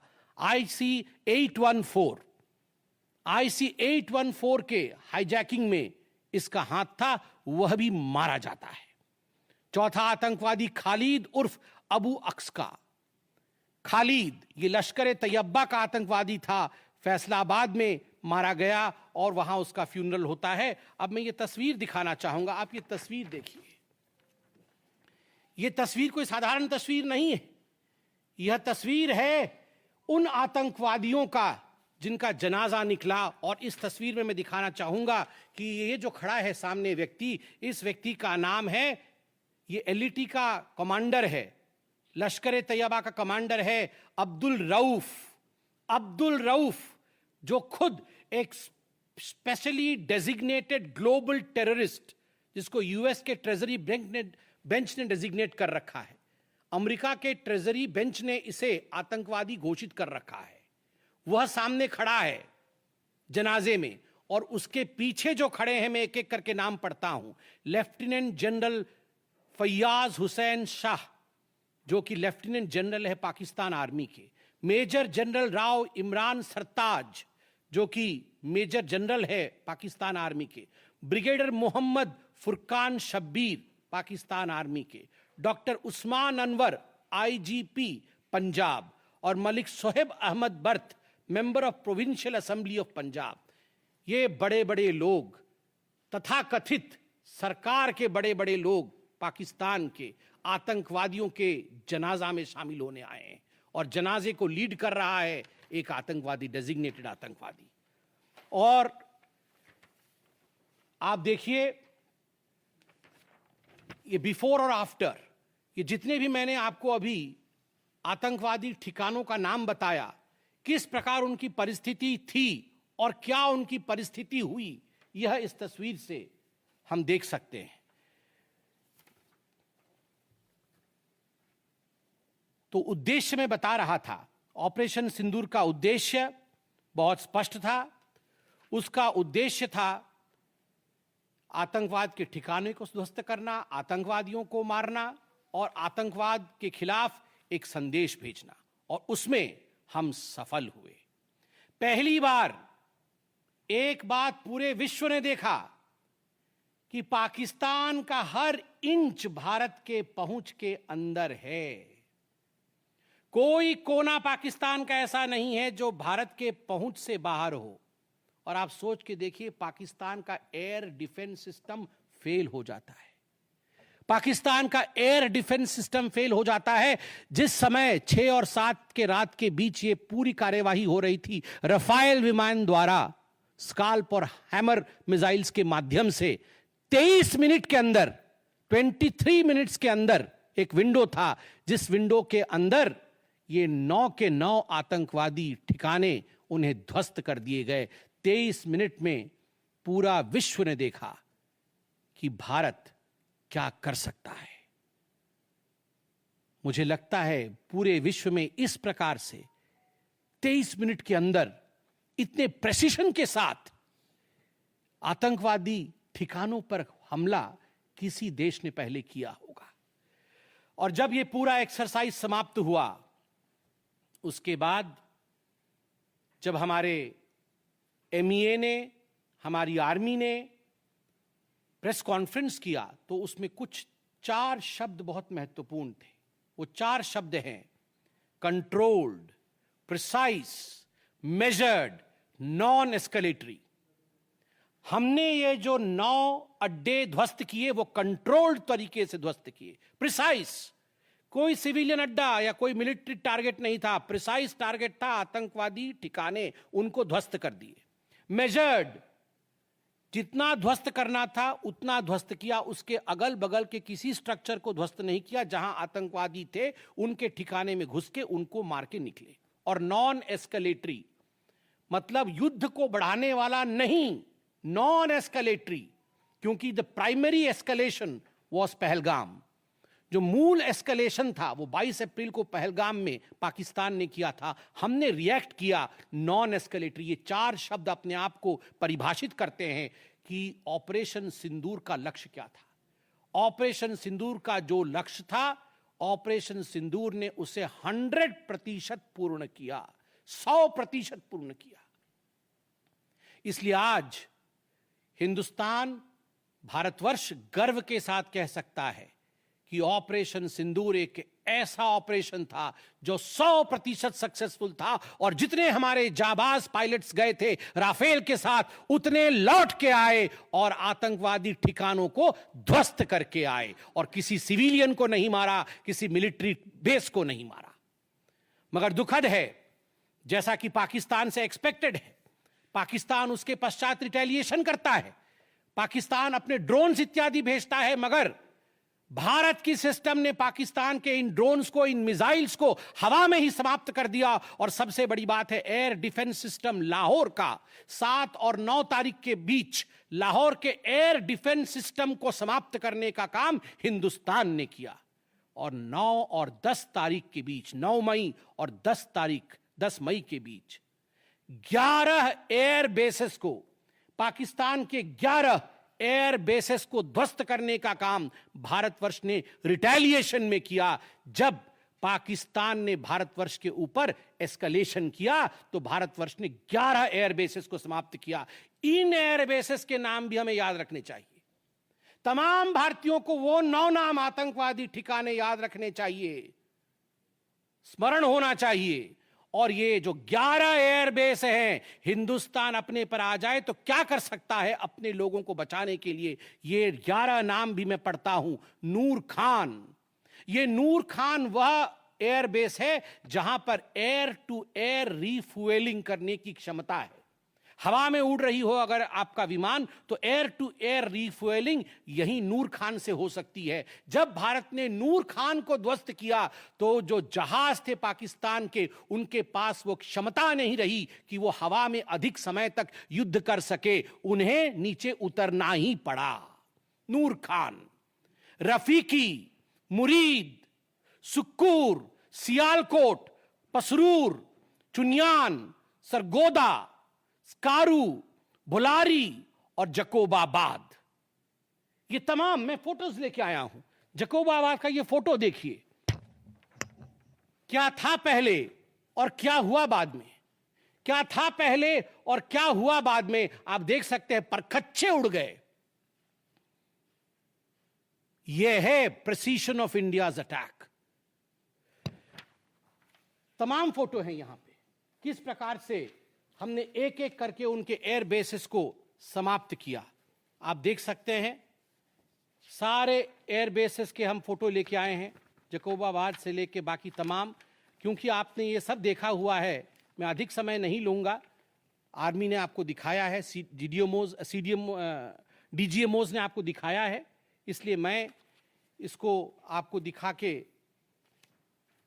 दोबारा, I would not like to take much time, but मैं रिमाइंड करना चाहूंगा कि 11 एयर बेसेस को हमने ध्वस्त किया।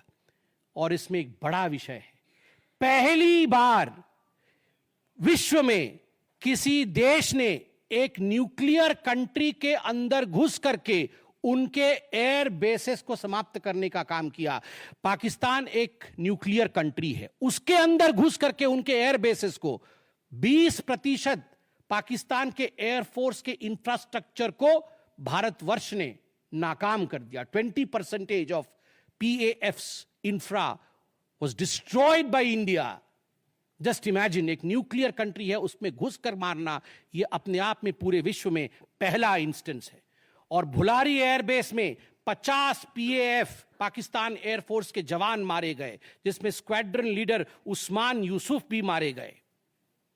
कुल मिलाकर के 9 आतंकी ठिकाने, 11 एयरबेस, 100 से अधिक आतंकी, 50 जवान और अपनी इज्जत, यह पाकिस्तान ने खोया है।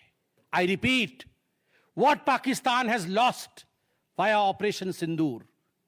9 आतंकी ठिकाने, बड़े बड़े आतंकी ठिकाने, 11 एयरबेस, 100 से अधिक आतंकवादी, 50 से अधिक जवान और अपनी इज्जत, यह पाकिस्तान ने खोया है।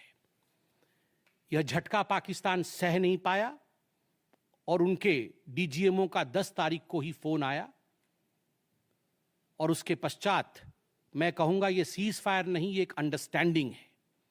ये एक अंडरस्टैंडिंग है कि यदि भविष्य में किसी प्रकार का कोई भी आतंकी हमला होता है तो यह अंडरस्टैंडिंग तोड़ दी जाएगी। हमने करके दिखाया है, जो पहले कभी नहीं हुआ था वो हुआ है इस बार। अंदर घुस के मारा है हमने, ये एक अंडरस्टैंडिंग है। और सबसे बड़ी बात है, पाकिस्तान में उनके मौलाना, उनके मौलवियों ने पाकिस्तान का साथ नहीं दिया, मगर हिंदुस्तान की एकता देखिए, हिंदुस्तान का भाईचारा देखिए। पूरा देश एक होकर खड़ा हुआ, पूरा देश सेना के पीछे, सेना के अदम्य साहस के पीछे, हमारी राजनीतिक इच्छा शक्ति के पीछे पूरा भारत एक होकर खड़ा हुआ। और आज मैं कहना चाहता हूं कि आज पाकिस्तान पूरे विश्व में अलग थलग पड़ा है। पहले भी ऐसे वक्त थे, अनेकों प्रयास भारतवर्ष करता था। पहले हम सबूत देते थे, प्रयास करते थे डोजियर के माध्यम से पाकिस्तान को प्रूफ दे आतंकवाद का। वो डोजियर लेती थी मगर उस पर काम नहीं करती थी। मगर आज नए भारतवर्ष ने पाकिस्तान को बख्शा नहीं है। आतंकवाद के खिलाफ एक निर्णायक लड़ाई हुई है और प्रधानमंत्री जी ने स्पष्ट कहा है, वहां से यदि गोली आती है तो यहां से गोला जाएगा। इसी के साथ मैं अपने वक्तव्य को समाप्त करता हूं। कोई प्रश्न हो तो अवश्य पूछे। Sambit Patra addressing the media there, talking about Operation Sindoor and its success, speaking about how for the first time India went into a nuclear country and air bases were destroyed. He says it's the first time something like this ever happened. He said the Prime Minister had promised tough action and tough action was taken. He spoke about the terror bases that were first destroyed under Operation Sindoor, and then the army bases that were hit as well. And he says 11 air bases, and the extent of India, how India managed to reach inside Pakistan is for the first time some action like this was taken. He says the international community also stands by India and said that major foreign nations support us. He says we have exposed Pakistan as a fragile state and taken these very, very tough steps against Pakistan under Operation Sindoor. Now, to tell you what's going on, there is a high-level meeting taking place at the Prime Minister's residence where the tri-services chiefs are there. There will be another phone conversation, a hotline conversation between the India and Pakistan DGMOs in a sense to consolidate this ceasefire that has been decided on. And then there will be a briefing by the services, by the government at 2:30. We'll slip into a short break, more coming up.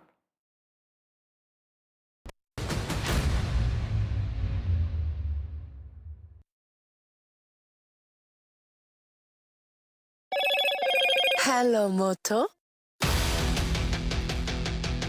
Motorola, India's leading AI smartphone brand.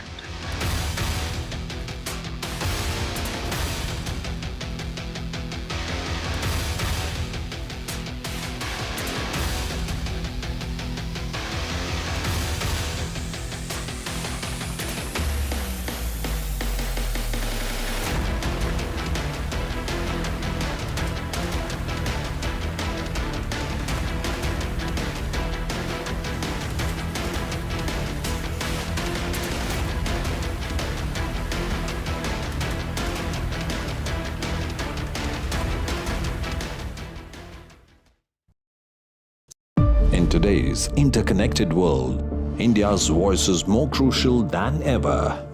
When India speaks, the world listens.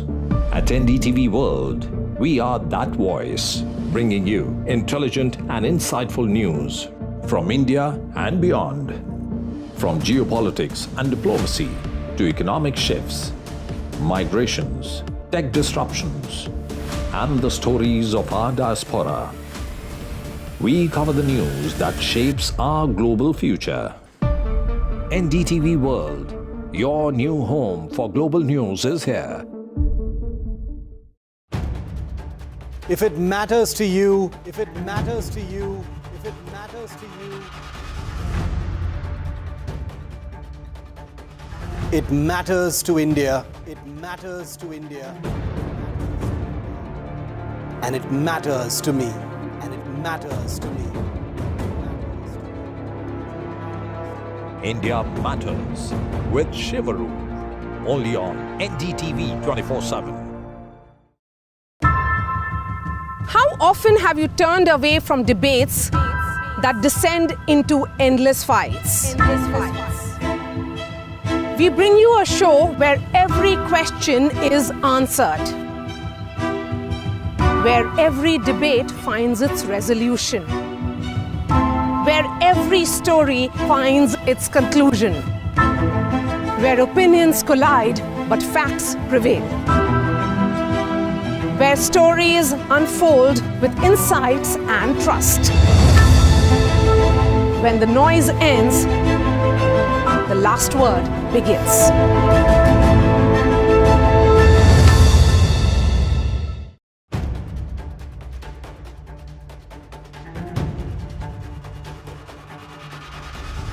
If it matters to you, if it matters to you, if it matters to you,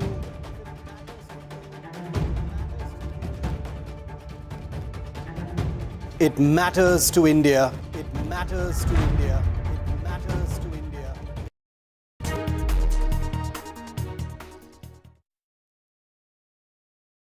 Welcome back. Let's take you through all the top developments. And there is a high-level meeting underway at the Prime Minister's residence where the tri-service chiefs are there. The NSA Defence Minister also attending that meeting. In fact, in a short while from now, there will also be the hotline talks between India and Pakistan that will be taking place. That is something that was decided to consolidate really on the ceasefire. And it's been the first night that it has been calm in Jammu and Kashmir and along the border. Well, to talk more about the situation, we're now joined by Tara Karta, former Director, National Security Council Secretariat. Thank you so much, ma'am, for joining us. And yesterday we saw the briefing by the armed forces, and they spoke about the success of Operation Sindoor, the manner in which we went into Pakistan, striking at the air bases, also emphasizing our hand was forced because of the kind of aggression Pakistan was showing with, sending in drones into civilian areas as well. So, ma'am, your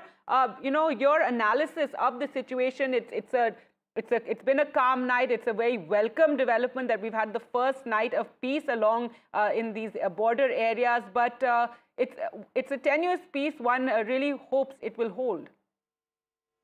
I think what the briefing brought out is what we discussed earlier also, Gargi, that this has been such a controlled operation. You can literally see the steps with which they were going ahead in their targets. And it was on the last night that they hit Rawalpindi and the Chaklala Air Base and very highly strategic targets. Now, what is what we should, given the talk on social media, what is important is that you hit. It doesn't matter really how much damage you caused, this many aircraft, it really doesn't matter. You hit, you sent a message. You know what, you can hit once, you can hit again. So the message was, look, this is how close we've come. Now it's up to you.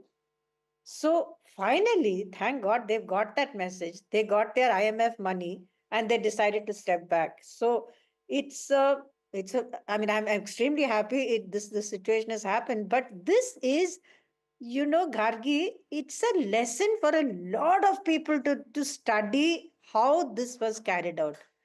I don't know very, very, very few operations across history which were carried out in a nuclear environment and carried out with such forethought, in terms of what we'll do and holding back. I mean, I don't want to sound disrespectful, but you don't have an Abhinandan being caught this time. That is how your operations were controlled. I mean, the mistakes happen, right? You learn from them and you move on. So, like I said, this is a textbook example of how to get your objective and walk away. Absolutely, and as you said, the precision strikes, and that is what's been emphasized, the fact that we hit air bases, that we did not want to cause any sort of damage in civilian areas, unlike what we saw coming from Pakistan with the drone attacks taking place, and then our defense systems also working extremely efficiently. Dr. Tara Karta, I also want to talk about the manner in which the ceasefire was announced by Donald Trump, and then he again posted another a social media post where he lauded both India and Pakistan and their leadership, and it set a somewhat bad taste in this entire episode. Yes, we are working with the US, and of course no mediation, maybe some constructive steps were taken by them, but that somewhat bad note given also this equivalence of India and Pakistan. No, we're absolutely nowhere near the same. Absolutely. I mean, while I appreciate the sentiment that they want to stop a war or whatever, he's done this thrice before. When during his first tenure, he offered mediation 3 times. Once I was sitting there when Imran Khan had come calling, and he was quietly told, yeah, please lay off. And he was told by the administration people themselves that, look, this is not something India would like. But this whole, it's as if the terrorist camps don't exist. Come on, you had a war on terror. You brought it in the UN. Like I said earlier, in the UN designated list, there are addresses and street names of where the terrorist hideouts which we attacked are. So are you saying the UN is a liar? So it's finally, building on this, it's now a perception battle also that one has to, internationally wage. Yes, indeed, absolutely. But that battle, I think we need to take it outwards. You need to bring in academics, everybody from other areas to study this operation with as much transparency as is possible. I mean, you can't give everything away, but a certain amount of transparency would be good for our own benefit and in terms of war analysis overall. All right, Dr. Tara Karta, thank you so much once again for speaking to us here on NDTV. And some good news now coming in remember, several airports, over 20 airports were closed during this time of hostilities between India and Pakistan. But now one of the Chandigarh airport, we're told, has reopened. So yes, flights resumed to Chandigarh airport. So that's a big relief for air travelers, many of whom were stuck. And this also it shows us that the peace is solidifying. This ceasefire is really getting, one is getting more relaxed in terms of the ceasefire. It's been a night of peace, and now slowly and hopefully more of these airports along our border areas that were closed as a precautionary measure will open. So Chandigarh airport flight operations are resuming there. So some good news really coming in on that front. 32 airports in all were shut during this period of hostilities between India and Pakistan. And now the first of the airports, Chandigarh airport flights have resumed. And it's been a big disruption in air travel over these last couple of days. It was necessary, of course, given the kind of hostilities one was seeing and the drones that were being sent in by Pakistan. So this was a precautionary measure in which 32 airports were closed along our border states and areas. And now the first of the airports, and hopefully we'll hear many more opening up. Chandigarh Airport has resumed its flights. And hopefully going forward, we are going to hear more on this. Currently, the Prime Minister holding that high-level meeting with the tri-service chiefs.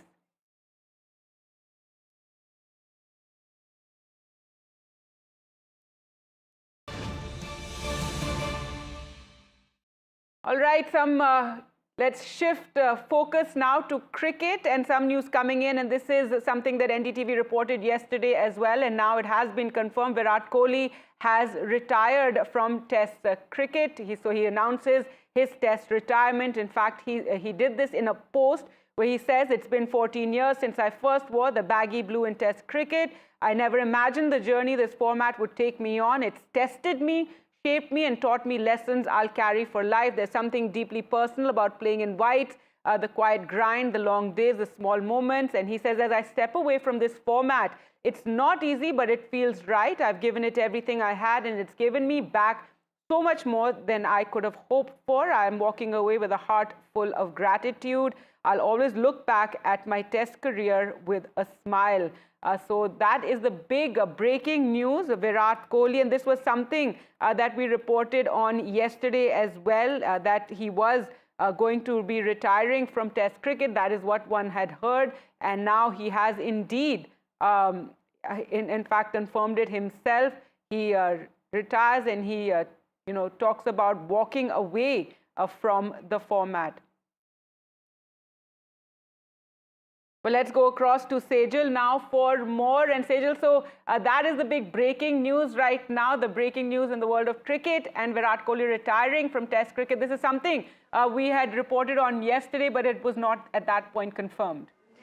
Yes, that's right, Gargi. It's a big breaking. This comes just days after Rohit Sharma took retirement from the Test cricket, and now Virat Kohli. It's been a 14-year-long illustrious career, and Team India has seen great heights with Virat Kohli as Test captain. He has been the biggest supporter of Test cricket, and he has always advertised Test cricket as a form of is the most important format of cricket, and in his retirement letter, he says he never imagined that he would retire from this format, and it has taught him so many life lessons also. But in the past few series that we have seen, Virat Kohli has seen a rough patch in the test format, and remember, he has already retired from T20 internationals, and he is now hung his boots in the Test cricket format. So we'll only see Kohli in the ODI format as of now, and it's the same for Rohit Sharma as well. But talking about Virat Kohli, he has we have won the Border Gavaskar Trophy under him, and the other series that they have played outside India. That's been a big support for Kohli as in building the Team India that has seen great heights under Kohli, and the other championships that we have won under Kohli has been of great importance. He has instilled the pacers that we have currently in the team is all courtesy Virat Kohli, because he has shaped them into big platform players. And now that Kohli is retiring, we will see what the future holds for Indian Test cricket, and who is going to be the next captain. Shubman Gill, obviously the forerunner for taking the captaincy, but with Virat Kohli and Rohit Sharma retiring just before the England series on June 20th, it is going to be a big situation to see that how the new team will take over Team England coming June 20th. Sejal, and while we were reporting how he's written to the BCCI and about his intention to retire from Test cricket, was it something that came as a big surprise? Really, because we have been getting reports that he has already sent letter to the BCCI asking for retirement, but considering the fact that he has seen a lot of rough patches recently in the recently concluded Australia series that Virat couldn't perform, and so that was the reason that he must be thinking about it, and even the same was for Rohit Sharma. So both the senior team members, Rohit Sharma and Virat Kohli, quitting was, I think, on the papers for them. That is the big breaking news coming in right now. Sejal getting us those details. It's something we reported yesterday, as we said, that Virat Kohli, one of India's cricketing greats, was planning to retire from Test cricket, that he'd written to the BCCI. And now that confirmation has come. He has announced it, and he posted on social media with the song Frank Sinatra number My Way. And he talks about how it's been 14 years since he wore the baggy blue in Test cricket, and he never imagined the journey the format took him, and that as he steps away, that it's not easy, but it feels right, that I've given it everything I had, and it's given me back so much more than I could have hoped for. He says, I'm walking away with a heart full of gratitude for the game, for the people I shared the field with, and for every single person who made me feel seen along the way. Sejal, so get us all the very latest on this big breaking news, Virat Kohli retiring from Test cricket, and also there were reactions of dismay among other cricketers when this news first started coming out. Yes, that's right, Gargi. If you look at the Test team currently, after the conclusion of the Australia series, we had seen Ravi Ashwin taking a break from the international cricket. Then we had Rohit Sharma. Then we have Virat Kohli. So it's a big question that where is Indian cricket team headed right now? Obviously there are new players, emerging players like Shubman Gill and Shreyas Iyer. Maybe his return to the whites is also important for India, seen his consistency and his performance. So maybe, but we also had Jasprit Bumrah. He was carrying the team on his shoulder back in the Australia series that we've all witnessed. So it is a great move. It's not a great move for Team India as of now, since the England series is just around the corner. But it will be the new faces that we are going to see will be important to note. All right, with that, we'll slip into a short break, but that's the big breaking news coming in. We're going to get you more reactions to this. Virat Kohli has announced his retirement from Test cricket. Stay tuned.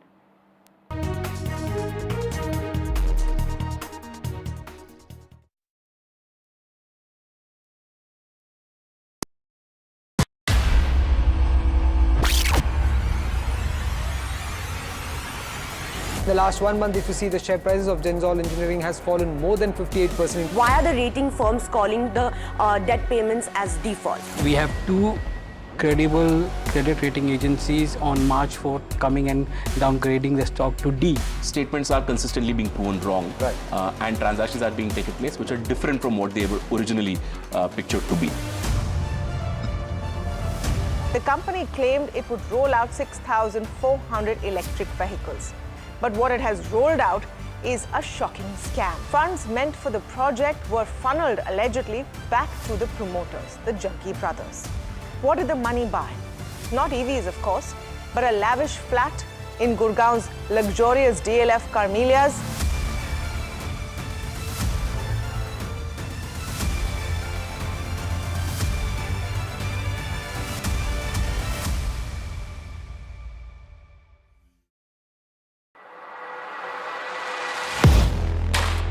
Do you really know the company you invest in? What is the real picture behind presentations and claims? Is the outlook as rosy as the company claims? Know Your Company, powered by NDTV Profit Research, shines a light on the biggest stock market movers.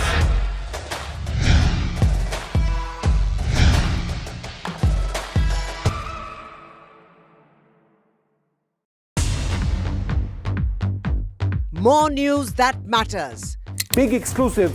Tulsi Gabbard gunned down by Pakistan-backed cowards. When you interact with people on ground, you're able to reflect their sentiments much better.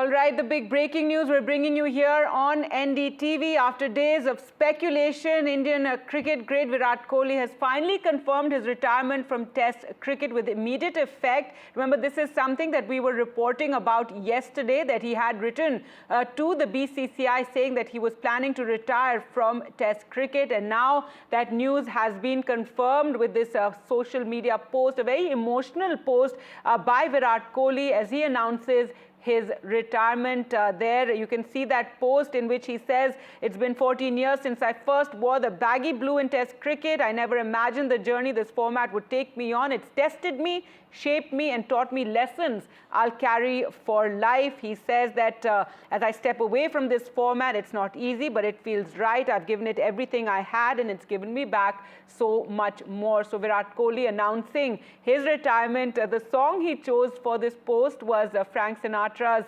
My Way, and he says, "I'm walking away with a heart full of gratitude for the game, for the people I shared the field with, and for every single person who made me feel seen."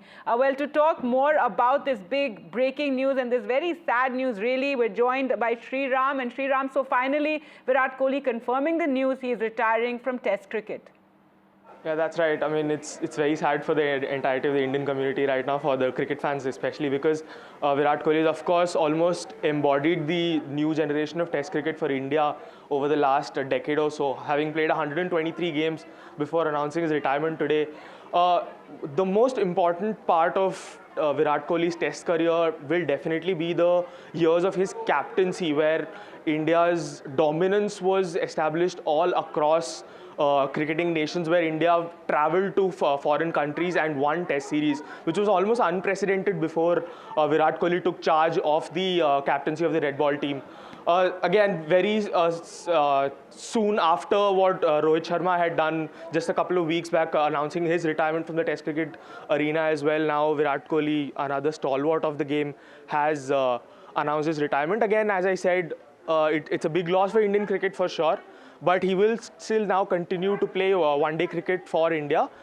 Similar to Rohit Sharma, who will be captaining the side most probably in the 2027 One-Day World Cup as time progresses. As of now, there is a change in guard for India for sure in terms of the Test cricket arena, with Shubman Gill now set to take charge as the new red ball captain for India and to take over from Rohit Sharma, the spot that Rohit Sharma had left. And now, of course, Virat Kohli being the most experienced Test cricketer in the team after Ravichandran Ashwin had also, of course, announced his retirement very recently after the Border Gavaskar Trophy. So a lot of the experienced players in the Test team for India have now announced their retirement, including now Virat Kohli, of course. And this is almost like a message being sent out by the new team management that this is the time for the youngsters to come in. So Virat Kohli, of course, his record speaks for himself. For an average of 46 after 123 test matches played, nearly 10,000 runs, just 700 short of 10,000 runs, which is something that he had mentioned early in his career when he had started playing cricket, Test cricket for India especially, where he had said that 10,000 runs is a milestone that he was playing towards, especially in red ball cricket. He is, of course, one of the absolute legends of the white ball game as well. But of course, in Test cricket, as I said, 700 runs short of that 10,000 run mark, and he has announced his retirement just now. Right, and considering this news had come earlier, we had reported here on NDTV how that he had written to the BCCI. Were there efforts to, make him change his mind? So there were a lot of news rumors coming in that the BCCI had actually reverted back to Virat Kohli saying that he should reconsider his decision. But as the reports were at that point of time, that Virat Kohli was quite firm in his stance on him actually wanting to retire from the game at the moment. As I said, this is just like this is the perfect moment for the team to go forward. Do hold on. We're joined by Charu Sharma, one of the best-known sports commentators of the country. Thank you so much for speaking to us, and your thoughts with Virat Kohli announcing his retirement from Test cricket. Yeah, Gargi, thank you for your generous introduction. It was obviously something where Virat felt the time had come. Now, there can be a fair amount of speculation. There'll be some conspiracy theories and all of that. But Virat is in a position, largely because of his performances and because of his stature, where he can choose to do what he wants. So I don't think he will succumb to any kind of pressure. We should stay away from that. You know, in any sports person's career, time comes when you say, all right, I don't want to go through the torture of the long form game. And whatever else might be the reason, I think he has decided that he doesn't want to go through and play the 5-day game, which does take a bit of toll. One can argue that he is one of the fittest, still, if not the fittest member of the Indian team. So perhaps it's not the fitness aspect that hurts him. It's just much more a question of what more can I give to cricket. Do you see this now as a, with the Rohit Sharma news and now Virat Kohli, generational change coming to Indian cricket? Absolutely, and it happens all the time, Gargi. You know, every few years there's a generational change, and all of us then, the fans and others, speculate, oh, what next, who next? But there's always somebody next, Gargi, and that is the best testament to what's happening to cricket in India. There are so many young, hungry, talented cricketers who can take anyone's place. In fact, there are 3 or 4 jostling for every space in the Indian cricket team, and that will continue. There are many others bursting through. With no disrespect to Virat Kohli, he's been at the forefront of India's achievements in Test cricket, and he still could perhaps be the most significant member of the team. But there are many others coming through. About how he's taking this decision when he's right at the top and in his game, but there were also some sort of testing times or testy times rather for Virat Kohli in these last couple of years, even when it came to BCCI, even it came to the public commenting on his fitness, his cricket. Never his fitness, Gargi, to my knowledge, but yes, there was in fact, not the last couple of years. He quite resurrected himself in the last 1 year or so. But there was a large 3-year gap in his career, which was not very flattering about 2 years ago. So say from 5 to 3 years ago, where he couldn't buy a run in any form of the game, didn't have a century. So there was a lot of speculation then about his having lost his mojo, but he came back really well. And you are right. I think for the moment, he's on a huge high. And should there have been, I wonder if this was a part of his consideration, should there have been, let's say, a weak performance in England where conditions are always testing, and if he had a string of low scores, people might have then started saying, listen, we had this big drought in your career, 3 years, for 4 or 5 years, and then now it looks like you can't still find the right place outside the off stump, so why don't you go? And maybe he decided that he didn't want to battle that potential criticism and rather go off on a high in terms of test match cricket. All right, Charu Sharma, thank you so much for speaking to us here on NDTV on this big breaking news right now. Very sad news for cricket lovers. Virat Kohli retiring from Test cricket. Let's go back to Sriram. And Sriram, tell us some of the highlights as one of our cricketing greats is retiring from Test cricket. Virat Kohli has had such a stellar career. Starts off all the way from 2014, his first Test series abroad in Australia, for example, where he really came out to the forefront as a Test batter. Of course, at that point of time, Mahendra Singh Dhoni was the Test captain. He wasn't the leader that we saw all throughout the career of Virat Kohli in Test cricket, for example. But in 2014, what he really established in Test cricket was how fiery his attitude was going into bat, and the mountains of runs that he made in 2014 against that really strong Australian side. Of course, he struggled in England in that 3-4 year period as well. But his performances in Australia in isolation have been looked at a lot of times over the past 10 years. Basically, he has dominated foreign conditions, especially in Australia, as I said, in home conditions as well. I mean, his record speaks for itself, as I said, 7 double hundreds, the most by any Indian batter in the Test cricket arena, more than even Sachin Tendulkar for that matter. But at the same time, his captaincy, as I mentioned earlier as well, to go abroad, to win 2 consecutive Border Gavaskar trophies in Australia, to win foreign Test series in England, a couple of Test cricket wins in South Africa and New Zealand as well, and unprecedented dominance at home in Test cricket. So almost for about 7 or 8 years, India had not lost a single test match in India. that goes to show just how dominant the Indian side was in Test cricket under Virat Kohli's captaincy. So when looking at Virat Kohli's Test cricket career, it's not just him scoring 9,000 runs in Test cricket. It's more often than not, it's the captaincy that stands out, and that has been something that has been missing from the Indian side for the past 2 or 3 years.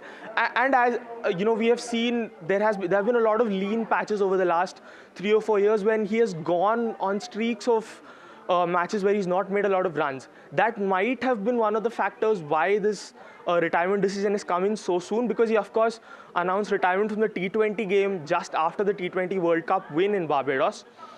But the Champions Trophy was really successful for Virat Kohli, scored a lot of runs, in India of course won the Champions Trophy as well. The 2023 ODI World Cup was also a huge success for Virat Kohli, one of the, I believe, the highest run score in the entire competition. So the white ball game has never been an issue for Virat Kohli, even in terms of form.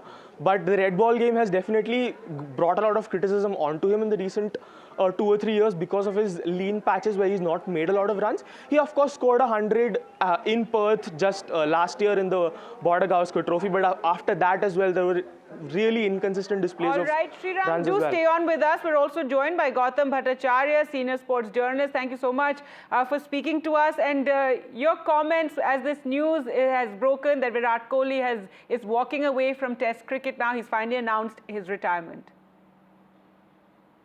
Gargi, I mean, the thing is, it hasn't really come as a surprise. Yes. Because it was in the air for the last couple of days, and then what we got to know was, somebody influential in the higher up of cricket excellence is going to try and convince him. But what we have seen about this man is, he had been pretty decisive in these calls. I mean, when before the 21 World Cup, he said that he's going to step down from the the T20 captaincy soon after that. So he had stuck to that. Then came the other the other captaincy retirement. And last year, after the T20 World Cup success, he was the first guy who spoke up and said that this is the last T20 World Cup that you've seen in action. Rohit followed. Tests have really come in as a surprise because we felt that, me as a sports journalist, I certainly feel there were at least 2 to 3 years of good Test cricket left in him. And as our reporter said, white ball was never an issue. He has been scoring runs in both formats of the white ball. Yes, it is certainly, it will take some time to sink in and stomach. And, 2 legends at one go, going out of such a crucial series in England, it's not going to be easy for India to fill up this vacuum. Gautam, do stay with us. I'm also joined by Rika Roy. But you spoke about, him stepping away. Who fills his boots? Because we're seeing this generational change in Indian cricket. Question for me? Rika? Yeah. Yes, Gautam, go ahead, and then Rika, do step in. Yes. Gautam, go ahead. Yes, see, there are a number of names in the middle order who can, who maybe tried. I mean, he had been occupying the pivotal number 4 position. So I think it's ideal to get KL Rahul up there and bring somebody like a Shreyas Iyer or a Karun Nair at number 5. And, that's what it is. But then again, there are no shortage of incumbents. But how they are going to tune in with the conditions in England, which takes a batter, at least 1 or 2 tours of England to be able to come to terms with the situation. So that's $1 million question. Right now, you have got options in KL Rahul and Shreyas Iyer, who's in form.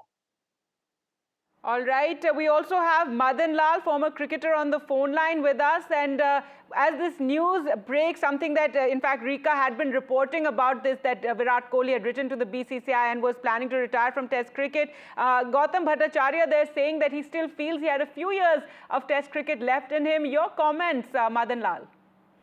Well, I thought, it's a surprise decision for me because I thought he might, take the decision after the England series, But, that's his personal decision. But, like these are the type of players, legends. They always take the retirement. He must consult his family because these sort of decision, it's not easy to take it. He could have carried on for 2-3 years, no doubt about that, because the fitness level he had, the way he was performing. So all these things, but at the end of the day, you have to be mentally prepared to play international cricket. Now I think mentally he said, okay, that's enough. So he said, okay, bye-bye, I'm going in a test cricket. All right. So yes, so there's something about, walking out when you're at the top of your game or when you're ahead. Maybe that is one of the reasons that, we're seeing him step away right now ahead of the England tour. But a few words from you on his legacy in Test cricket and as a captain, because that is something that is really lauded. Yeah, definitely. But as a captain, when he became a captain, I think that's where the selector didn't handle him well, sometimes these sort of players to handle very carefully. Then they drop him as a captain. But legend, if you I'm telling you that he's one of the best batsmen ever produced by India. The passion he brought in on the ground, the way he played, the way he set the example for the fitness, the way he, if you look at Virat Kohli on the ground, he's always bubbling, with catches, if he took a catch, or if he got the run out, or if he just scored 100. He was a different type of character, And nobody had a character before, like Virat Kohli. But definitely we're going to miss him. But at the same time, that's his personal decision. Mr. Badalal, also my colleague Rika with us. She's been following this story very closely. Rika. Thank you very much, Gargi. Madanji, we are coming to you at a time when we have come to know finally that Virat Kohli has announced his retirement from Test cricket. This is something that we have been reporting about over the weekend. He did speak to the BCCI top brass, but BCCI really wanted him to go on and at least play the tour of England. However, Virat Kohli wasn't really convinced.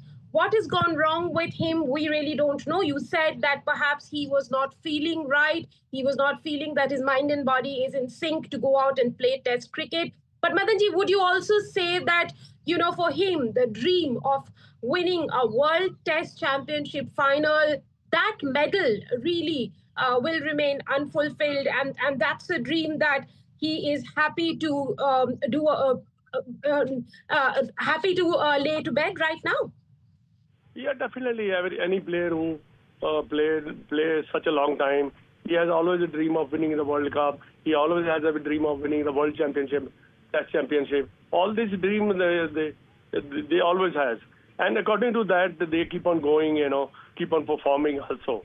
So I think the only reason I believe mentally he was prepared. I'm going to take. I know I have read the last couple of days that he's going to take a retirement. BCCI also tried to convince him, but he didn't agree. So I think that's where he decided, okay, that's it, The legend always goes like this, They say, thank you very much, I'm going. While you say that legends always go, thank you very much, but it's not often in Indian cricket when we see even, legends retiring. Legends retiring like this. I mean, we have seen in case of Mahendra Singh Dhoni, we are seeing in case of Virat Kohli, but these are really exceptions. But, when we talk about Virat the batter in tests, keeping aside what he's been doing in the T20s, English press used a term saying that Virat Kohli has off-stumpitis, which means that he's not being able to position himself well to play those balls outside the off stump. Would you say that really got to him, and that's one of the reasons that he has finally decided to pull the plug on his Test career? Not Rika, dekhiye, that offside off stump, they made a hawa about it, How many centuries he has scored offside off stump? Because in international cricket, when you grow a bit older, that's your footwork is not the same. Your eyes are not the same. But, he has scored number of runs, 10,000 runs. You can't get runs like this. The bowler also knows that if we bowl him on the offside off stump, we might get him out. But at the same time, they got him out also. He has scored also hundreds of runs, scores a lot of centuries and all. I don't think this is the reason. The only reason I believe, I think 36 years playing international cricket, going up and down, that's what might be the mentally exhaustion. Well, we also have Gautam Bhattacharya, senior sports journalist, with us online. Gautam, when we talk about a hole that's created by Virat Kohli, we'll have to call it a Virat size hole.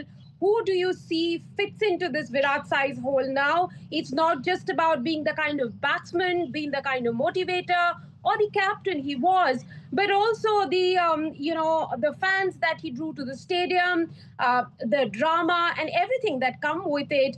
Who really fits into that Virat size hole? Yourself, you have answered the question when you say that it's a Virat gap. It's not going to happen in a day. I mean, we have got a number of incumbents who can step in there, but the biggest thing, again, as you answered, I mean, he had been one of the biggest ambassadors of Test cricket and advocates of Test cricket. I remember a number of years back, there was a talk, ICC mulling that, Test matches are finishing inside 4 days, so let's make it a 4-day affair. So he was one of the staunchest critics of that idea. The evolution of Virat from being an essentially one-day cricketer to one of the, the white ball and red ball giants, and one of the biggest ambassadors of red ball cricket. It's going to be very, very difficult at this point, and it's also a body blow to the hype that you create about this India-England Test series or India-Australia Test series. So right now, it's very, very difficult to think beyond it. As far as taking his position in number 4 is concerned, I mean, there is a Shreyas Iyer who's in form. There is KL. His position can be shuffled around because somebody needs to. That's a very, very vital position. I mean, Sachin Tendulkar used to bat in that spot. Then Virat took it over. So maybe somebody like a KL can do justice to that position for now. As far as to get into his stature, is going to take years for somebody before we get another Virat Kohli. Absolutely. We'll have to wait for a while before getting another Virat Kohli. BCCI has sent out a release saying that it is the end of an era in Test cricket. They have thanked Virat Kohli for his yeoman service. This is the news we are breaking at this hour. Virat Kohli has retired from Test cricket after 14 glorious years in the middle. He's 770 runs shy of 10,000 runs. That would have put him in that vaulted company of all the greats of Test cricket, who also happen to be Virat Kohli's heroes like Sunil Gavaskar, Sachin Tendulkar, Kumar Sangakkara, Ricky Ponting, and the likes. But Virat Kohli probably decided to move away from Test cricket at a time when his mind and body didn't feel like it was in sync to be able to play another 3 or 4 years of Test cricket and win that elusive World Test Championship medal. Virat Kohli, of course, has an ODI World Cup medal. He has a T20 World Cup medal. Shortly after India's win in the last T20 World Cup, Virat Kohli said that he's going to hang up his boots from that edition, though he continues to feature in the Indian Premier League. And every Indian fan knows that Virat has been rocking the run charts when it comes to the IPL. But when it comes to Test cricket, which also is his favorite format, for which Virat Kohli remains as one of the foremost brand ambassadors and very, very vocal about Test cricket, why it should continue the way it is, why it should remain alive, why we need Test cricket, the fans need Test cricket, something Virat Kohli has been very, very vocal about. But Virat says, Test taught me lessons for life. Yes, he has put out a message for the fans, for everyone in the cricketing ecosystem on his social media. That's the message that he has put out on his social media. He signs off at... Right, Rika, you're speaking about, the post that he's put up, and I like the Frank Sinatra song he's chosen for it, My Way. As you and all the other cricket commentators who follow the game very, very closely talk about how they feel he still had a few years left in him for Test cricket, but messaging there saying, my way. So now he's decided to walk out now. But you spoke about, his legacy and the massive Virat-size hole that is left in Indian cricket. But it's not always been so rosy, isn't it? There were a few years, I think 3-4 years ago, when he was facing a lot of trolling, a lot of criticism, negativity as well from the fans, and then he answered back the best way that a sports person can in improving his game and coming back in a big way and now retiring. Talk a bit about that. Well, yes, you're right that the picture hasn't been rosy for Virat Kohli in cricket, and it's not just in Test cricket. For a very long time, between 2019 and 2022, he couldn't get a century for India, and that was really plaguing him. But one must say that Virat Kohli kept trying during that period to show his fans, to show his critics that he still had a lot of Test cricket left in him, and he has now scored 30 centuries in Test cricket for India. And, it's been a phenomenal rate of conversion. He has scored 31 50s, of which he converted 30 into Test centuries. And that itself talks about the prowess of Virat Kohli, the man, Virat Kohli, the batter. In 2018, when India went to England, he was the highest run scorer of the series. He scored 500 plus runs. But, when India went back 3 years later, his performance had gone south. And the problem that he was facing was that he was not being able to position his body very well for the in-swingers and the out-swingers. He was perhaps moving his hips a bit too early. That's what that's what the experts had said. He went back to the basics. He worked with a lot of coaches and mentors to correct himself, but something really was amiss. He was not getting that right kind of position. Even during the last tour of Australia, a country where Virat Kohli really dominated the run charts, perhaps most number of runs Virat Kohli scored against one nation was Australia. But last Australia tour was forgettable for the batting legend. He scored 185 runs in that on that tour, and once again it was the bug of off-stumpitis that really stumped Virat Kohli, and he couldn't get over it. Yes, at 269, that's what he says, number of tests. That's a phenomenal number that Virat Kohli finally signs off as one of India's premier test batter. And as BCCI says, Virat's legacy will continue. Thanks so much, Rika, for joining us on that big breaking news as Virat Kohli has retired from Test cricket. We'll get you more reactions. For the moment, slipping into a very short break.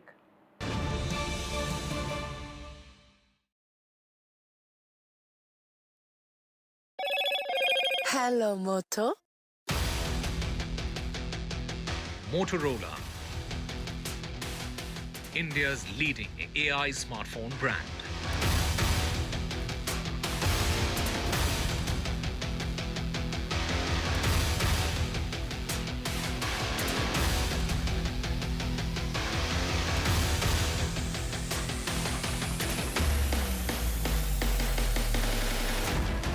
The ceasefire holds along the line of control and international border. The army says no incidents. It's the first calm night in recent days. Top military level talks on the hotline today. India-Pakistan DGMOs will have spoken. Support grows for trolled Foreign Secretary Vikram Misri. The IS and IPS associations back him. Pakistan trolls target Indian officers. A big jump for the stock markets. The Sensex zooms over 2,000 points.